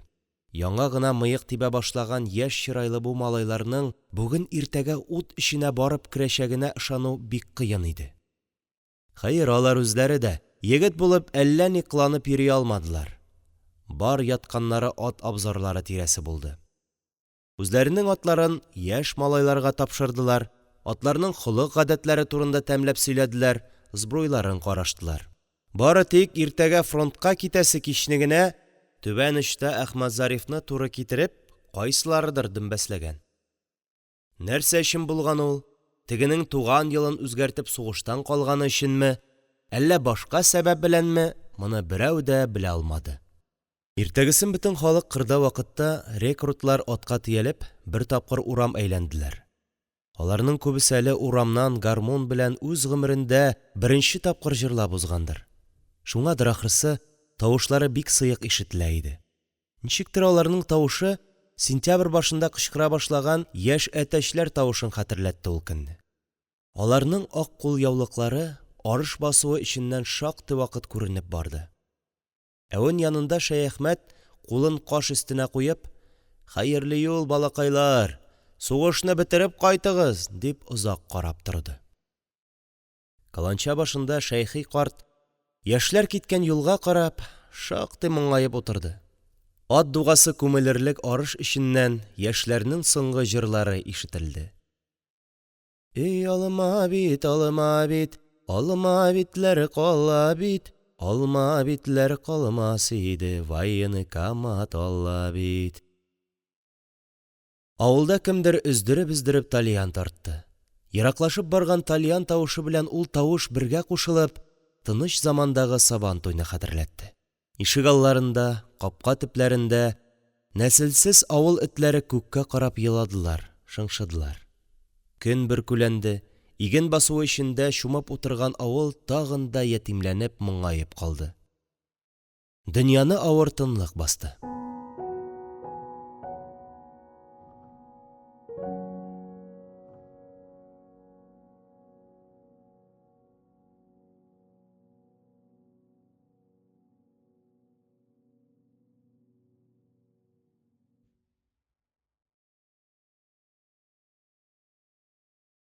Кеше китә, җыры кала.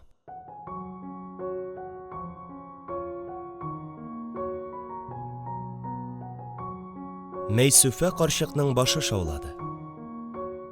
Күрәчәгең булса, күркә сөярсең дигәннәр. Тимерхан бөтен күрәчәкне инде Сталинград белән Курск дугасында күреп бетердем дип уйлаган иде. Менә монда икән ул тормышның чыны. Фронтта ичмасам, ашау кайгысы булмады, армия тук иде. Өс баш Сталинград сугышы алдыннан бик шәбәйде. Фронт нормасы 100 граммга кадәр бирәләр иде. Бөтен куркыныч шунда: үлем синең күзеңә текәлеп карап тора. Син аның сулышын сизәсең. Үлем куркынычы сиңа һәр минут кайнар сулышын өреп тора. Ә монда үлем үзе читтәрәк. Ул каядыр басу артыннан салкын гына карап тора. Ул акрын килә. Әмма ышанычлы килә. Фронттагы үлемне 1 минут эчендә читкә куып була. Самолетлар эскадрильясы күтәрелеп, танклар алга барганда яки бик көчле артподготовка барганда үлем чигенеп тора. Монда исә ул кояшлы көнне дә, яңгырлы көнне дә теш ыржайтып басу читеннән авылга карап тора. Салкын сулышын өрә. Госпитальдән Хәкимулла кайтып төште. Ике култык таягына арык гәүдәсен салган, бер аяксыз, күзе бәйләүле. Пуля колак яныннан кереп бер күзне, яңак сөяген, борынны, теш казнасын җимереп чыккан. Юлда очраса танырлык түгел. Яраланып яткан урынга якын гына бомба төшеп ярылган. Кеше җаны эт җаны икән. Контузия алган, шулай да исән калган. Арык, сөякчел. Үгез җигеп, элеваторга ашлык илтә барган малайлар аны Васфикамал капкасына кадәр утыртып алып кайттылар. Беренче көнне сүз күп булды. Хәкимулла кисәк кенә начарланып китте. Күрешергә кергән Тимерханны танымады. Дер-дер калтырап: «Менә мин шушылай булдым инде, старшой», – дип, сыңар күзеннән яшь кыя башлады. Васфикамал белән Зәйнәп түти йөгерешеп өс-баш әзерләделәр. Юк ризыкны бар итеп нәрсәдер пешерделәр, мунча яктылар. Кайнатасы Захри кичен 1 ярты күтәреп килде. 1 стакан салгач, Хәкимулла бөтенләй саташты. Аракының калганын җыеп куйдылар. «Я, улым, ниләр күрдең, кайда яраландың?» – дип, Зәйнәп түти белән Шәяхмәт гарип улларының ике ягына утырдылар. Хәкимулла калтырый башлады. «Менә мин шушылай булдым инде, братцы», – дип елап җибәрде. Өйдәгеләр тешләрен кысып читкә борылдылар, яшь сыктылар. «Мин Харьковны беренче алганда иң беренче взвод белән кердем», – диде Хәкимулла бераз аңа кайткач. «Я, шуннан...» «Шуннан...» – ул тагын башын дерелдәтте. «Шуннан самолетлар килде...» «И, нафиг... Мин шуннан соңгысын белмим». Васфикамал аның тезендәге улы Нариманны саклык өчен үз кулына алды. «Куркыныч булдымы?» – диде ул күз яшьләрен алъяпкыч итәге белән сөртеп. «Куркыныч. Башта бик куркыныч. Беренче көнне бер нәрсә белмичә ятабыз. Тып-тын. Анысы фин култыгында. Кисәк кенә самолет, и бах! Нафиг! Гитлерның җанын фәлән итим, нафиг! Йортта ашарга юк иде. Хәкимулланы көн саен арбага утыртып, Васфикамал борчак җиренә алып йөрде. Үзе борчак чаба, Хәкимулла борчак чүмәләсе янында кузак ярып ашый. Янына килгән кешеләргә сугыш хәлләрен сөйли.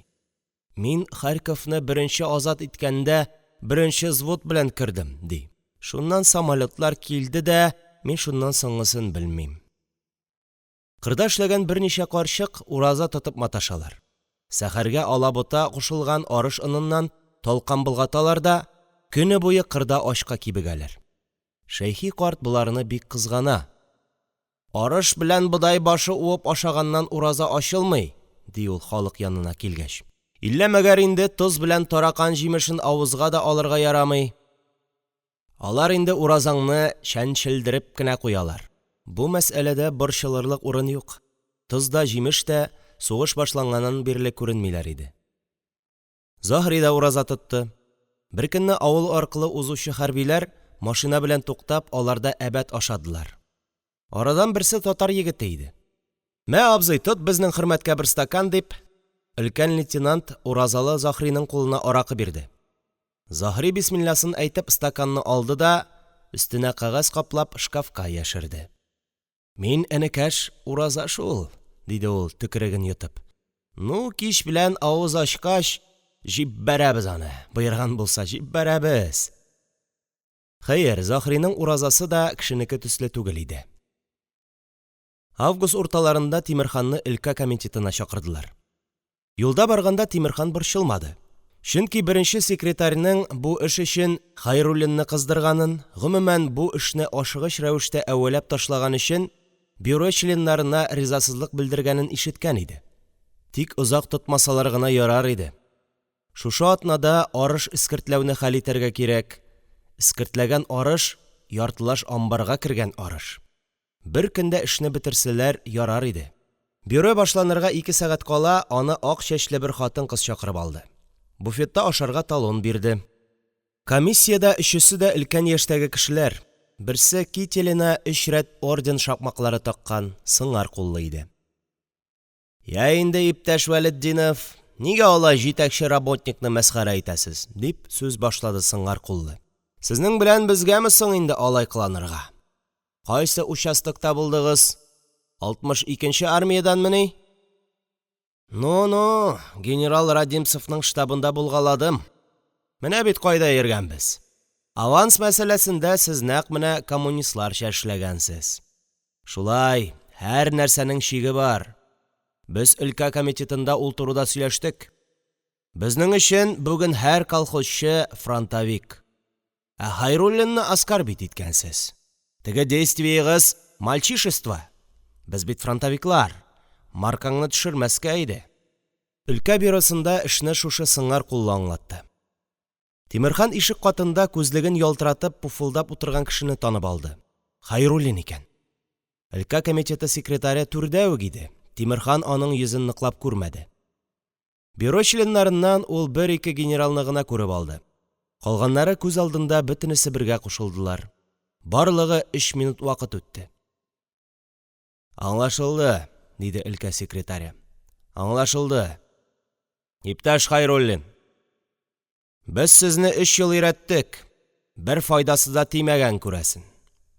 Я, сез нәрсә дип анда патшачык булдыгыз? Сез нәрсә, Людовик шикелле государство это я димәкче буласызмы әллә? Үзегезнең коммунистыгызны шул поступкка кадәр җиткерү бу нәрсә? Кадрлар белән эш итә белүме? Бу тәрбияме?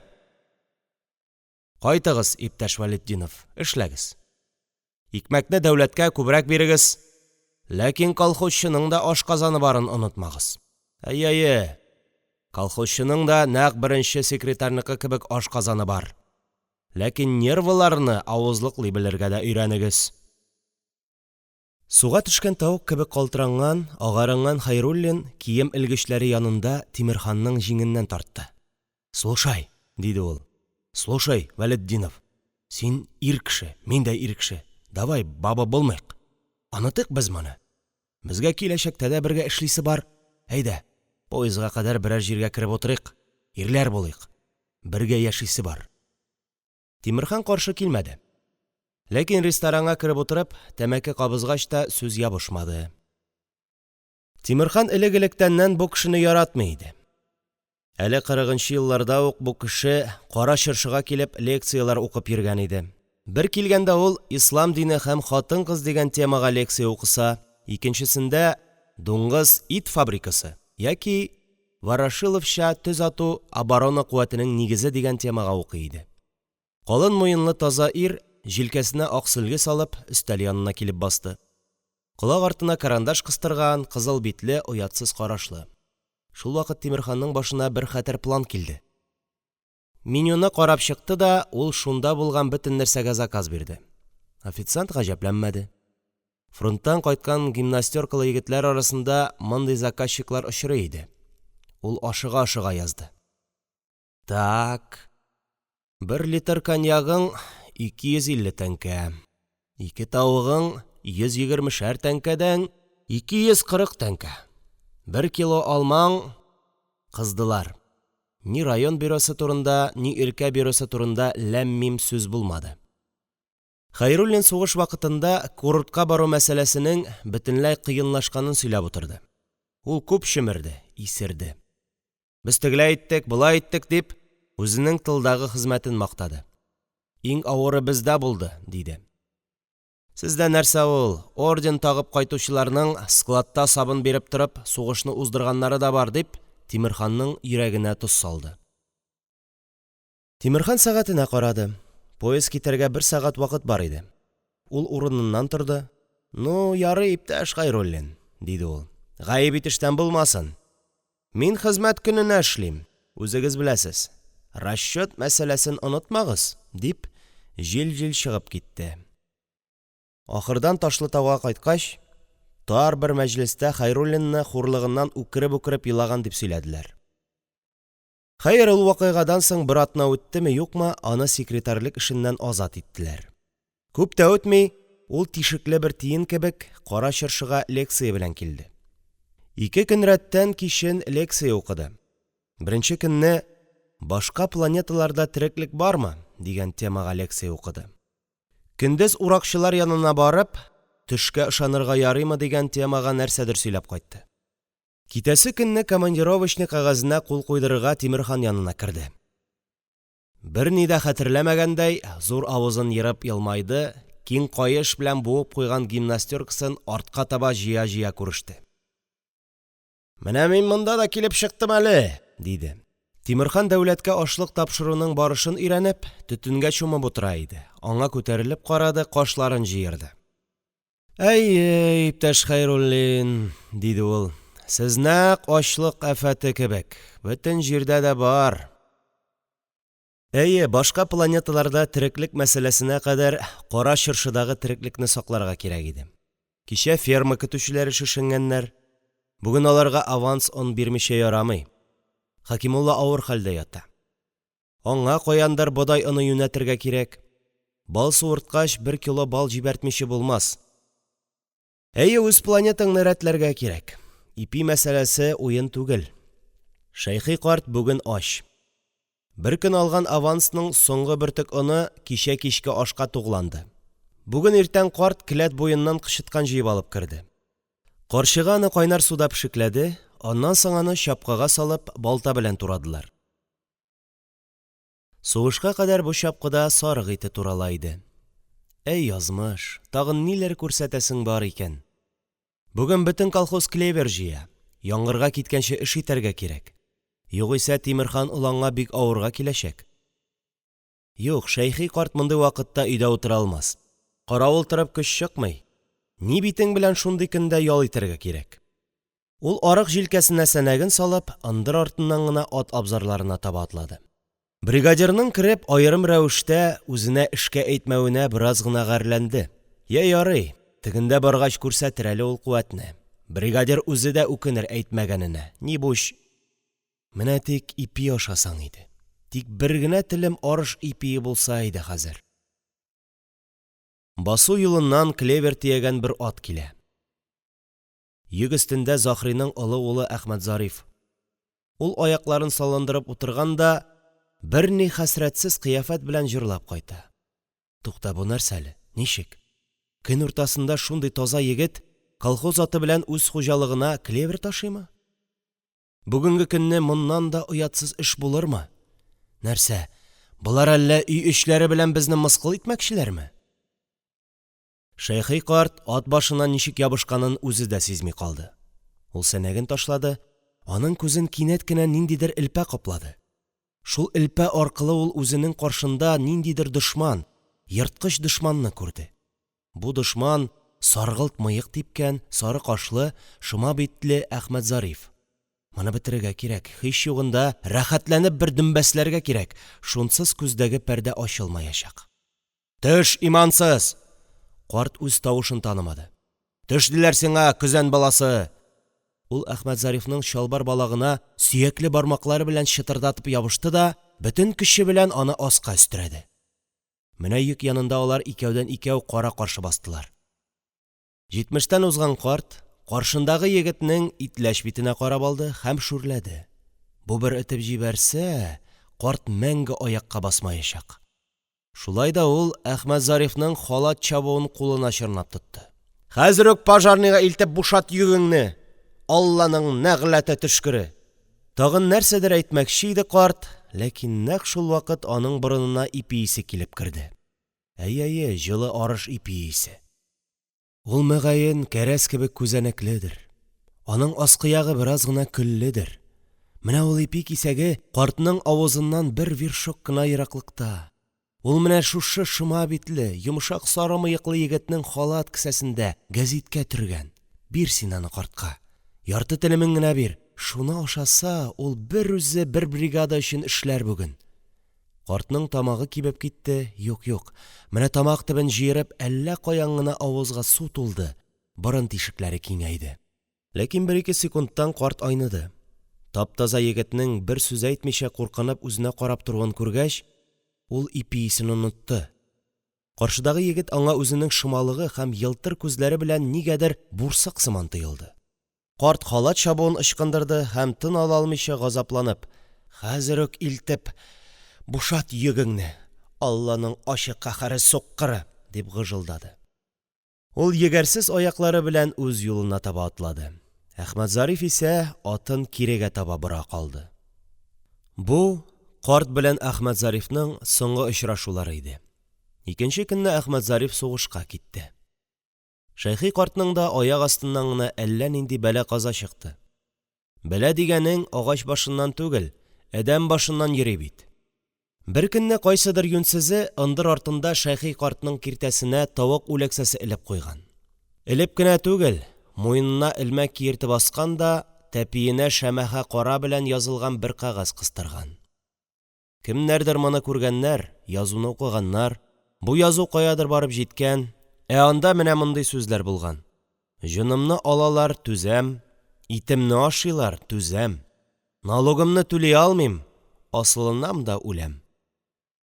Ташлытаудан килгән уполномоченный Улибаева Шәйхи картны төн уртасында идарәгә чакыртып озак сорау алды. Өстәл сукты, ниндидер кәгазьгә кул куярга кыстады. «Син фәләнеңне фәлән итим, немец шпионы, теге сугышта да немецка хезмәт иткәнсең», дип картны бик гарләде. Төн буе йөдәткәч, картны кисәтеп кайтарып җибәрде. Ләкин шул көннән соң Шәйхи карт кисәк кенә кәгәеп китте. Җәйнең эссе көннәрендә авылга тагын бер афәт килде. Инде арыш башагы уып ашап тернәкләнеп килгән генә көннәр иде. Инде аяк йөзләрендәге, күз төпләрендәге шешмәкләр бетеп бара иде. Ләкин нәфес шайтан диләр бит. Арыш башын уып табада кыздырсаң, ашап туйгысыз бер ризык була. Моны бер нәрсә белән дә чагыштырып булмый. Арыш урагына төшкәнче төрлечә кыланып карадылар. Көн саен бер яңа ризык табыла торды. Имеш, ак чәчәкле дару үләненең башын кыркып ашка салсаң, нәкъ тә ак оннан җәйгән тыкмач була икән. Бу хәбәр таралгач, бакча башларындагы ак чәчәкле үлән бер көн эчендә ялап алынды. Ләкин ярты авылны эш китү авыруы аяктан якты. Ул арада булмады, яңа хәбәр таралды. Юкәлектә үсә торган сары эчле җир гөмбәсен ашка салсаң, нәкъ тә инде тауык ите тәме килә икән. Икенче көнне гөмбә ашы белән күпме халык аяктан егылды. Әммә иң ышанычлысы арыш башагы булды. Дөньяда нәрсә булса да булыр, арыш бертеге кадәр туклыклы бүтән ризык булмас. Андагы көч, андагы егәр, андагы куәт. Аны уып ашагач, көненә 25 сутыйны кул белән урып чыгу 2 тиен бер акча. Әгәр инде өеңгә алып кайтып, табага берәр кашык сөт өсте тамызып куырып та җибәрсәң, башка ризыкларың бер якта торсын. Шәйхи картның мәйсүфәсе нәкъ шуның белән харап булды. Исәбе кичкә учак ягып, таба өстенә каймак тамызып, арыш куыру иде. Аннан соң бәлки кеше төсле сусап, бер утырып чәй эчәр идең. Ыштан бөрмәсенә кыстырган иске күлмәгенең тирән кесәсен әйләндереп, амбар янында бушаттырганда, Мәйсүфә карчык нәрсәләр күрәсен башына да китермәде. Я тотылды, тентеделәр. Уган арыш 300 грамм килде. Алып калдылар. Тик менә картына нәрсә ашатырга бүген? Бу районнан килгән хатын да явыз булып чыкты. Шулай капшап, кеше тентиләрмени соң инде? Шуны күрмәмешкә салынса нәрсә була? Бер-береңгә шулай торырга ярыймы соң инде? Хәер, әзрәгә генә прокурор итеп куймаганнардыр шул. Ә прокурор Улибаева эшне тирәнгә җибәрде. Тимерхан Мәйсүфә карчыкны парукага алырга көн чапты, төн чапты, файдасы тимәде. Судсыз мөмкин түгел диделәр. Көндезге смена тәмамланып, төнге сменага чыкканчы халыкны клубка җыйдылар. Судья да, секретарь да, утырышчылар да хатын-кызлар иде. Улибаева судта үзе катнашты. «Мин, – диде ул, папиросын кабызып, – бу утырышта уполномоченный булып түгел, а как прокурор катнашам». Шуннан китте. Озак сөйләде. Мәйсүфә карчык иң алгы рәттә кара хәсрәткә батып утырды. Чолан баганасына ул җәймә белән эремчек асып киткән иде. Эремчек инде саркып беткәндер, җитмәсә карты да монда утыра. Күршеләрнең эте кереп җәймәгә үрелсә, ни хәл итәрсең? Тизрәк бетерсен иде инде. Ләкин Улибаева аны яман сүзләр белән мәсхәрә итәргә тотынды. Моңарчы сөйләгәне ярый иде. Әйе, фронтка икмәк кирәк. 300 грамм ипи белән бер сугышчының гомерен саклап була. Прокурор дөрес сөйли. Әгәр, диде ул, көн сайын һәр колхозчы 300 грамм арыш урласа, безнең илдә 50-60 миллион колхозчының һәр берсе көн сайын шулай урласа, бу урланган арышны бер эшелонга төясәң, моның белән бөтен бер армияны 15-20 көн туйдырып булыр иде. Чыннан да, нигә соң бу ягын уйламаган Мәйсүфә карчык? Менә бит, укыган кешедәге зиһен. Әммә Улибаева булар белән генә калмады. Син җүнсез, диде ул ак значок кадалган кара биреткасын арткарак шудырып. Әйе, җүнсез син. Иманың юк синең, динең юк синең, динсез син. Син җүнле булсаң, бүгенге көндә безнең сугышчыларыбыз үлмәсеннәр, сугыш тизрәк бетсен дип, кичен эштән кайткач намаз укыр идең. Ә сиңа 61 яшь, динсез син. Синнән бүген Кара Чыршы колхозының бөтен халкы йөз чөйрә. Алар синнән баш тарталар. Безгә мондый кеше кирәк түгел дип әйтәләр. Белдеңме, син нинди кеше? Мәйсүфә карчыкның башы шаулады. Нәрсә сөйли инде бу мишәр хатыны, ә? Моның авызы әйткәнне колагы ишетәме, юкмы? Мәйсүфәме соң инде динсез? Ичмасам, аның карты шәйхине әйтсен иде ул. Ни белеме бар, үз гомерендә намаз укымады. Улмы имансыз? Гомере буе колхозда талкы талкыган, тары утаган, ясле балаларына аш пешергән, амбарда капчык ямаган Мәйсүфә ничек имансыз булсын? Шулай ук бүген халыгыннан баш тартамыни? Бу ни хәл бу? Арыш башын югыйсә шыпырт кына бөтен кеше әз-мәз уып өенә алып кайткалы иде. Аннан судья ниндидер озын бер әйбер укыды. Мәйсүфә карчык өзек-төтек кенә җөмләләрне мие белән тотып карады, ләкин аңламады. Властьны яисә хезмәт урынындагы хәлләрен явыз куллану, ягъни хезмәт урынындагы шәхеснең бары тик хезмәттә тоткан урыны аркылы гына алган һәм хезмәт вазифасы кушуы буенча булмаган яраксыз хәрәкәтләре нәтиҗәдә ачыктан-ачык учреждение яисә предприятиенең тигез эшләп барышын бозу, яисә аңа матди зарар китерү, яисә җәмәгать тәртипләрен бозу, яисә аерым гражданнарның закон белән саклана торган хокук һәм мәнфәгатьләрен бозу кебек эшләр тудырса, һәм мондый хәрәкәтләр хезмәт урынындагы шәхес тарафыннан өзлексез рәвештә яисә хиресле уй белән башка төрле шәхси мәнфәгатьләрне күзәтеп эшләнсә, гәрчә аның бу хәрәкәтләре авыр нәтиҗәләр тудырмаса да, ләкин хезмәт урынындагы шәхескә авыр нәтиҗәләр тудырулары мөмкин булганлыгы мәгълүм булса, РСФСРның Җинаять кодексының 109-нчы маддәсе буенча 6 айдан ким булмаган мөддәткә нык аерым тотып иректән мәхрүм итү кулланылыр. Ләкин дә шул Җинаять кодексының 96-нчы маддәсенә туры китереп, дәүләт яисә җәмәгать милкен урлау юлы, үзләштерү, әрәм-шәрәм итү, хезмәт урыныннан явыз ният белән файдалану, яисә вөҗдансызлык белән башкарылган вак караклык, әгәр ул җинаятны башкарган шәхескә хәлләрнең торышы аркасында иҗтимагый тәэсир итү ысулларын куллану мөмкин түгел икән, бу шәхес 6 айга кадәр ирегеннән мәхрүм ителүгә, яисә 1 елга кадәр хезмәт белән төзәтү эшләренә тотылуга, яисә 50 сумга кадәр штрафка тартылуга хөкем ителә. Шул ук җинаять әгәр ул кабат эшләнсә, яисә элек дәүләт, яисә җәмәгать милкен, яисә гражданнарның шәхси милкен гамәлдәге кодексының 89, 93, 144, 147 маддәләрендә каралганча урлаган шәхес тарафыннан эшләнсә, 2 елга кадәр срокка ирегеннән мәхрүм ителүгә, яисә 100 сумга кадәр штрафка хөкем ителә. Бу 1 сәгатьләргә дәвам итте. Аннан бер милиционер Мәйсүфә карчыкны Заһрига тапшырды да атка утыртып районга озатты. Мәйсүфә карчыктан кеше аркылы язган бер хат килде. Хатта ул Пановка колониясендә сыер караучы булып эшләгәнлеген, тамагы тук булуын язган иде. Тик бераздан аны каядыр озаттылар булса кирәк. Хат хәбәр тукталды. Шуның белән Мәйсүфә карчыкның эзе югалды.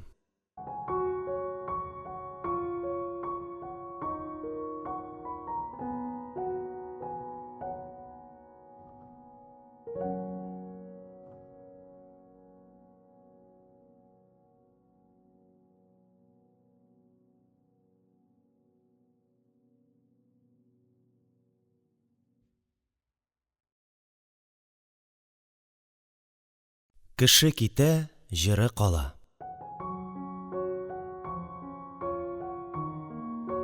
Чыры шундый, бабай, аңла.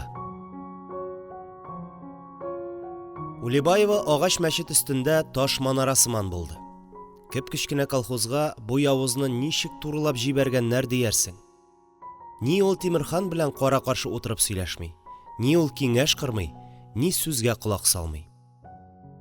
Төп эшне эшлисе урында гел җинаять эзли. Менә колхозда эшче көчләр җитми, атлар җитми. Парга сөрү буенча Тимерхан чак-чак кына каты шелтә алмый калды. Ярый әле, җае чыкты. Әллә кая узучы 2 ташбаш солдат Кара Чыршы урамына гөрелдәп танк белән килеп туктадылар. Авылда исән-имин булган бөтен кеше бу могҗиза янына җыелды. Солдатлар бер бөтен ипи чыгарып, шуны аракыга алыштырмакчы булдылар. Шул вакыт алар янына Тимерхан килеп чыкты. Алар ишәүләп басу капкасы янындагы каен төбенә утырып тәмәке кирәттеләр дә бераздан кул сугыштылар. Авылдагы бердән-бер тракторның подшипникларын эреткәннәр иде. Башнясын артка таба борган танк трактор сабаны белән 150 гектар җирнең астын өскә китерде. Районга шул көнне мәгълүмат китте. Тимерхан да Ташлытауда бюродан чыккач, парикмахерга кереп кәефләнеп кайтты. Ул арада чәчү башланды. Чәчү машинасына атлар юк иде. Булган атларның барысы да задание тапшыралар. Нишләргә? Кул белән чәчәргә ярамый. Хәер, кул белән чәчәрлек ирләре дә юк бит әле аның. Чәчәргә кирәк, чәчәргә бик кирәк. Киләсе җәй әгәр сугыш дәвам итсә, иң авыры булыр. Сугыш бетсә дә алдагы җәй бик авыр булыр. Кешеләрнең бураларында он заты юк. Көзен бирелә торган уңыш елдан-ел кими. Кешеләр ябыктылар, хәлсезләнделәр. Йөрәкләрдә май бетте. Сугыш алҗытты. Ничек тә чәчәргә кирәк. Я, рота парторга. Тагын бер тапкыр ут эченә кереп чык. Улибаеваны ниндидер ашыгыч эшләр белән районга чакырганнар иде. Тимерхан кичен идарәгә картларны, өлкәннәрне җыйды. Алар килгәнче Шәяхмәт белән икесе генә киңәш корып алдылар. Карар ителде. Колхозны киләсе елгы ачлыктан ничек тә коткарырга. Шушы атна эчендә арыш чәчүне төгәлләргә.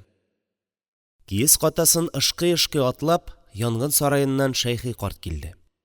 Чирек литрлы шешәдәге сода суын куен кесәсенә салып, 40-40 йөткеренгәләп Заһри килде.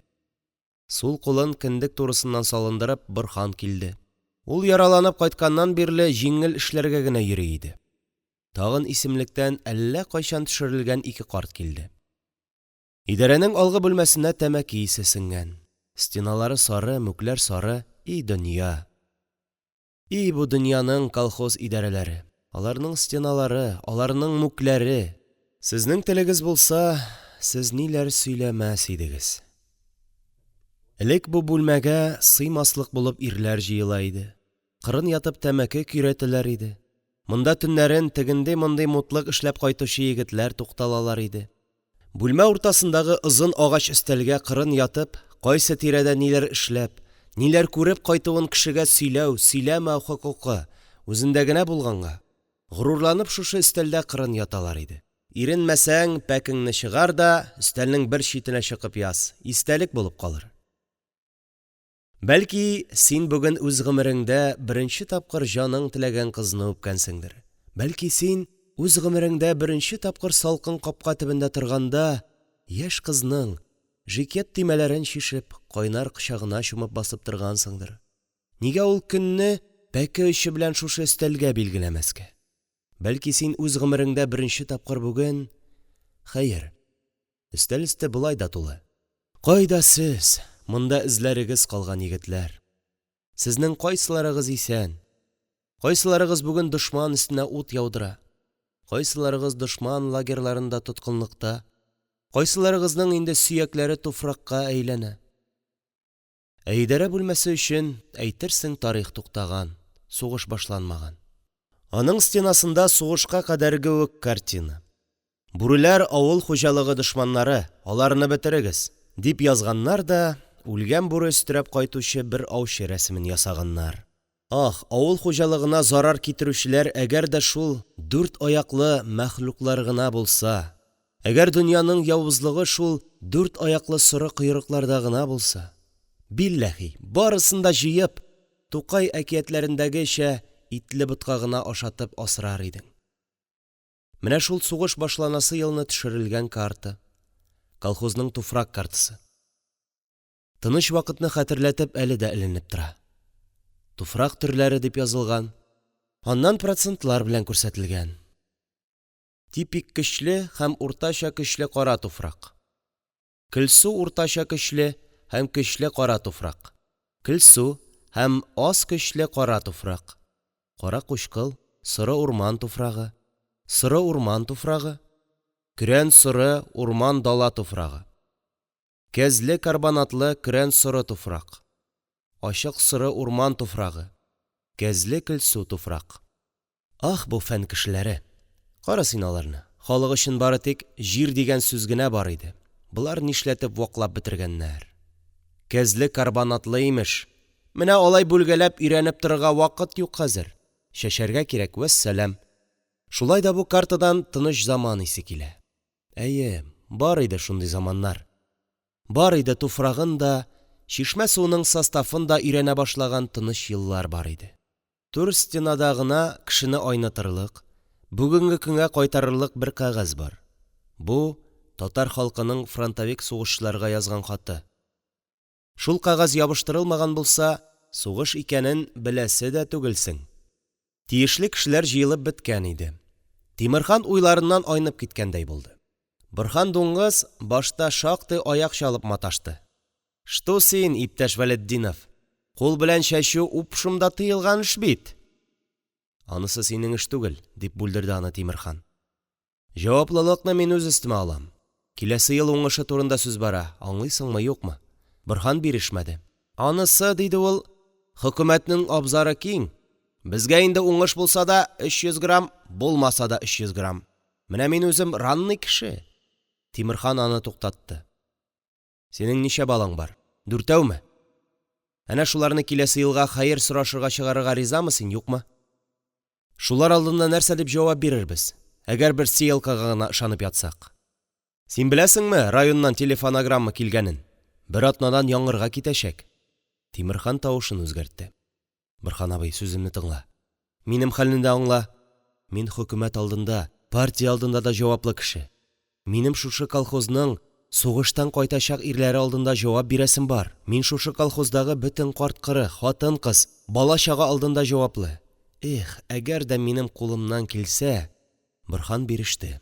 Ну, ярар, диде ул. Мин әле тегеннән-моннан түгел, ответственность ягыннан гына әйтәм. Миңа нәрсә? Мин партийный түгел, гулый баш, сам знаешь. Иртәгесен ак тула оек өстеннән чабата киеп, 6 кеше йомшак кара җир өстенә бастылар. Бу арык ирләр нәкъ торналар төсле күренәләр иде. Иң беренче учны Шәйхи карт сибеп, көйгә генә атлап җир өстенә кереп китте. Аннан Шәяхмәт, аннан Заһри кода. Анысының үз гомерендә муенына тубал кигәне булды микән? Аннан карсак буйлы Борһан, тагын хәлсез генә 2 карт. Тырыс-тырыс. Учтан сибелгән ашлык тубал кырыена бәрелеп шундый тавыш чыгара. Арттан каргалар йөри, тырыс-тырыс. Улибаева 4 көннән соң гына әйләнеп кайтты. Шәһәрдә киңәшмәдә булган икән. Тимерханнан көзге чәчүнең барышы турында мәгълүмат сорады. Чәчү тамам иде. Уполномоченный ниндидер хәл булганын сизенде булса кирәк. Ак значоклы кара башлыгын арткарак шудырып тәмәке кабызды. Берәр кискен сүз әйтер алдыннан ул һәр вакыт шулай башлыгын арткарак шудыра. Нәрсә, Вәлетдинов, монда да танк коткардымы? Тимерхан да тәмәке кабызды. Юк, иптәш Улибаева, көн чәчтек, төн чәчтек, танктан башка гына. Теге солдатлар басу капкасыннан чыгып киткәндә Шәйхи абзыйның киртәсен эләктереп җимереп киткәннәр. Анда борылырга бик җайсыз шул. Я, дөресен әйт, кул беләнме? Ну что сез? Дөресен әйт, кул беләнме? Юк дим, юк. Сез нәрсә? Ул хәтле минем башыма тай типкән дип белдегезме? Ну, хәзер кырга барып тикшереп тотсам, мин сине трепакага бастырам. Дөресен әйт, үзеңә җиңел булыр ахырдан. Улибаева кырда озак йөрде. Басуга буеннан буена юл-юл булып чәчкеч эзе сузылган иде. Бу Вәлетдинов җендер. Ничек эшли алган ул уполномоченныйдан башка моның кадәр эшне? Гаҗәп. Нигәдер халык ярата үзен. Тамаклары аш, ә сүзен тыңлыйлар. Райком секретаре да ярата. Үзенә инде 2 кисәтү бирделәр. Ә барыбер секретарь шуның белән дус. Белмәссең. Улибаева юлдан эчкәрәк керде. Кинәт кенә аның үпкәсе бугазына күтәрелде. Юлдан 10-15 адым кергәч, чәчкеч эзләре күренми иде. Аһа, аңлашылды. Барсы да ачык. Тизрәк районга хәбәр итәргә. Яраткан председателегез хөкүмәтне алды дияргә. Тизрәк комиссия җибәрсеннәр, зур җинаять. Кара Чыршы колхозында зур җинаять ачылды. Җинаять эшләре кодексында әйтелгәнчә, идарәдә тын гына, тәмле генә әңгәмә бара иде. Борһан сүнгән тәмәкесен авыз кырыена кыстырган килеш, хисапчы өстәлендәге счет тимәсен шалт-шулт салып, үзенең кичә ниләр күргәнен икенче берәүгә сөйли. Алар янында йомыш белән килгән тагын 1-2 карт таякларын кочаклап утыралар иде. Юк, диде Борһан иптәшенә. Синең белән аерылышкач, әле мин әбрарга кердем. Ул, значит, чыгарып куйды бер ярты. Аны сындырдык. Счет тимәсе шалт итте. Аннары кайтышлый сәүбән очрады. Бу әйтә минем ди, слушай ди, җыеп куйган берәү бар ди. Бираздан аны да салганбыз. Менә булдымы 3нче ярты? Ул счет тимәсен тагын шалт итеп китереп салды. Канәгатьләнү белән елмайды. Инде кайтыйм дип кенә тора идем, бер вакыт әбрар янәдән килеп. Шул вакыт баласын югалткан юлбарыстай ыжгырып, идарәгә Улибаева килеп керде. Ул ачу белән портфелен өстәлгә ыргытты. Борһанның 3нче яртыга салынган соңгы тимәсе әле әйләнеп тора иде. Бу картлар катып бетмичә, кул белән чәчүдән котыла алмыйбыз инде без, дип яман сүгенү сүз әйтте. Картлар чәчрәп киттеләр дә шыпырт кына таю ягын карадылар. Борһан счетны үз урынына этеп куйды. Уполномоченный председатель бүлмәсенә узды. Сүзне Улибаева башлады. Я нәрсә, тотылдыңмы, Разгильдәй? Юк, иптәш Улибаева, тотылмадым, котылдым. Әнә күк йөзен карагыз. Әле генә телефонограмма алдык. Бүген төнлә явым башланачак. Августның ахырына кадәр аязуы икеле. Район алдында ни дип җавап бирерсең? Халык алдында ни дип җавап бирсәм, район алдында да шуны әйтермен. Булмаган атны, булмаган тракторны көтеп ятсам, җирне кысыр калдырсам, менә ул вакытта җавап бирүе кыен булыр иде. Җавапны кирәк булса, бәлки, сезгә дә бирергә туры килер. Сез дә күктән төшкән кеше түгел. Тимерханның зур кара күзләре ялтырап китте. Аның соңгы сүзләре Улибаеваны телсез калдырды. Чыннан да, үзең ни карадың диярләр. Шәһәрдә идем, белмәдем. Алдан нинди чаралар күрдең? Берни дә, бернинди. Партбилетың барын оныттыңмы ни? Колхозга без сине ни өчен җибәрдек? Улибаева башлыгын салып куйды. Шул башлыгын салып куйса, тәмәке тартмаса, сүгенмәсә, уполномоченный булмаса, чибәр генә хатын булыр иде, каһәр. Беренче тапкыр Тимерхан аның йомшак тавышын ишетте. Менә нәрсә, иптәш Вәлетдинов, ничек дип әйтергә? Безнең юриспруденциядә булай була. Гаепләнүче кеше судта мин гаепле фәлән төгән дип җибеп утырса, защита өчен бик кыен була. Син инде тегеннән моннан тикшерү килсә, үз сүзеңнән кайтма. Чәчкеч белән икән, чәчкеч белән, чурт с тобой. Ләкин чигенмә, сүзеңне үзгәртмә.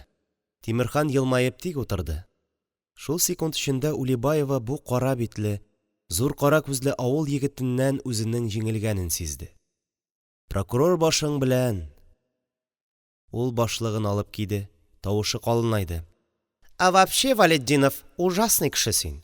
Сине берни белән дә не прошибешь. Синең үз кирелегең кире. Терпеть не могу.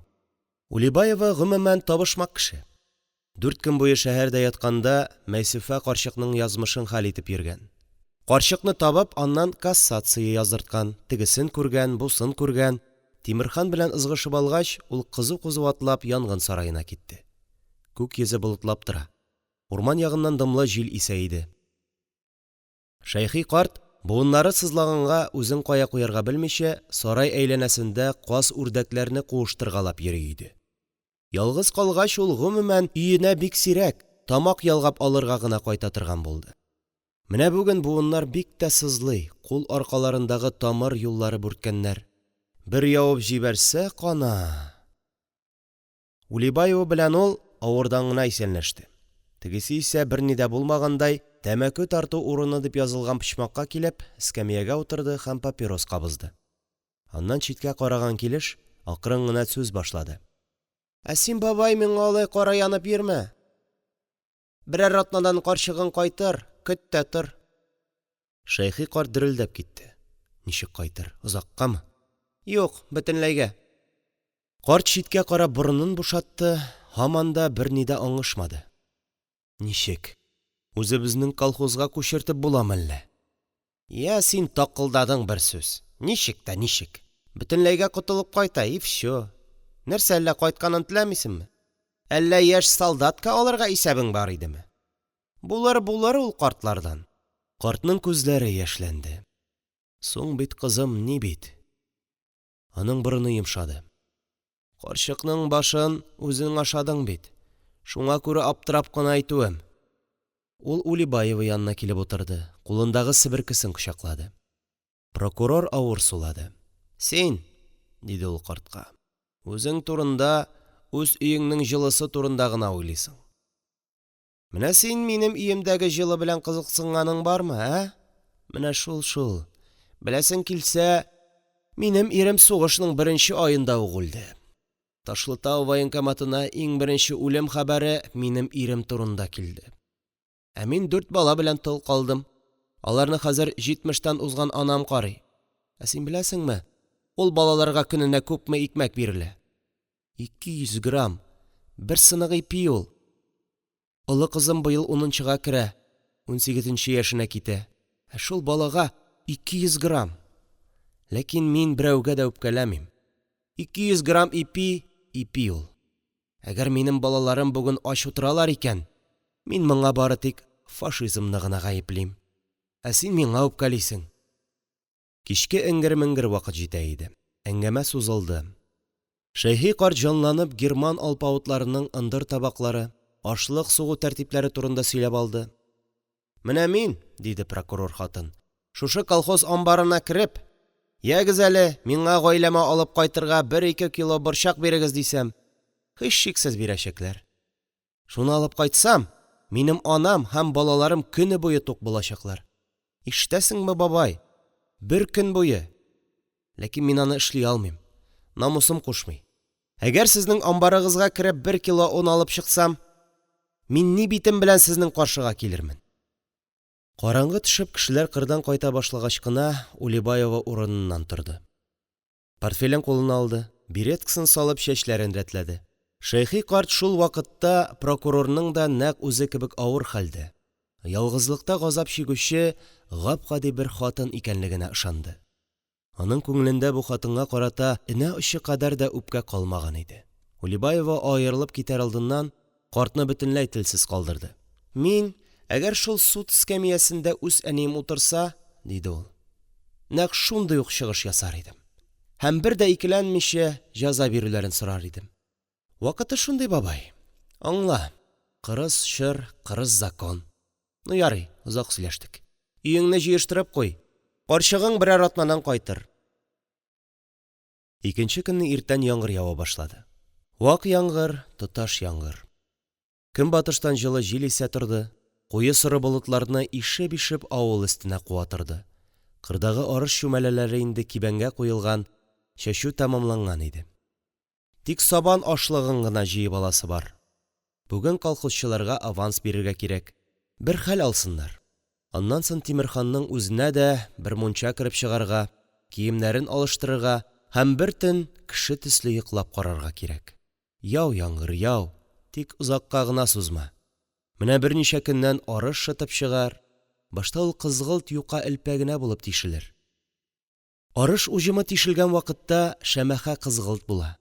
Моны крестьян гына белә, ә Улибаева ишеләр аны яшел дип уйлыйлар. Юк, син арышны чәчкәч, 3 көннән соң килеп җиргә иелеп кара. Әгәр аны чәчкәннең соңында менә бүгенгедәй җылы яңгыр да явып узса, бөгелдә туфракка кара. Ширки канаты кебек кенә юкка, шәмәхә кызгылт кыяк күрсәң, шул арыш уҗымы була. Тормышның бөтен терәге әнә шул кызгылт элпәләрдә. Аны күрергә нибары 2-3 көн калды. Ә җавапка тарту, анысы инде арышның тишелгән көнендәге төсен белмәүчеләр эше. Ни булса да булыр. Солдат итеге белән басу балчыгын изеп, Тимерхан кырны иңләп буйлап гизде. Вак яңгыр аның киемнәрен, чәчләрен чылатты. Җирдән җылы һава күтәрелде. Нишава, нишава. Булай булса, исән-имин җиңеп чыгабыз. Инде фашистларны үз җирләрендә бөтенләй бетерү турында сүз киткәч, җиңү турында ышанып сөйләргә була. Председательнең нервлары ял иткән сыман булды. Авыр уйлардан бушанып, ниндидер бер эчке рәхәтлеккә талып, акрын гына авылга таба атлады. Иртәнге көнгә наряд бирергә дә, чыннан да, бер кич ял итеп карарга кирәк. Ләкин идарәдә Улибаева быжгып йөри иде. Ул инде шундый кеше. Бөтен эшеңне көйләп бетердем дисәң дә, ул бер хикмәт эзләп таба. Бүген дә шулай булган. Кара Чыршы зиратыннан ярты чакрым түбәндәрәк су буенда ялгыз бер кабер тора. Чардуган эченә борынгы хәрефләр белән чыкылган таш утыртылган. Ташның кайчан утыртылганын белгән кеше юк. Шәйхи картның бабасы да моны кем куйганын белмәгән. Халык археология белән шөгыльләнми. Элек-электән бу каберне туп-туры изге кеше кабере дип килә. Шәйхи карт үзенең бабасы сөйләгән бер әкиятне хәтерли. Имеш, Кара Чыршы авылы борынгы замандагы зур бер авылның чиге генә икән. Болгар заманында монда Олы Кыр дигән авыл булган икән. Бу базарлы авылда йорт-җир, кыйма-капка бик төзек булган. Яңа килгән яшь килен судан кайтканда йортын тапсын өчен капкага кызыл башлы сөлге бәйләгәннәр. Әнә шул авылда бер байның Чуар бабай исемле хезмәтчесе булган.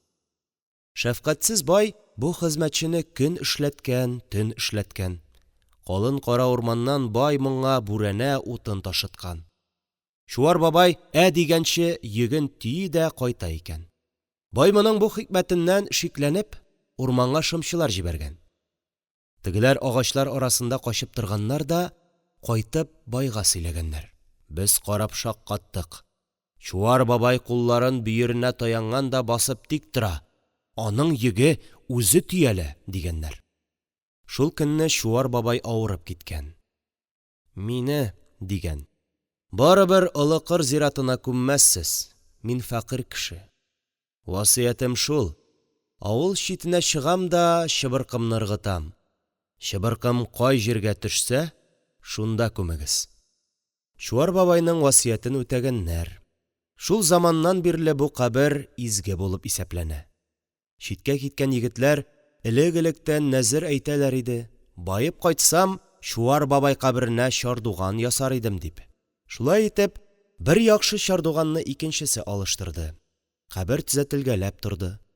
Сугыш вакытында бу кабергә килеп, дога кылып утыручы карт-карчыклар күренгәли башладылар. Чуар бабай, догамны кабул ит. Улым исән сау кайтсын. Чуар бабай, сүземә колак сал. Балаларымның балаларына капчык асып илгә чыгарга язмасын. Сугыш тизрәк бетсен, еллар имин булсын. Гитлер дөмексен. Чуар бабай буларның барысын да тыңлады. Улибаева узып барышлый, әнә шул кабер янында дога кылып утырган бер карчыкны тотып алды.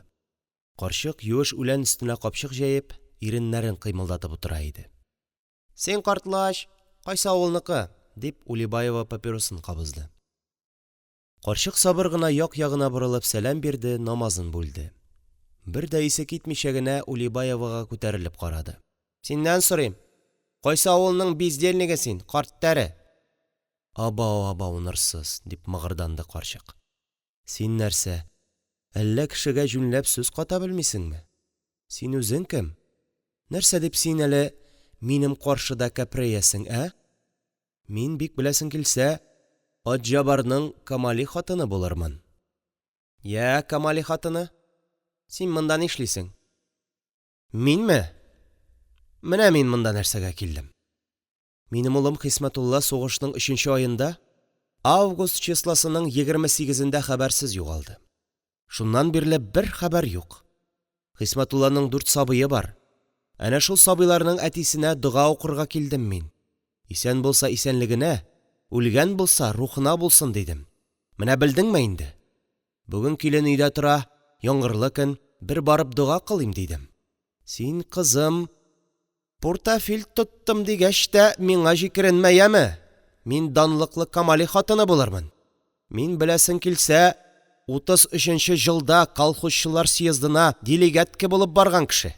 Син әле ул вакытта мич алдында күмер ашап утыргансыңдыр. Инде мин шушында килеп Хисмәтуллам белән бер сөйләшеп эшемне бушатам икән, мин аны берәүдән дә куркып эшләмим. Белдеңме инде? Син теге портафиль тоттым дигәч тә... Улибаева юньләп аны тыңламады. Сүгенә-сүгенә язулы ташны урыныннан кузгатырга маташты. Карчык исә кызды. Урыныннан торып капчыгын җыештырды, яулыкларын, күлмәкләрен рәтләде.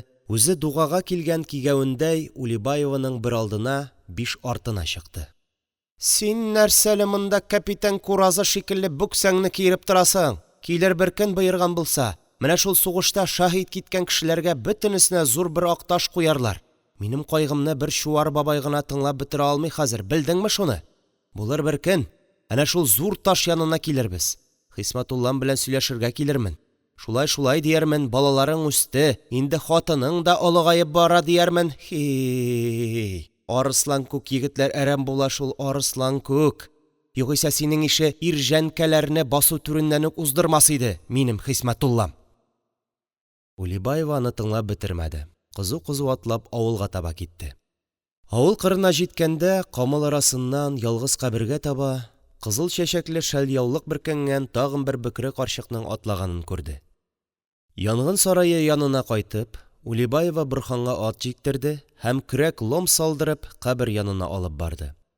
Чардуган янындагы ыгы-зыгыны авыл кырындагы яңа өй тәрәзәсеннән Васфикамал да күзәтеп тора иде. Ул да яңгыр булганлыктан бүген эшкә чыкмаган, мунча яккан һәм бәрәңге пәрәмәче пешереп йөри иде. Чардуган янына атлы арба килеп туктагач, Васфикамал шомланып куйды. Бу зрәгә түгел, ниндидер бер хикмәт ясарга йөриләр дип уйлады. Иренә әйтеп тормады, башына арыш капчыгы бөркәнде дә, юеш клевер басуын ярып, чардуган янына йөгерде. Ул килеп җиткәндә Борһан лом белән чардуган такталарын каерып ята иде. Васфикамал бер мәлгә тынсыз калды. Йөрәге сикерә башлады.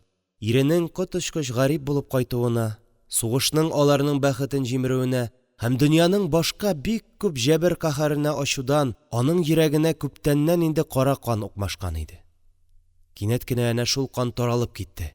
Әһә, дөньяның бөтен гаделсезлеге менә шушында икән. Васфикамалның күзен кан басты, борын яфраклары дерелди башлады. Әһә, дөньяның бөтен гаделсезлегенә гаепле кеше Борһан икән. Васфикамал җан ачысы белән Борһанның кара сатин күлмәге изүеннән чорнап тотты. Борһан югалып калды.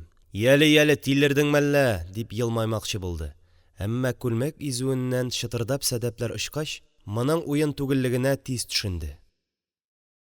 Шуңа күрә ул ачылып калган йөнтәс күкрәген аерылган күлмәге белән каплый-каплый аты янына таю ягын карады. Йөгән сабагын дугага күтәреп бәйләгән арада мыгырданды. «Иреңә баш булдым дигәч тә, миңа да баш булмакчы икәнсең, фәлән итим. Кара син аны, атаң булырлык кешегә кул күтәрергә», дип сөйләнде. Үзе һаман ат башы тирәсенә шыкайды. Васфикамал ул арада инде Улибаева каршында басып тора иде. Улибаеваның бу авылда үзенә каршы эндәшкән бер генә кешене дә күргәне юк иде әле. Шуңа күрә ул да югалып калды. Борһанның күлмәк якасын күз ачып йомганчы тетеп салган хатынны ихтимал өркетүе авыр булыр. Ләкин Васфикамал һөҗүмгә үзе күчте. Тик тамак төбенә менеп җиткән үпкәләре генә аңа тын алырга ирек бирмәде. «Синең ни хакың бар, каберне мыскылларга?» дип кычкырды ул, Улибаеваның битенә якын ук килеп. «Халык белән шаярга ни хакың бар синең, әҗәткана, ә? Сиңа кем кушкан кабер актарып йөрергә?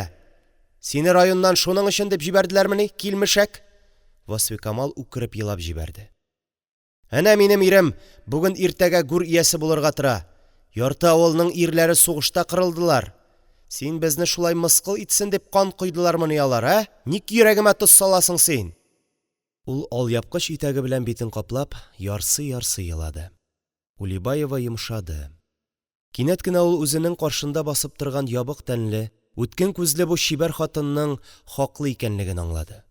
«Сеңлем, кызма әле син, кызма», диде ул.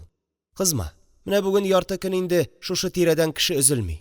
Мине сезнең колхозга вәкил итеп җибәрделәр. Үзең уйлап кара, белергә тиешме мин монда, в чем дело, или юкмы? Нинди урын бу? Ник монда карт-коры килә? Почему алай кадерле булгач аны зиратка күчермисез? Колхоз басуында бу нинди музей, понимаете ли?»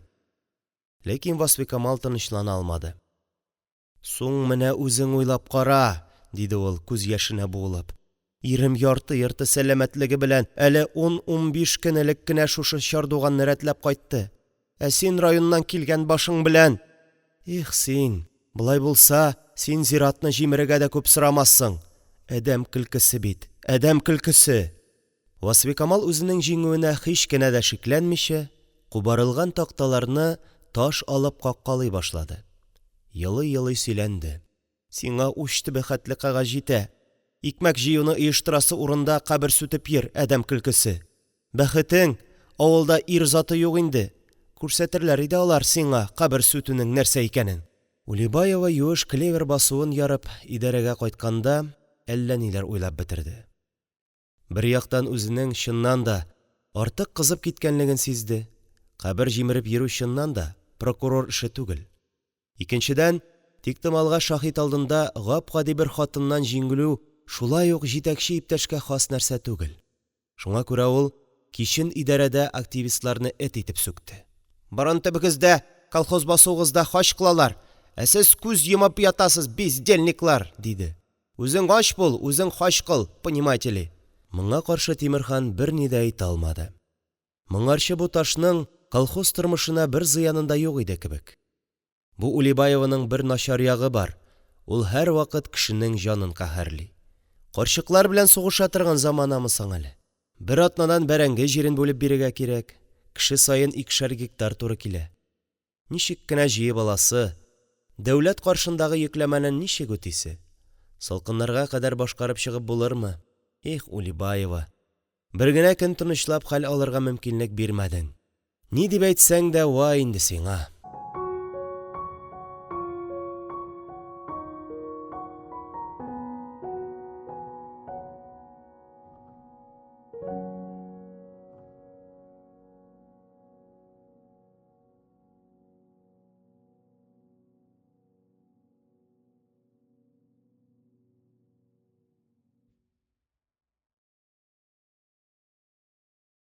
Кеше китә, җыры кала.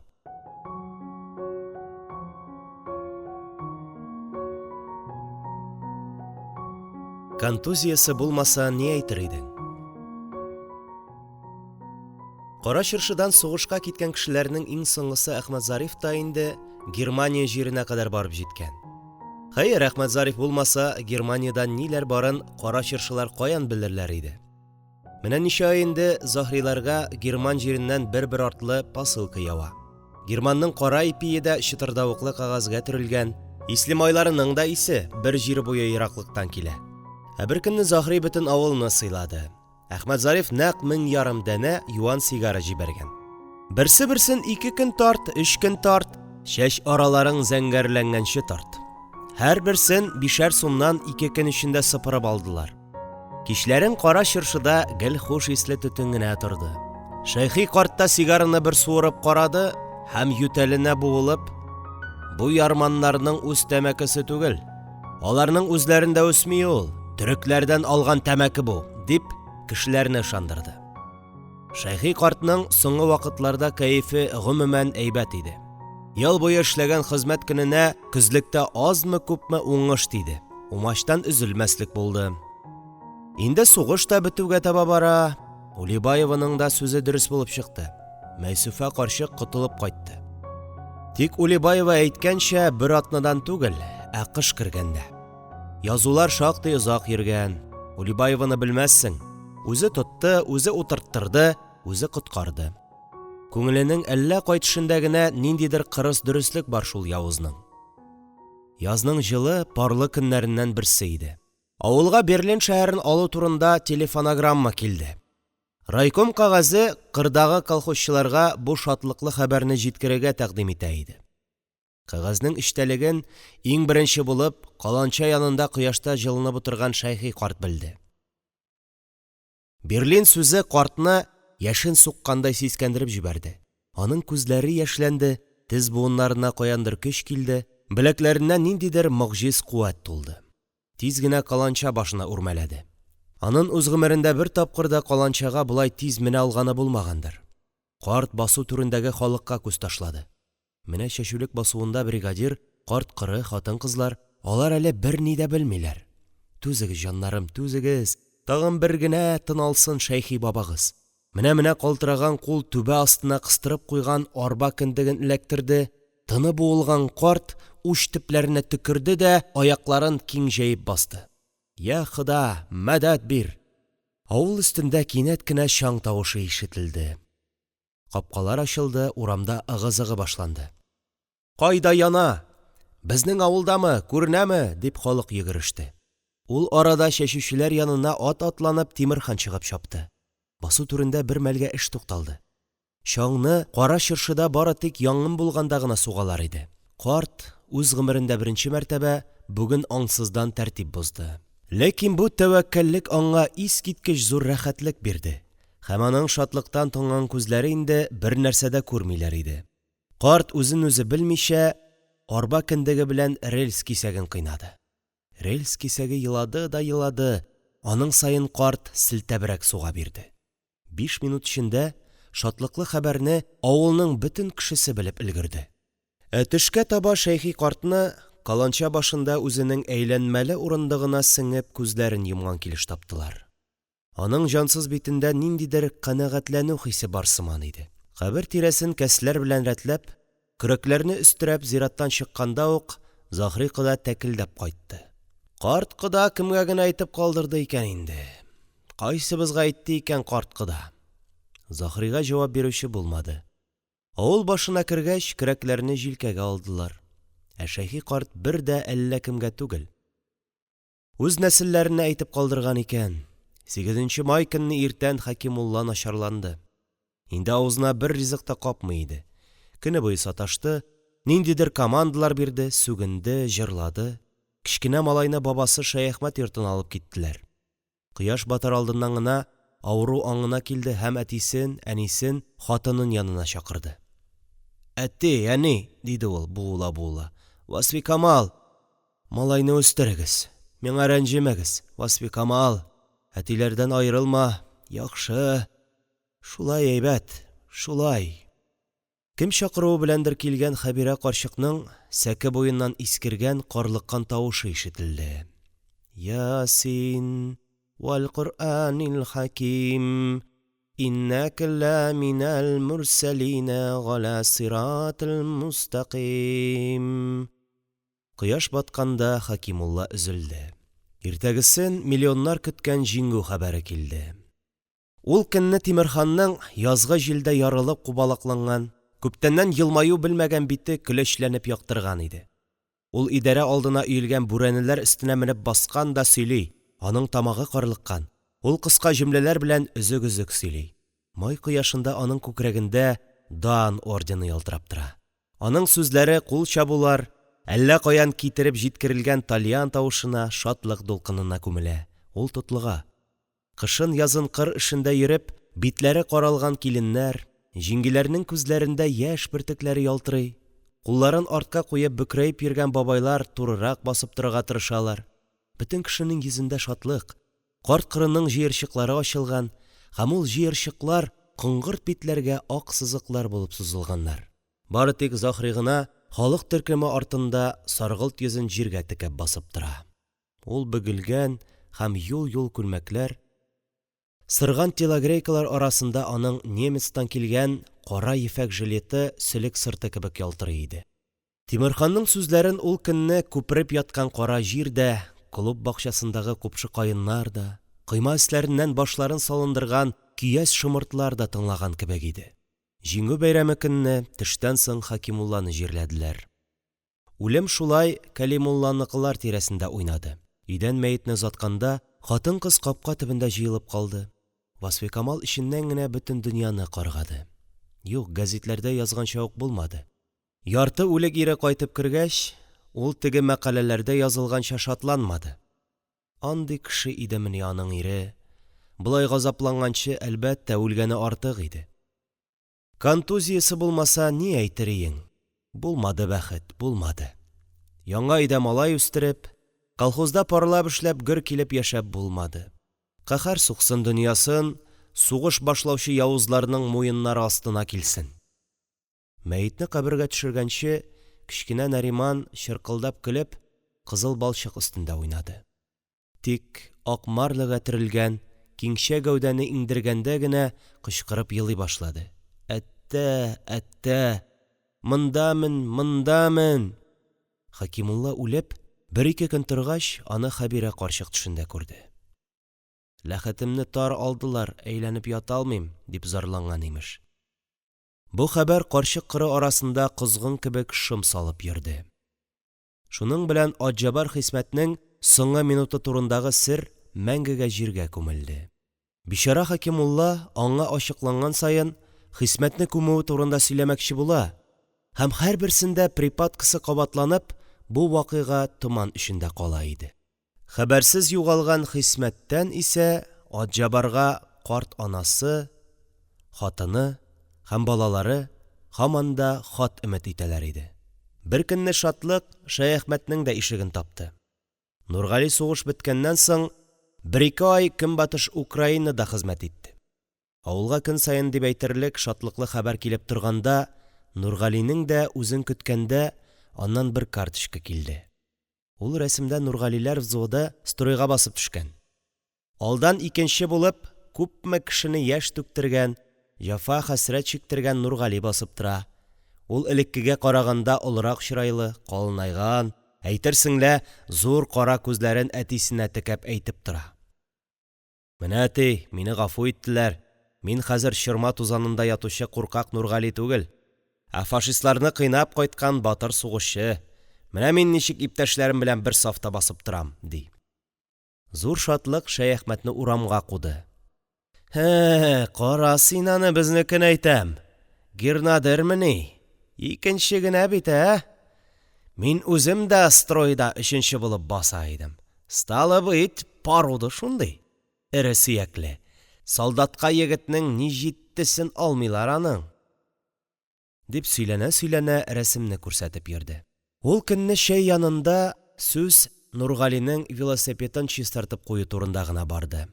Изүне чишкән Шәяхмәт кәрәзле балны китеп каба-каба чәйне күп эчте. Сүз эчкәрәк кереп китте. Совет хөкүмәте диләр аны беләсең килсә агайны. Тәки кеше иттеләр бит малайны, Әнә элекке заманда ничә еллар кәтер китүдән куркып дезертирлыкта йөрүчеләр була иде. Безнеке кичерде. Безгә ярдәм кулын сузды. Совет хөкүмәте диләр аны. Башка заман булса ни тукмышты? Фәлән тегән дип озак сөйләнде. Соңгы 4 ел эчендә генә агарган мыек бөртекләренә тир бәрде, муенын, битен тастымал белән сөрткәләп, самаварны саркытканчы эчте дә эчте. Исәбе, чәй эчеп бетергәч тә Нургалигә хат яздыру. Аннан кичкә таба зиратка барып, Рәмзия каберен төзәткәләп, чәчәкләренә су сибеп кайту иде.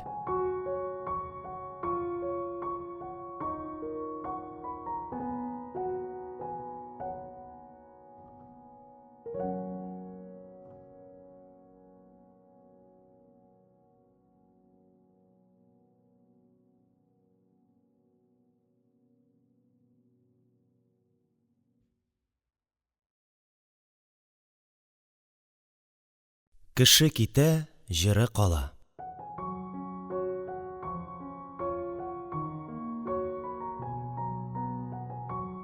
Шәһитләр каны изге кан. Ташлытау станциясенә товар поезды килеп керде. Урта вагоннарның берсеннән ак керфекле, җына гәүдәле бер солдат сикереп төште.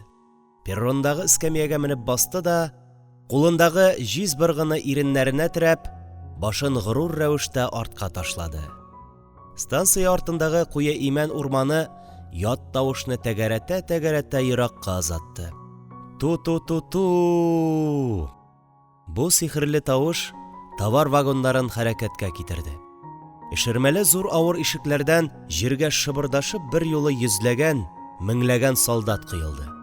1 минут эчендә урман янындагы тын станция танымаслык булып үзгәрде. Берәүләр котелокларын тотып кайнар суга йөгерделәр, икенчеләр су алып яткан паровоз янында билдән чишенеп юынырга, төртешеп су чәчрәтергә тотындылар. Бөтерелеп килгән мыеклы, киң җилкәле, мәһәбәт бер сержант сыра сатучы кыз янында сүз куерта башлады. Күз ачып йомганчы яңа мичкәнең бөкесен эчкә төртеп төшереп, насос киертеп бирде. Икенче берәүләре ларек эчендәге кызлар тирәсендә кайнаштылар. Аларны үзләренең вагоннарына чакырдылар. Уен, көлке, җыр, бию, өтеш-төртештән станция мәш килде. Вокзал алдындагы тарлыкта берсе кызыл сөяктән кыелган аккордеонда вальс уйнап җибәрде. Бары тик бер генә солдат уен-көлкегә катышмады. Кайшалып дулкынланган кара чәчле, кылыч борынлы, гимнастерка якаларын чишеп җибәргән бу егет перрон буйлап ары-бире йөренде дә борчулы кыяфәт белән үз вагоны янына килеп туктады. Кулындагы кечкенә төенчекне вагон эченә ыргытты, бераздан яңадан алып чыкты. Ул кемнедер көтә, эзли иде.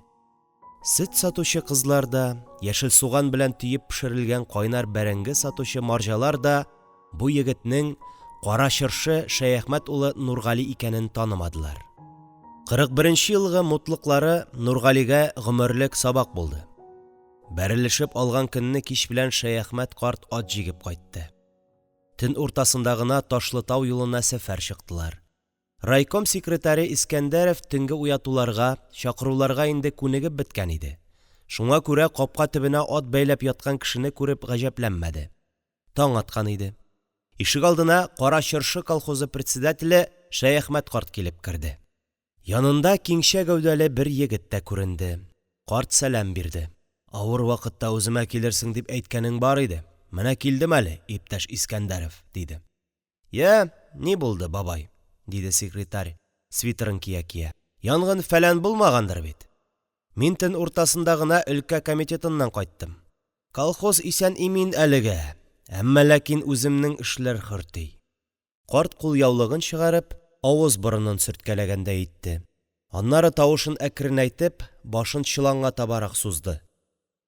Минем кече малай начар юлга басты бит, дип, янында торган егетнең җиңеннән тотты. Искәндәрев шул вакытта гына егетнең кыяфәтенә игътибар итте. Сакал-мыек баскан чандыр гәүдәле егетнең куллары каеш аркалык белән артка каерылып бәйләнгән иде. Шәяхмәт карт хәлне сөйләп бирде, егет дәшмәде. Хөкүмәтнең туры хөкеменә тапшырам, диде карт. Әле сиңа килүемдә малайны йолып калырга ярдәм соравым түгел, киңәш кенә соравым. Судны халыкка белдертмичә генә ясап булмыймы? Кеше күзенә мин ничек күреним? Колхозга ничек баш булыйм? Менә шуңа синең баскыч төбенә килдем мин, иптәш секретарь энем. Нургалинең Фөзүдән качуы турындагы хәбәр әле Ташлытау милициясына килеп җитмәгән икән. Иртән сәгать 10-да Искәндәревнең шылтыратуы буенча Кара Чыршы колхозы председателен хәрби комиссар кабул итте. Тагын бер сәгатьтән исә Шәяхмәт карт биштәрләгән арыш капчыгына салган ярты ипине арбадан алып военкомат коридорына алып керде.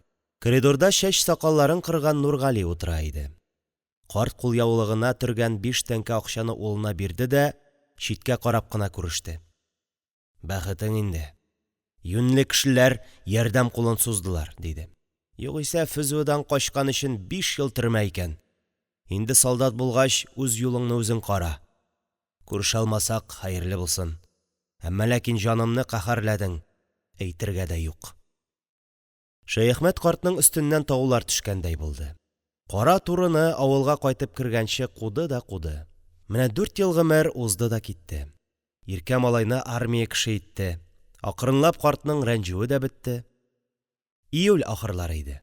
Нургали хезмәт иткән гвардияче дивизияне кинәт кенә көнчыгышка күчерергә дигән әмер булды. 8нче көн үткәндә товар поезды дивизияны Идел күпереннән уздырып Уралга таба ашыкты. Эшелон Ташлытау станцияннан узачак булганга Нургали телеграмма бирде. Ләкин ни өчендер Мәскәү бик ашыктырды. Эшелон Нургали чамалаганнан ярты көн алда килде. Әле поезд станциягә кергәнче үк Нургали ишек янына басты. Менә ул үз авылларын күрде. Авыл ниндидер зәңгәр рәшә эчендә утыра. Менә бу җирләрдә 41нче елның җәендә борчак чәчелгән иде. Быел да борчак икән. Әнә басу уртасындагы юлдан бер атлы чаба. Арбасына яшел клевер салган, ак күлмәктән киез эшләпә кигән татар карты. Хыялга чумган Нургали станциядәге тавыш, уен-көлкене ишетмәде. Эх, бер генә минутка әтисен, әнисен күрә алса иде ул. Аның хыялын теге чандыр гәүдәле, ак керфекле солдат бүлдерде. Ул яңадан мәгърур бер кыяфәт белән башын артка ташлап, җиз быргысын кычкыртты. Нургалине туган туфрагыннан аерып алып китү әйтерсеңлә аңа бер канәгатьләнү бирә иде. Команда тавышы станцияны яңгыратып урманда йотылды. Павахонам! Соңгы минут җитте. Өмет киселде. Нургали соңгы солдат булып җирдән аягын алды, тормоз баскычына менеп басты. Перрон белән ике арага каршы яктан тимер рәшәткәле вагоннар, брезент белән капланган платформалар таккан хәрби эшелон килеп керде. Һәр вагонның баскычында кызыл кырылы фуражка кигән, карабин аскан солдатлар тора иде. Кинәт Нургалинең күз алды алмашынгандай булды. Станция алдында өтәләнеп арлы-бирле аның әтисе йөри иде. Нургали шул вакытта барсын да онытты. Үзенең солдат икәнендә, паровозның инде пышкырып тормозларны ычкындырганын да истән чыгарды. Ул үз вагонына җәһәт кенә сикереп керде дә, күз ачып йомганчы төенчеген алып чыгып, ике состав арасыннан вокзалга таба йөгерде. Каршы яктан килгән состав озын иде. Шуңа күрә ул баскычлы вагон аркылы чыгу исәбе белән әле бер якка, әле икенче якка кабаланып йөрде. Ләкин баскыч очрамады. Нургали брезент ябылган платформага сикереп менмәкче булды. Әммә брезент өстендә карабинын кочаклап утырган кызыл погонлы, кысык күзле кара егет. «Эй, не подходи!» дип сикереп торды һәм карабинын күтәрде. Ул арада дивизия төялгән эшелон кузгалды. Нургали паровозның ухылдаганын ишетте. Аңа нибары 1 секунд кирәк иде. Һәм ул брезентлы платформа астына ыргылып керде. Ләкин кайтышыдыр нәрсәгәдер бәрелде, һәм нәкъ шул секундтан буферларын чаңгылдатып авыр состав кузгалды. Буферлар тавышы состав буенча барып, эссе һавада еракка тәгәрәде. Кемнәрдер солдатлар төялгән эшелонның туктату кранына бастылар. Вагоннардан шашкан кыяфәттә солдатлар коелды. Нәрсәгәдер зарланган сыман паровоз сузып-сузып кычкыртты, пышкырып тормозларын уйнатты. Нәрсәдер булды, нидер булды. Сөйләп бетергесез хәвефле хәл туды. Капма каршы якка кузгалган 2 эшелон да ухылдап туктадылар, пар чыжылдады. Шәяхмәт карт шпал өстендәге мәһәбәт солдат янына килеп тезләнде. Гаҗәп, ата шатланып куйды. Бу бит Нургали. Менә ул хәзер аңына килер, торыр, ата белән ул кычаклашырлар. Я кайтышыңны бәрдең улым, аш күзеңне, аш. Ашмый. Тукта, бусы нәрсә тагын? Нургалинең орденнары, медальләре канлы. Карт хәвефләнеп улының башын кочаклады. Аның борынына одеколон исе, таза, сәламәт ир кеше исе бәрелде. Ләкин бу кан нәрсә? Малай дәшмәде. Авыр итеп бер ыңгырашты да, күң итек үкчәсе белән шпал арасындагы ышлакка тирән итеп сызды һәм тынып калды. Кинәт күк йөзендәге кояш дерелдәп китте. Менә ул 2гә бүленде. Аннан ул кисәкләр тагын балаладылар. Күк йөзе вак кояш белән тулды, һава бөркүләнде, суларга һава бетте. Юк, һава бетмәгән. Менә бугазга бер тиен утырган икән. Хәзер шул ычкындырса рәхәт булачак. Хәзер солдат, хәзер. Әнә шул тиен ычкындырса, синең әтиең торыр. Аннан сез бергәләп пишәнле арбага утырып авылга кайтып килерсез. Командирыңны да чәйгә чакыр. Әниең каймаклы катык белән сыйлар икегезне дә. Хәзер. Вокзал бакчасындагы кызыл балчык өеме өстенә гвардияче 10 солдат менеп басты. Автоматларын күккә караттылар. Кырыс тавыш урмандагы бөтен кышкыртны урыныннан кузгатты. Җир шары яралганнан бирле, бәлки бу урында мондый ят тавышның ишетелгәне булмагандыр. Каешын, фуражкасын салган старшина Шәяхмәт картны кабер яныннан читкә алып китте. Ләкин шул вакыт тимәгез. Улы белән хушлашсын атакай. Җибәрегез, дигән калтырауыклы тавыш ишетелде.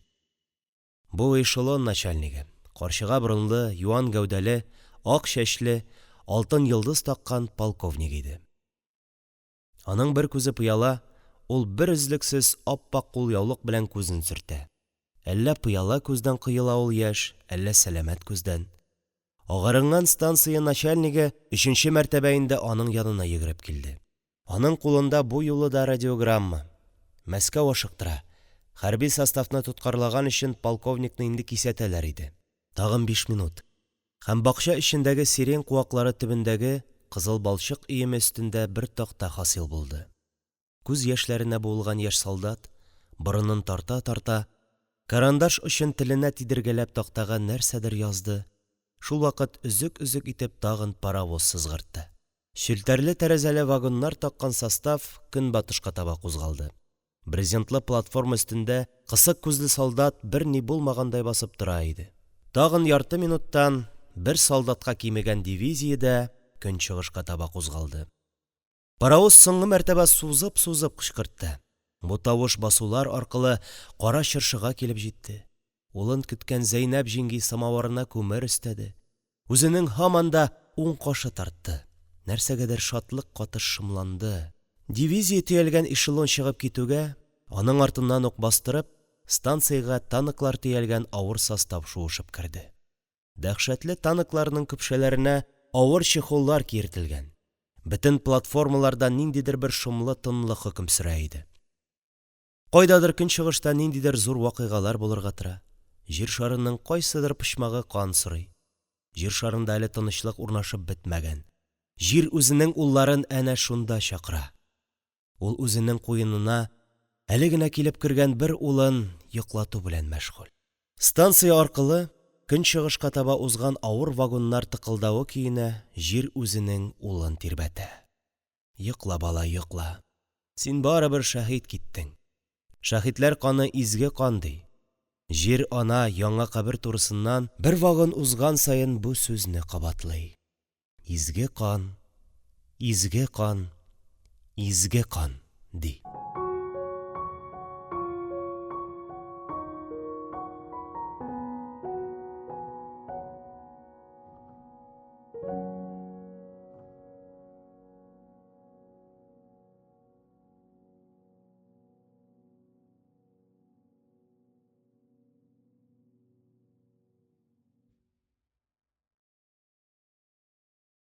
Кеше китә, җыры кала.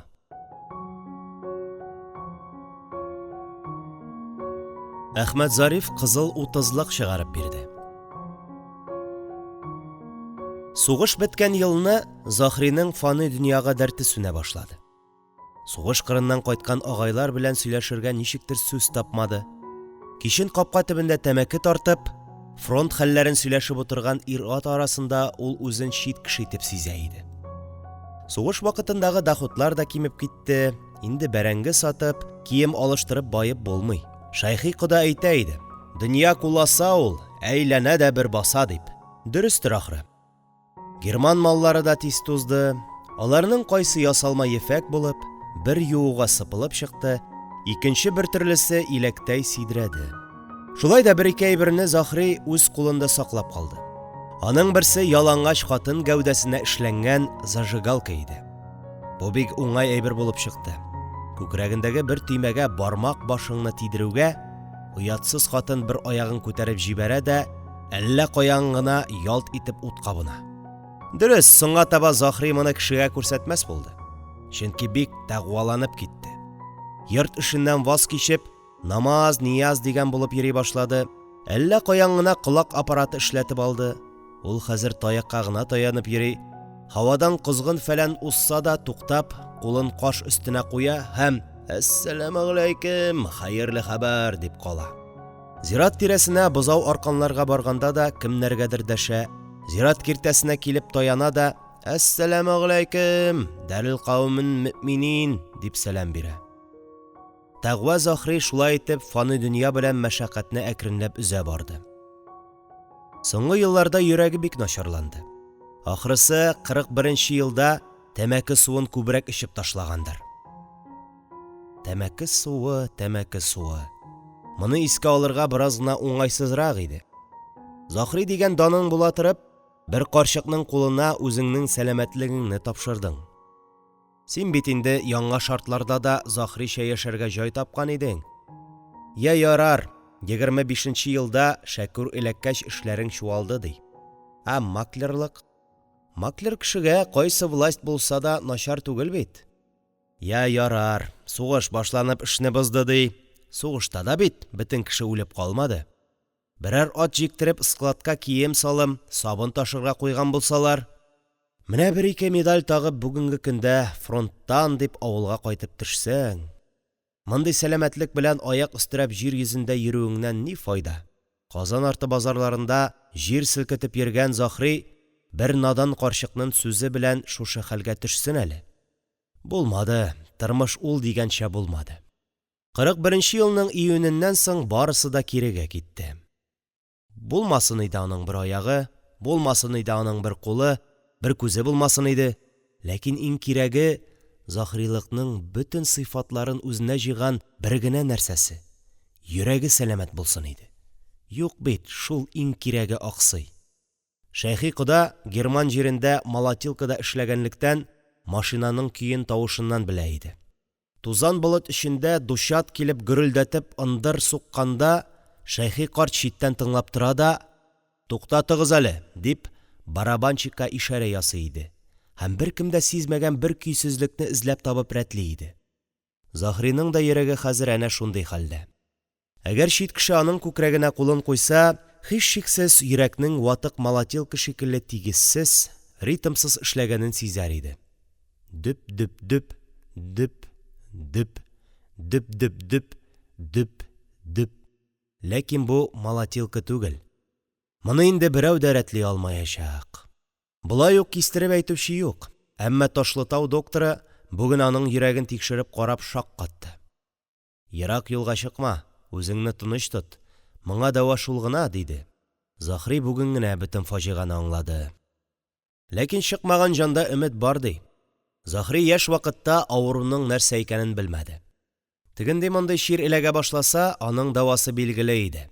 Бер стакан аракы. Шайтанны күптән авызга алган юк. Нишләргә? Бәлки бу ватык арбаны бераз рәтләп җибәрер ул. Вакыт соң иде инде. Капка ишекләр ябылган, кояш батыш ягы нигәдер кызарып тора. Я давыл чыгарга, я яңгыр килергә тиеш иде. Менә салкын җил исеп китте. Кибетче Борһан кирле халатын салып, кибет тәрәзәсен ябарга дип урамга чыкты.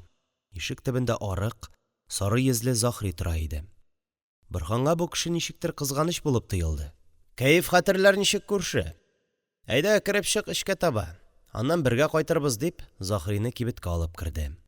Шүлмәкләр, сүз баулар арасыннан бер шешә тартып чыгарды да кырлы стаканга мөлдерәтеп аракы салды. Заһри башта бик нык каршы торган булды. Кирәкми, әнем Борһанетдин, гөнаһ була. Безнең ише авыру кешегә килешми ул, диде. Теге вакытларда ярады. Ул авыр сулап куйды. Һей Алла, бар иде заманалар. Гомер үтте дә китте. Теге чак исеңдәме? Уңышка ярты пот бодай алганыңны әйтәм. Ну, кызык иттен син ул чакта. Гомер узды. Әйе, узды. Борһан гадәт буенча эш бетәр алдыннан шактый ук төшереп алган иде. Сөйләшерлек кеше очравына гомумән шатланды. Кызып, тормышта яшәүнең мәгънәсе турындагы фәлсәфәгә кереп китте. Менә пример, бүген эштән кайтышлый миңа кереп бер шофер салып чыкты, диде ул. Күреп торам, кызмача бу. Тагын 150-не сорый. Так, менә мин нишлим? Тагын 150-не салса исерә бу. Аннан көт тә тор бер хәлне. Я ул урамдагы казүрдәкне сытып уза, я үзен харап итә. Или өенә кайтып хатынын җәберли бу. 150-не салган кеше азрак җәбер күрсәтәме хатынына? 100-неме? Әлбәттә 100-не. Менә шунда инде Борһанетдин энең 150 урынына 100 тирәсен бирә тегенгә. Кәнишне, акчаны 150-дән алам. Нәк ул дигәнчә. Я нәрсә, начарлык эшлиме мин, әллә яхшылыкмы? Безнең инде синең белән алган медальләр юк, ни хәл итәсең? Шулай да яши белергә кирәк. Менә мин үзем 41-дә 3 ай дигәндә әйләнеп кайттым. Анысы минем эш. Синең кияү кайтып үлде, анысы аның эше. Әйе. Менә мич башыннан егылып төшүнең шулай рәте бар аның. Төн урталары иде инде. Заһри ишектән килеп керде дә гөрселдәп агач кроватына барып егылды. Иртәгесен йокыдан торгач, Фәгыйлә җиңги бер хәрәкәтсез яткан Заһрины күреп имәнеп китте.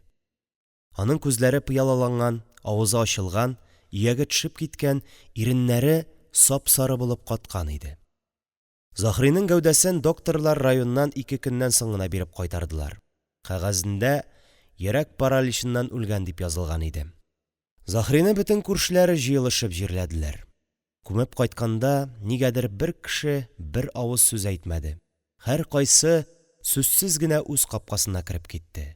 Һәр кемне әллә нинди тойгы, кайгыга охшамаган авыр тойгы баскан иде. Бер елдан соң Әхмәтзариф та кайтып төште. Ул өс-баш, ул кыяфәт, генерал-мыни. Әхмәтзарифны Ташлытау автоколонкасының шоферы Студебеккер белән станциядән Кара Чыршыга китерде. Җәйнең матур көннәреннән берсе иде. Заһриларның капка төбенә машина килеп туктауга халык җыелды. Авыр чемоданнарны, сумкаларны, фонарлы велосипедны шофер кузовтан аска биреп торды. Мундир кигән, ак ефәк перчаткалы таза сержант Әхмәтзариф аларны саклык белән генә чирәмгә куеп торды. Урамнан узып баручы берничә кыз машина янына җыелды. Булар Ташлытаудан концерт белән килгән агитбригада кызлары иде. Әхмәтзариф шоферга кызыл 30-лыкны чыгарып бирде дә саубуллашты, аннан кызлар белән сүзгә кереште. Авызына сигара капты да быжралы, хуш исле төтен сибеп сөйләнә башлады. Ә мин узган ел отпроситься итә алмадым. Ишеттем, что папа үлгән. Без Потсдам янында гына тордык, особое положение, авыл юлын онытканмын, адашып йөрдек. Через Атҗабар кайтырга туры килде. Кибеттә чират торган Фәгыйлә җиңги йөгерә-йөгерә кайтып җитте. Бер сүз әйтә алмыйча тынына буылып, Әхмәтзарифның күн каешлы биленә сарылды да калтырап елый башлады. Күпне күргән Фәгыйлә җиңгинең битләре җыерчыкланган, таушалган иде. Әхмәтзариф затлы кызлар барында бу хәлдән бераз гына кыенсынды һәм үзенең ялтыравыклы каешыннан әнисенең кытыршы, ярылган кулларын аерып читкә этәрде. «Подожди, мама, өйгә кергәч поговорим», – диде. Әхмәтзариф кайткан атнада авылга тагын 7-8 егет кайтты. Тормыш акрынлап үзенең кысасына кереп бара иде.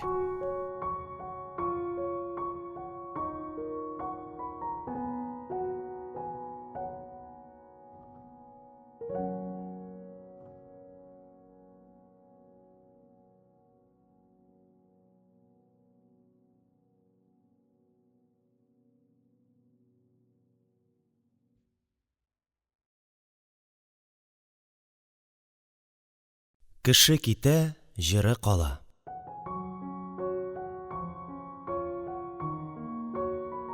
Атлар атламас инде. Шәйхи карт сөйли торган иде. Имеш, Агыйделнең бер ягында берәү чиләк ясый, икенче ягында икенче кеше шул чиләккә капкач ясый дип. Кара Чыршыда бу хәл бик күп гаиләгә туры килә иде. Әммә туры килмәгәннәргә дә Шәйхи картта халык сынамышы бар иде. Аллаһы Тәгалә, дип сөйли иде Шәйхи карт, кешеләрне парлаганда көйли-көйли, борын эченнән генә мырлап парлаган. Бер явызга бер яхшы, бер яхшыга бер явыз дип көйли дә утыра икән. Ихтимал, монысына туры килүчеләр дә Кара Чыршыда аз түгелдер. Хәер, Шәйхи картның сөйләгән әкиятләреннән тагын берсен халык хәтер түрендә саклап калган иде. Борын-борын заманда кешеләр әле агачка, ташка табынган чорда бер әдәм аудан кайтышлый тимердән ясалган бер хикмәтле әйбер табып ала. Бу әйберне хатынына алып кайтып бирә. Хатыны бу тимерне әйләндереп карый да, бер дә рәтенә төшенмәгәч авызына каба. Калтырап торган тел сыман бер нәрсәсенә чиртә дә өрә башлый. Шуннан көй чыга. Баксаң, бу кубыз икән. Шуны уйнап җибәрүе була, ире шатлыгыннан бии башлый. Әнә шул заманнан бирле ирләр хатыннарның кубызларына бииләр ди. Шәйхи картның үлгәненә инде 20 елдан артык вакыт үткән. Инде аның кабер өстендәге чардуган череп җимерелгән, ләкин сөйләгән сүзләре әле дә Кара Чыршыда яши бирә. Алар нәселенең каберләре бер аумакта. Каберлек тирәсендә куе булып чәчәкле үлән үскән. Кич белән анда чикерткәләр чурлый, чәчәкләрдән бал исе тарала. Зират янында гына клевер басуы. Кайшалып үскән клевер басуы урман паласасына кадәр тоташ диңгез булып җәелеп яткан. Кояш батып килә иде. Кара Чыршы урамыннан тузан туздырып, эсселектән әлсерәгән сыерлар узды. Борыннарыннан селәгә ягызып, башларын салындырган сарыклар узды. Көтү кайтты. Чык төште. Авылга сыер исе, сөт исе таралды. Келәтләрдә сепараторлар гүлди башлады. Зират буендагы юлдан чатыр чабып килгән бер ат йөге халык күренде. Яшьләр икән. Клевер басуына таба атларын бордылар да, арбадан кыелып чырылдаштылар, көлделәр, тәмәке кабыздылар, ду килделәр. Егетләр җиңнәрен сызганып җибәргәннәр, кара чалбар эченә тыгып ак күлмәк кигәннәр. Кызлар кыска җиңле күлмәктән, барысының да беләгендә сәгать. Егетләрдән берсе арба астыннан чалгы алып клевер чаба башлады. Икенчесе җәһәт кенә зират кыймасын сикереп керде дә бер көлтә чәчәк җыеп чыкты. Зират тирәсе яшьләрнең шат тавышына күмелде. Көянтәдәй бөгелеп очларын җиргә тидергән нәзек озын каеннар дәшмәделәр. Тып-тын калган карт наратлар дәшмәделәр. Зират үзенең бөтен тынлыгы белән әйтерсең лә бу чыркылдык яшьләрдән сорый иде. Юлчылар, сез кайдан киләсез? Без Аҗабардан киләбез. Юлчылар, сез кая барасыз? Без туйга барабыз. Өенә кайтырга соңга калган бер козгын коңгылдап очты. Зират өстеннән кичке соңгы җилнең дулкыны узды. Кем өйләнде соң, балакайлар? Ха-ха-ха, Кара Чыршыда бүген туй була.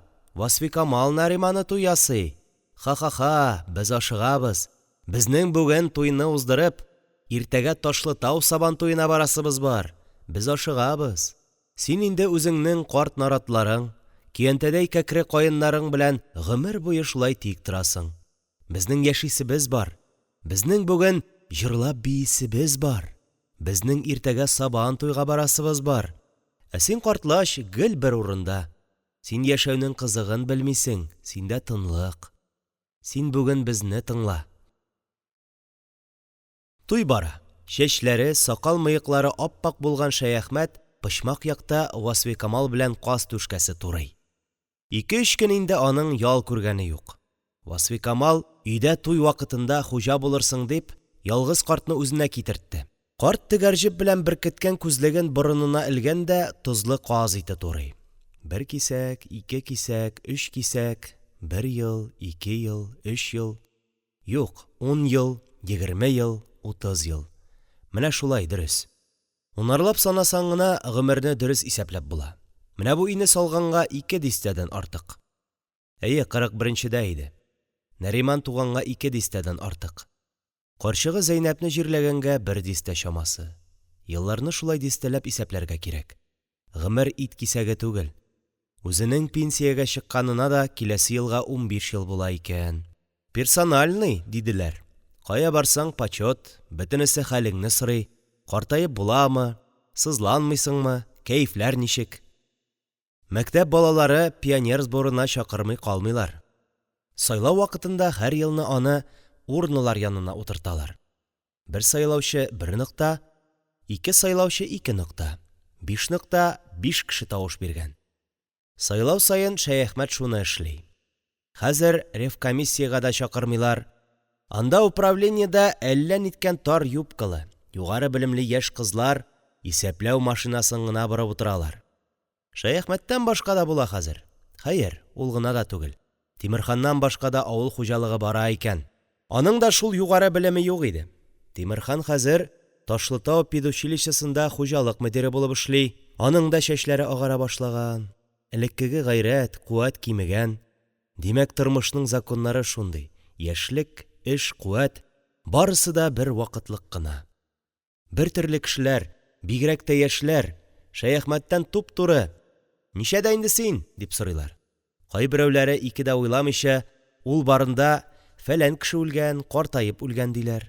Баксаң, ул кеше әле Шәяхмәт карттан яшь булган икән. Картлык. Олы яктагы яшьләр кыздылар. Тәрәзәләр ачылды, хромка гөрләде. Килен ягыннан килгән яшьләрнең берничәсе шәһәр егетләре иде. Алар чыбык тарттырып магнитофон, фотоаппарат, пластинкалар белән матавыкландылар. Җылы кичке һавага ачык тәрәзәләрдән җыр таралды. Нигә яшьлек янмагач та, көймәгәч тә, яшьлек уты йөрәгеңне өзмәгәч тә. Нигә яшәү, нигә гомер, нигә хисләр, яшьлек гомерен сөя-сөя кичмәгәч тә. Бүлмә ишегеннән Шәяхмәт олы якка күз салды. Бер якта Нариманның дуслары, барысы да диярлек шоферлар, тракторчылар, кара беләкле таза егетләр, әнә берсе көрәшче. Иртәгә ул Ташлытауда көрәшергә тиеш. Кызып алган, унлап кеше өчен өстәлгә әзерләп куйган балыкны тәлинкәсе белән тартып китерде дә җимереп ашап бетерде. Яшь килен өстәл шәһәрчә булсын дип бик тырышкан иде. Шәһәрчә булсын дип сөйли-сөйли тоз күтәрәләр. Тракторчылар телгә әллә ни оста түгел икән. Барысының да сүзләре чама белән бер тирәдә әйләнә. 2 яшь матурның тигез мәхәббәте өчен шушыны эчеп җибәрик. Өстәлгә килгән иткә керешкәнче берәрне астына салып куйык. Тигез мәхәббәтле 2 яшь парның, яшь матурлы 2 тигез мәхәббәтнең. Стенада зурайтып эшләнгән рәсемдә Хәкимулла белән Васфикамал. Хәкимулла үз гомерендә кимәгән яхшы пиджактан. Танысаң таны, танымасаң юк. Ул зур күзләрен өстәл янындагы кунакларга текәгән дә, әйтерсең лә аларга дәшә. Әй сез, безне хәтерлисезме? Дөньяда без дә бар идек. Сез безне дәвам итүчеләр. Кай вакытта безне дә искә алыгыз, дип әйтә кебек. Васфикамалның гына карточкадагы киеме тормышта булганча. Чәчәкле маркизет күлмәге ияк астыннан ук түгәрәкләнеп муенын каплаган. Муенында 2 рәт эре гәрәбә, чәч юлы кыл уртадан ярылган. Киерелгән кыйгач кашлар, яшь, чибәр. 36 елның җәендә яшькелт ящик күтәргән бер кеше Кара Чыршыда йөргән иде. Шул вакытта төшелгән рәсем. Теге кеше капкага кырылган ак җәймәгә сөяп утырта иде дә, ящиктан чыккан бер чыбыкның башын тотып, иреннәрен кыймылдата иде. Кара Чыршы халкы моны сихер укый дип белә иде. Әнә шул кеше төшергән рәсемне Нариман быел зурайтып эшләтте. Ә чибәр Васфикамал менә мич алдында паштет турый. Кайнатасы гына түгел, ул да картайган. Ирсез үткән тормыш аның канын киптергән. Арык иңбашлары, кара янган арык яңаклар, ярылган куллар, дәрт чаткысы сүнгән күзләр, борчу. Нариман авыр чорда туды. 43-нче елда Васфикамал кырда бәрәңге алган вакытта тәрәзә тупсасына ятып йоклап чирләде. Васфикамал эштән кайтканда бала телсез калган иде. Тәрәзә суыгы. Шуннан озак вакыт теле булмады. Кышлар, язлар узгач кына җәйнең матур бер көнендә телгә килде. Һич тә көтмәгәндә. Урамнан йөгереп керде дә, ашка кычыткан турап яткан әнисенең тезен кочаклап, чырык-чырык көлә-көлә бер сүз әйтте. Ахрысы, урамдагы олырак малайлар өйрәткәннәрдер. Васфикамал шатлыгыннан ни эшләргә белмичә, аны күтәреп төп йортка йөгерде. «Әткәй, әткәй!» дип кычкырды ул, капкадан йөгереп кергәндә. «Нариман!» дип әйтте. Әйтергә ярамаган сүз ул көнне бөтен нәселне шатландырды. Нариманның теле ачылган, Нариман сөйләшә башлаган, Нариман фәлән дип әйткән. Бу хәбәр Шәяхмәтләрнең бөтен нәселе буенча йөгерде. Аннары сугыштан соңгы авыр еллар.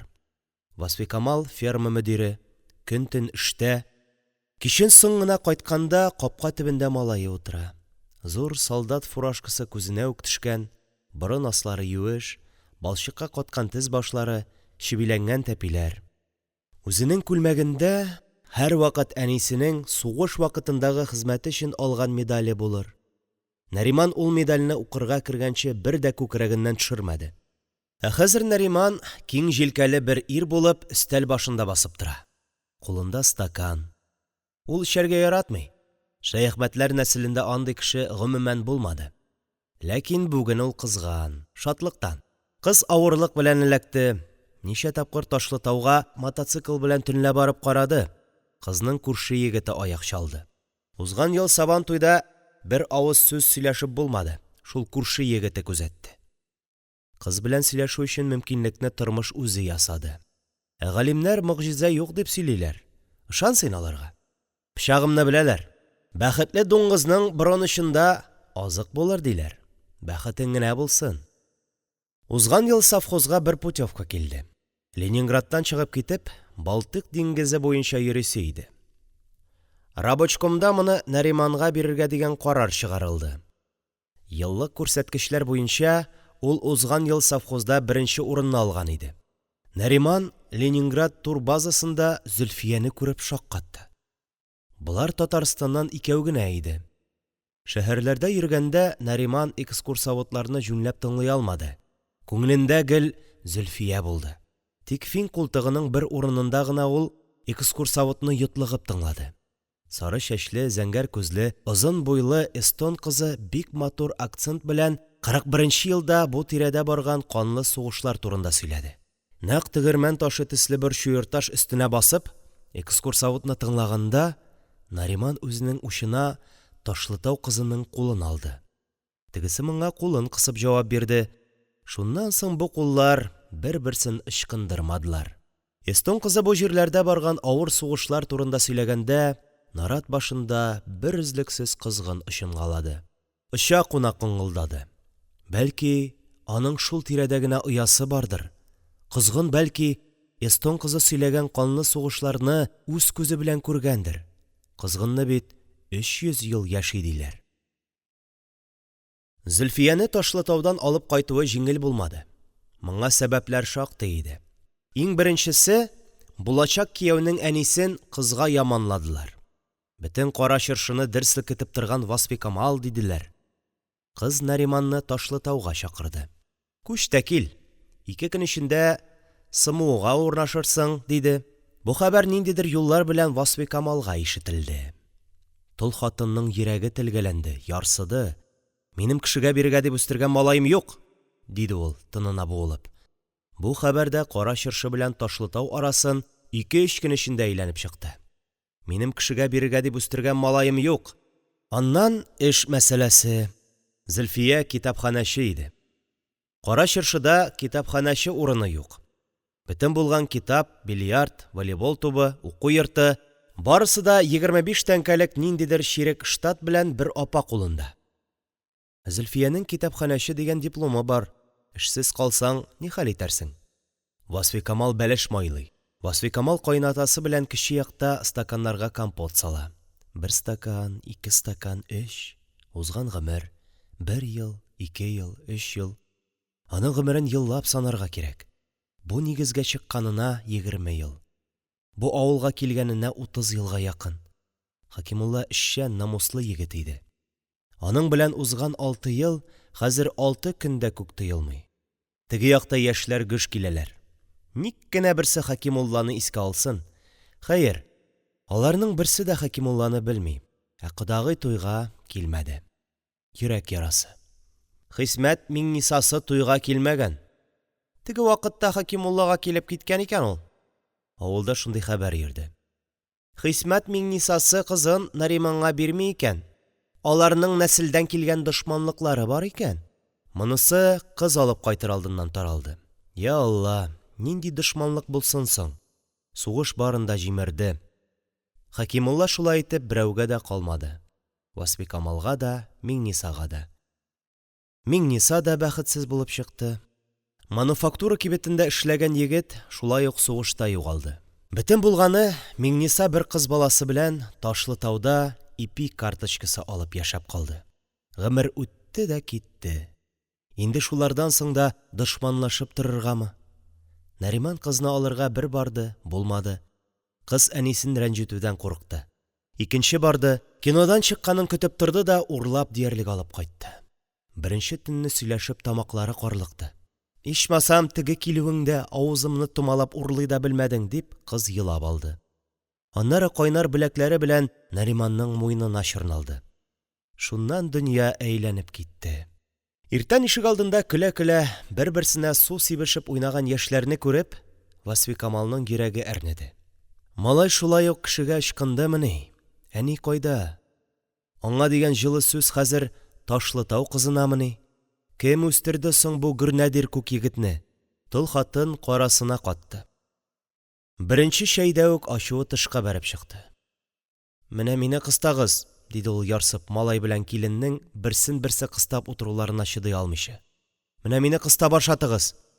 Мин шушы егетне үстергән ана булырмын. Килен чыланга чыгып шунда ук елап керде. Кайнана явыз дигәннәр иде, рас сүз икән. Улым, диде Васфикамал күзләрен яшьләндереп. Улым, килен суга киткән иде. Менә әйтер сүзем шул. Үз урыныңда тора бел. Хатыныңны узындырма, мунчала булма. Баланы яшьтән, хатынны баштан дигәннәр борынгылар. Катырактыр, бузау булма. Ләкин, ах бу баланы. Нариман мунчада Зөлфиягә моның бөтенесен сөйләп ташлаган.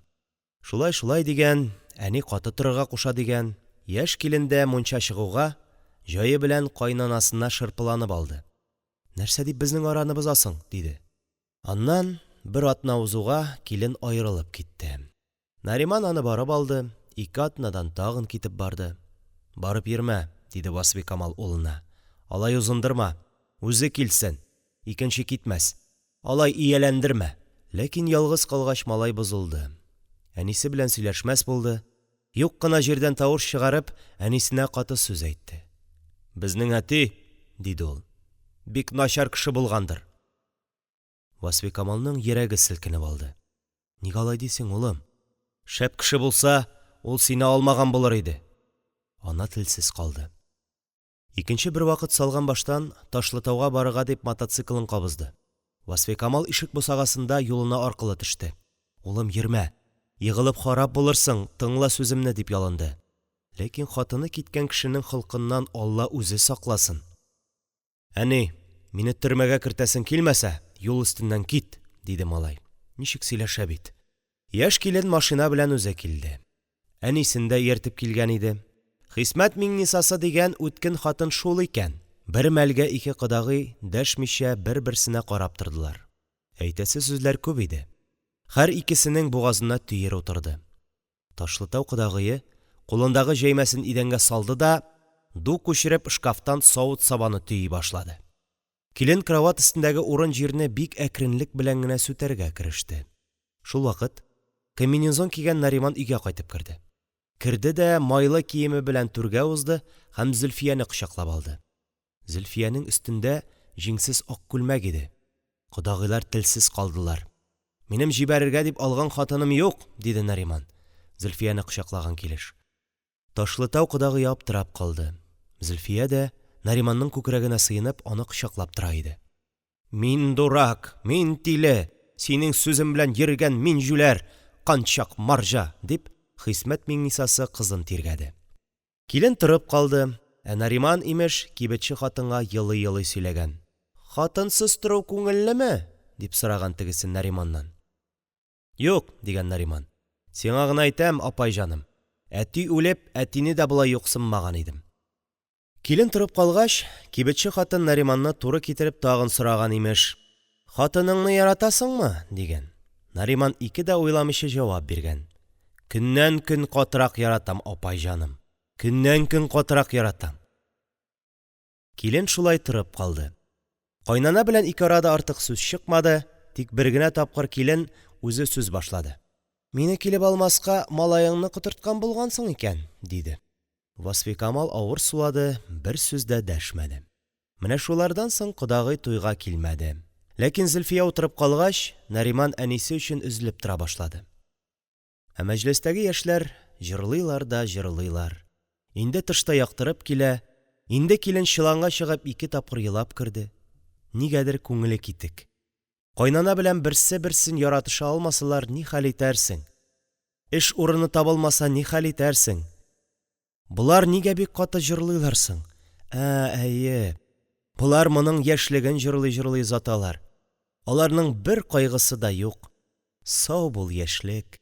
Хушыгыз, гынахсыз, борчусыз вакытлар. Гармунчы инде тиргә баткан. Яшь килен пычмак яктан ризык ташый. Ризыкны үз вакытында, тәртибе белән генә бирергә кирәк. Башта кем алдына куясы, аннары кем алдына. Монысын олылар әйтеп тора. Кунак сыйлау уен эш түгел. Туй алдыннан Васфикамал 15 көн йокламады. 15 көн салкын түшәктә йокысыз аунады. Хәер, түшәкнең суынганына тиздән 30 ел була. Яшьләр бу турыда белмиләр. Аларга җыр булсын. Ах, шул назны мин дә сөеп кочар идем. Кочмас идем, канатланып очар идем. Әгәр яшьлек ике тапкыр килсә икән, икесен дә сөя-сөя кичәр идем. Васфикамал баскычка чыгып басты. Ишек алдында коляскалы мотоцикллар, капка төбендә йөк машиналары, лапас астында печәнле арба. Кызарып таң ата, әнә Ташлытау юлы. Ташлытау юлы өстендә быел да арыш басуы. Шул юлдан чатыр чабып таң атканда Васфикамалны алып кайтканнар иде. Ул кара туры атны Васфикамал хәтерләп калды. Ул ат очраган сайын Васфикамал яшь вакытындагы шул бәхетле таңын хәтерләп, авыр сулап, сагыш эченә чума иде. Кара туры сугыш вакытында ачлыктан егылып күтәрәмгә калды. Аннан соң аны суеп, фермадагы төлкеләргә бирделәр. Бу елдан 41-нче елда Хәкимулла чыгып китте. Аның киң җилкәсе арыш басуында шактый озак күренеп барды. Аннан аны үгез арбасына утыртып кайтарып куйдылар. Бу юлдан Васфикамалны урлашкан кайнысы Миңлегали чыгып китте. Миңлегалине дә теге кара туры белән озатканнар иде. Инде бу юлда арба тәгәрмәченең эзен дә күрмәссең. Аннан инде машиналар гына чаба. Бу юлдан атлар бер кайчан да атламас инде. Яшьләр түр башына Шәяхмәт картны да чыгарып утыртканнар. Нариман исә һаман басып сыйлый, инде бераз исерә дә төшкән. Җае чыккан саен Зөлфиянең әле аркасыннан, әле беләгеннән сөеп ала. Шатлыгы ишенә сыймый. Зөлфиянең ялангач беләкләре кара янган, үзе ак күлмәктән.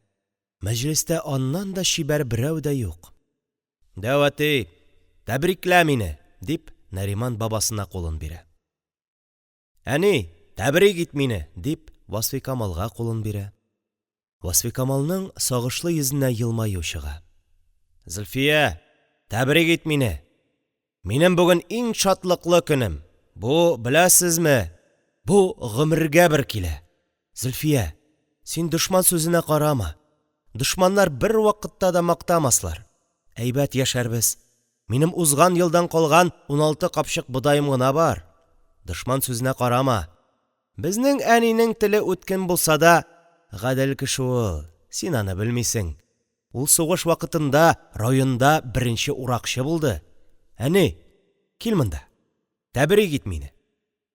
Яшьләр Шәяхмәтнең сөйләвен үтенделәр. Стаканнар хәрәкәткә килде, шаулаштылар. «Шәяхмәт кода сөйләсен! Бабай нәрсә әйтер икән? Сорыйбыз, үтенәбез, тос әйтсен!» Шәяхмәтнең күптән инде сөйләгәне юк иде. Стаканына шыпырт кына Ижевский су салып кулына алды. Шул мизгелдә бөтен гомере күз алдыннан узгандай булды. Аның бөтен гомере шушы Кара Чыршы колхозына багышланды. Колхозга иң беренче радиоалгачны ул алып кайтты. Халык ышанмады. Ящик эчендә кеше бар дип хыялландылар. Бераздан аны шәһәр радиокомитетына чакыртып сөйләттеләр. Ул көнне Кара Чыршы халкы идарә янына җыелып Шәяхмәтне тыңлады.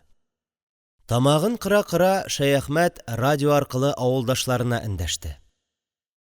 «Фәхерниса, Гыйлметдин, мине ишетәсезме? Мин Шәяхмәт, шәһәрдән сөйлим. Әйе, мин радио комитетында утырам. Мине ишетәсезме?» Анда да ышанмаучылар булды. Борһан идарәгә кереп, шкаф эченнән Шәяхмәтне эзләп йөрде. «Шушында гына ул, шәһәрдә түгел», дип тыш ыржайтты.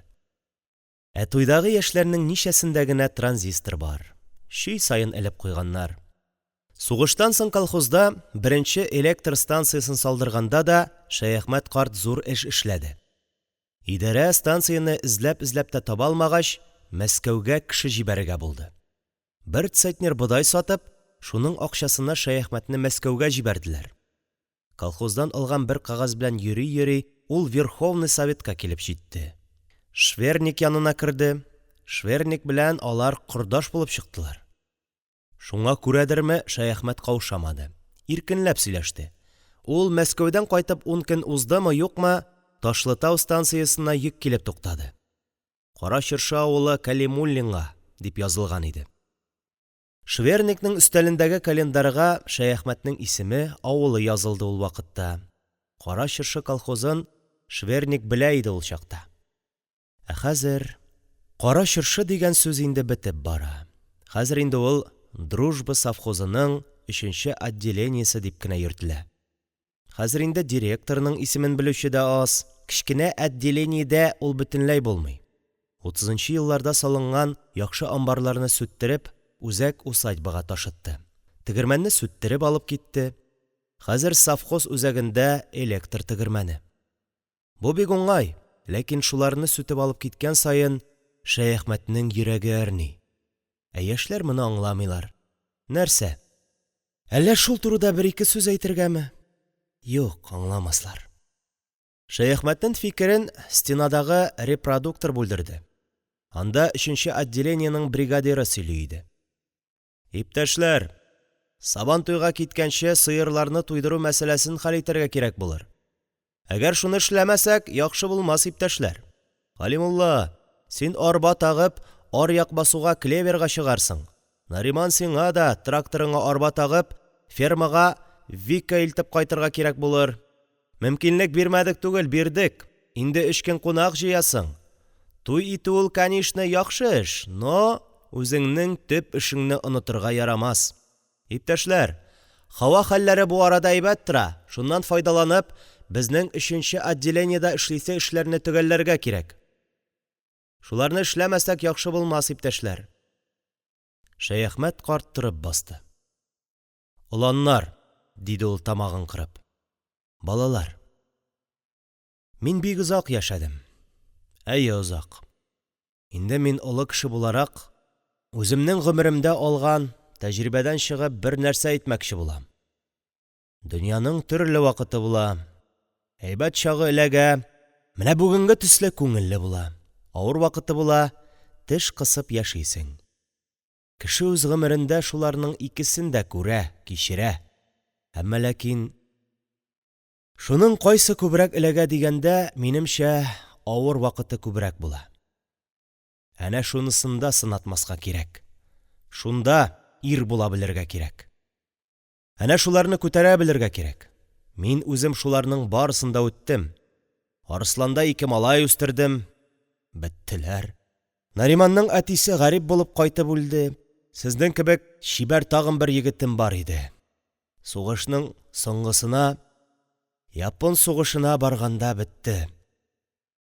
Алар гомере миңа калды. Әммә ләкин безне бөтенләй бетерә алмады сугыш. Без яшәрбез әле.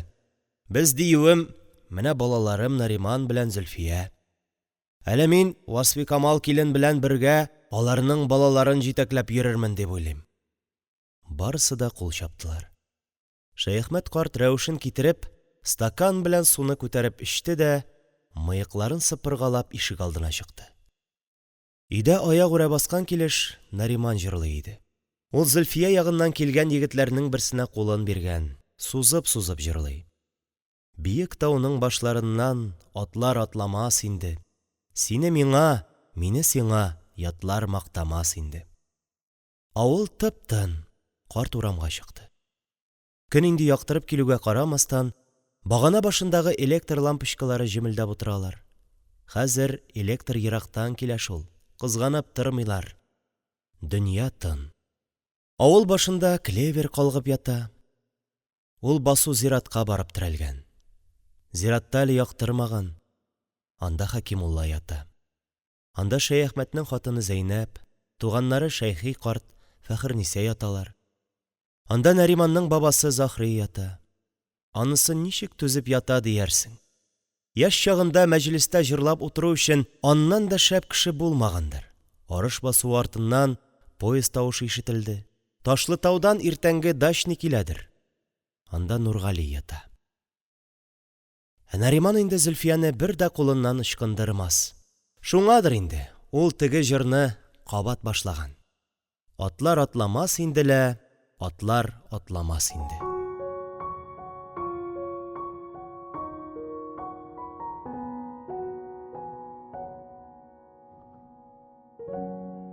Әлеге һәм башка аудиокитапларны Tatkniga.ru сайтында бушка тыңлый һәм йөкләп ала аласыз. Аудиокитапларны коммерция максатларында куллану тыела. Татарстан китап нәшрияты, 2019 ел.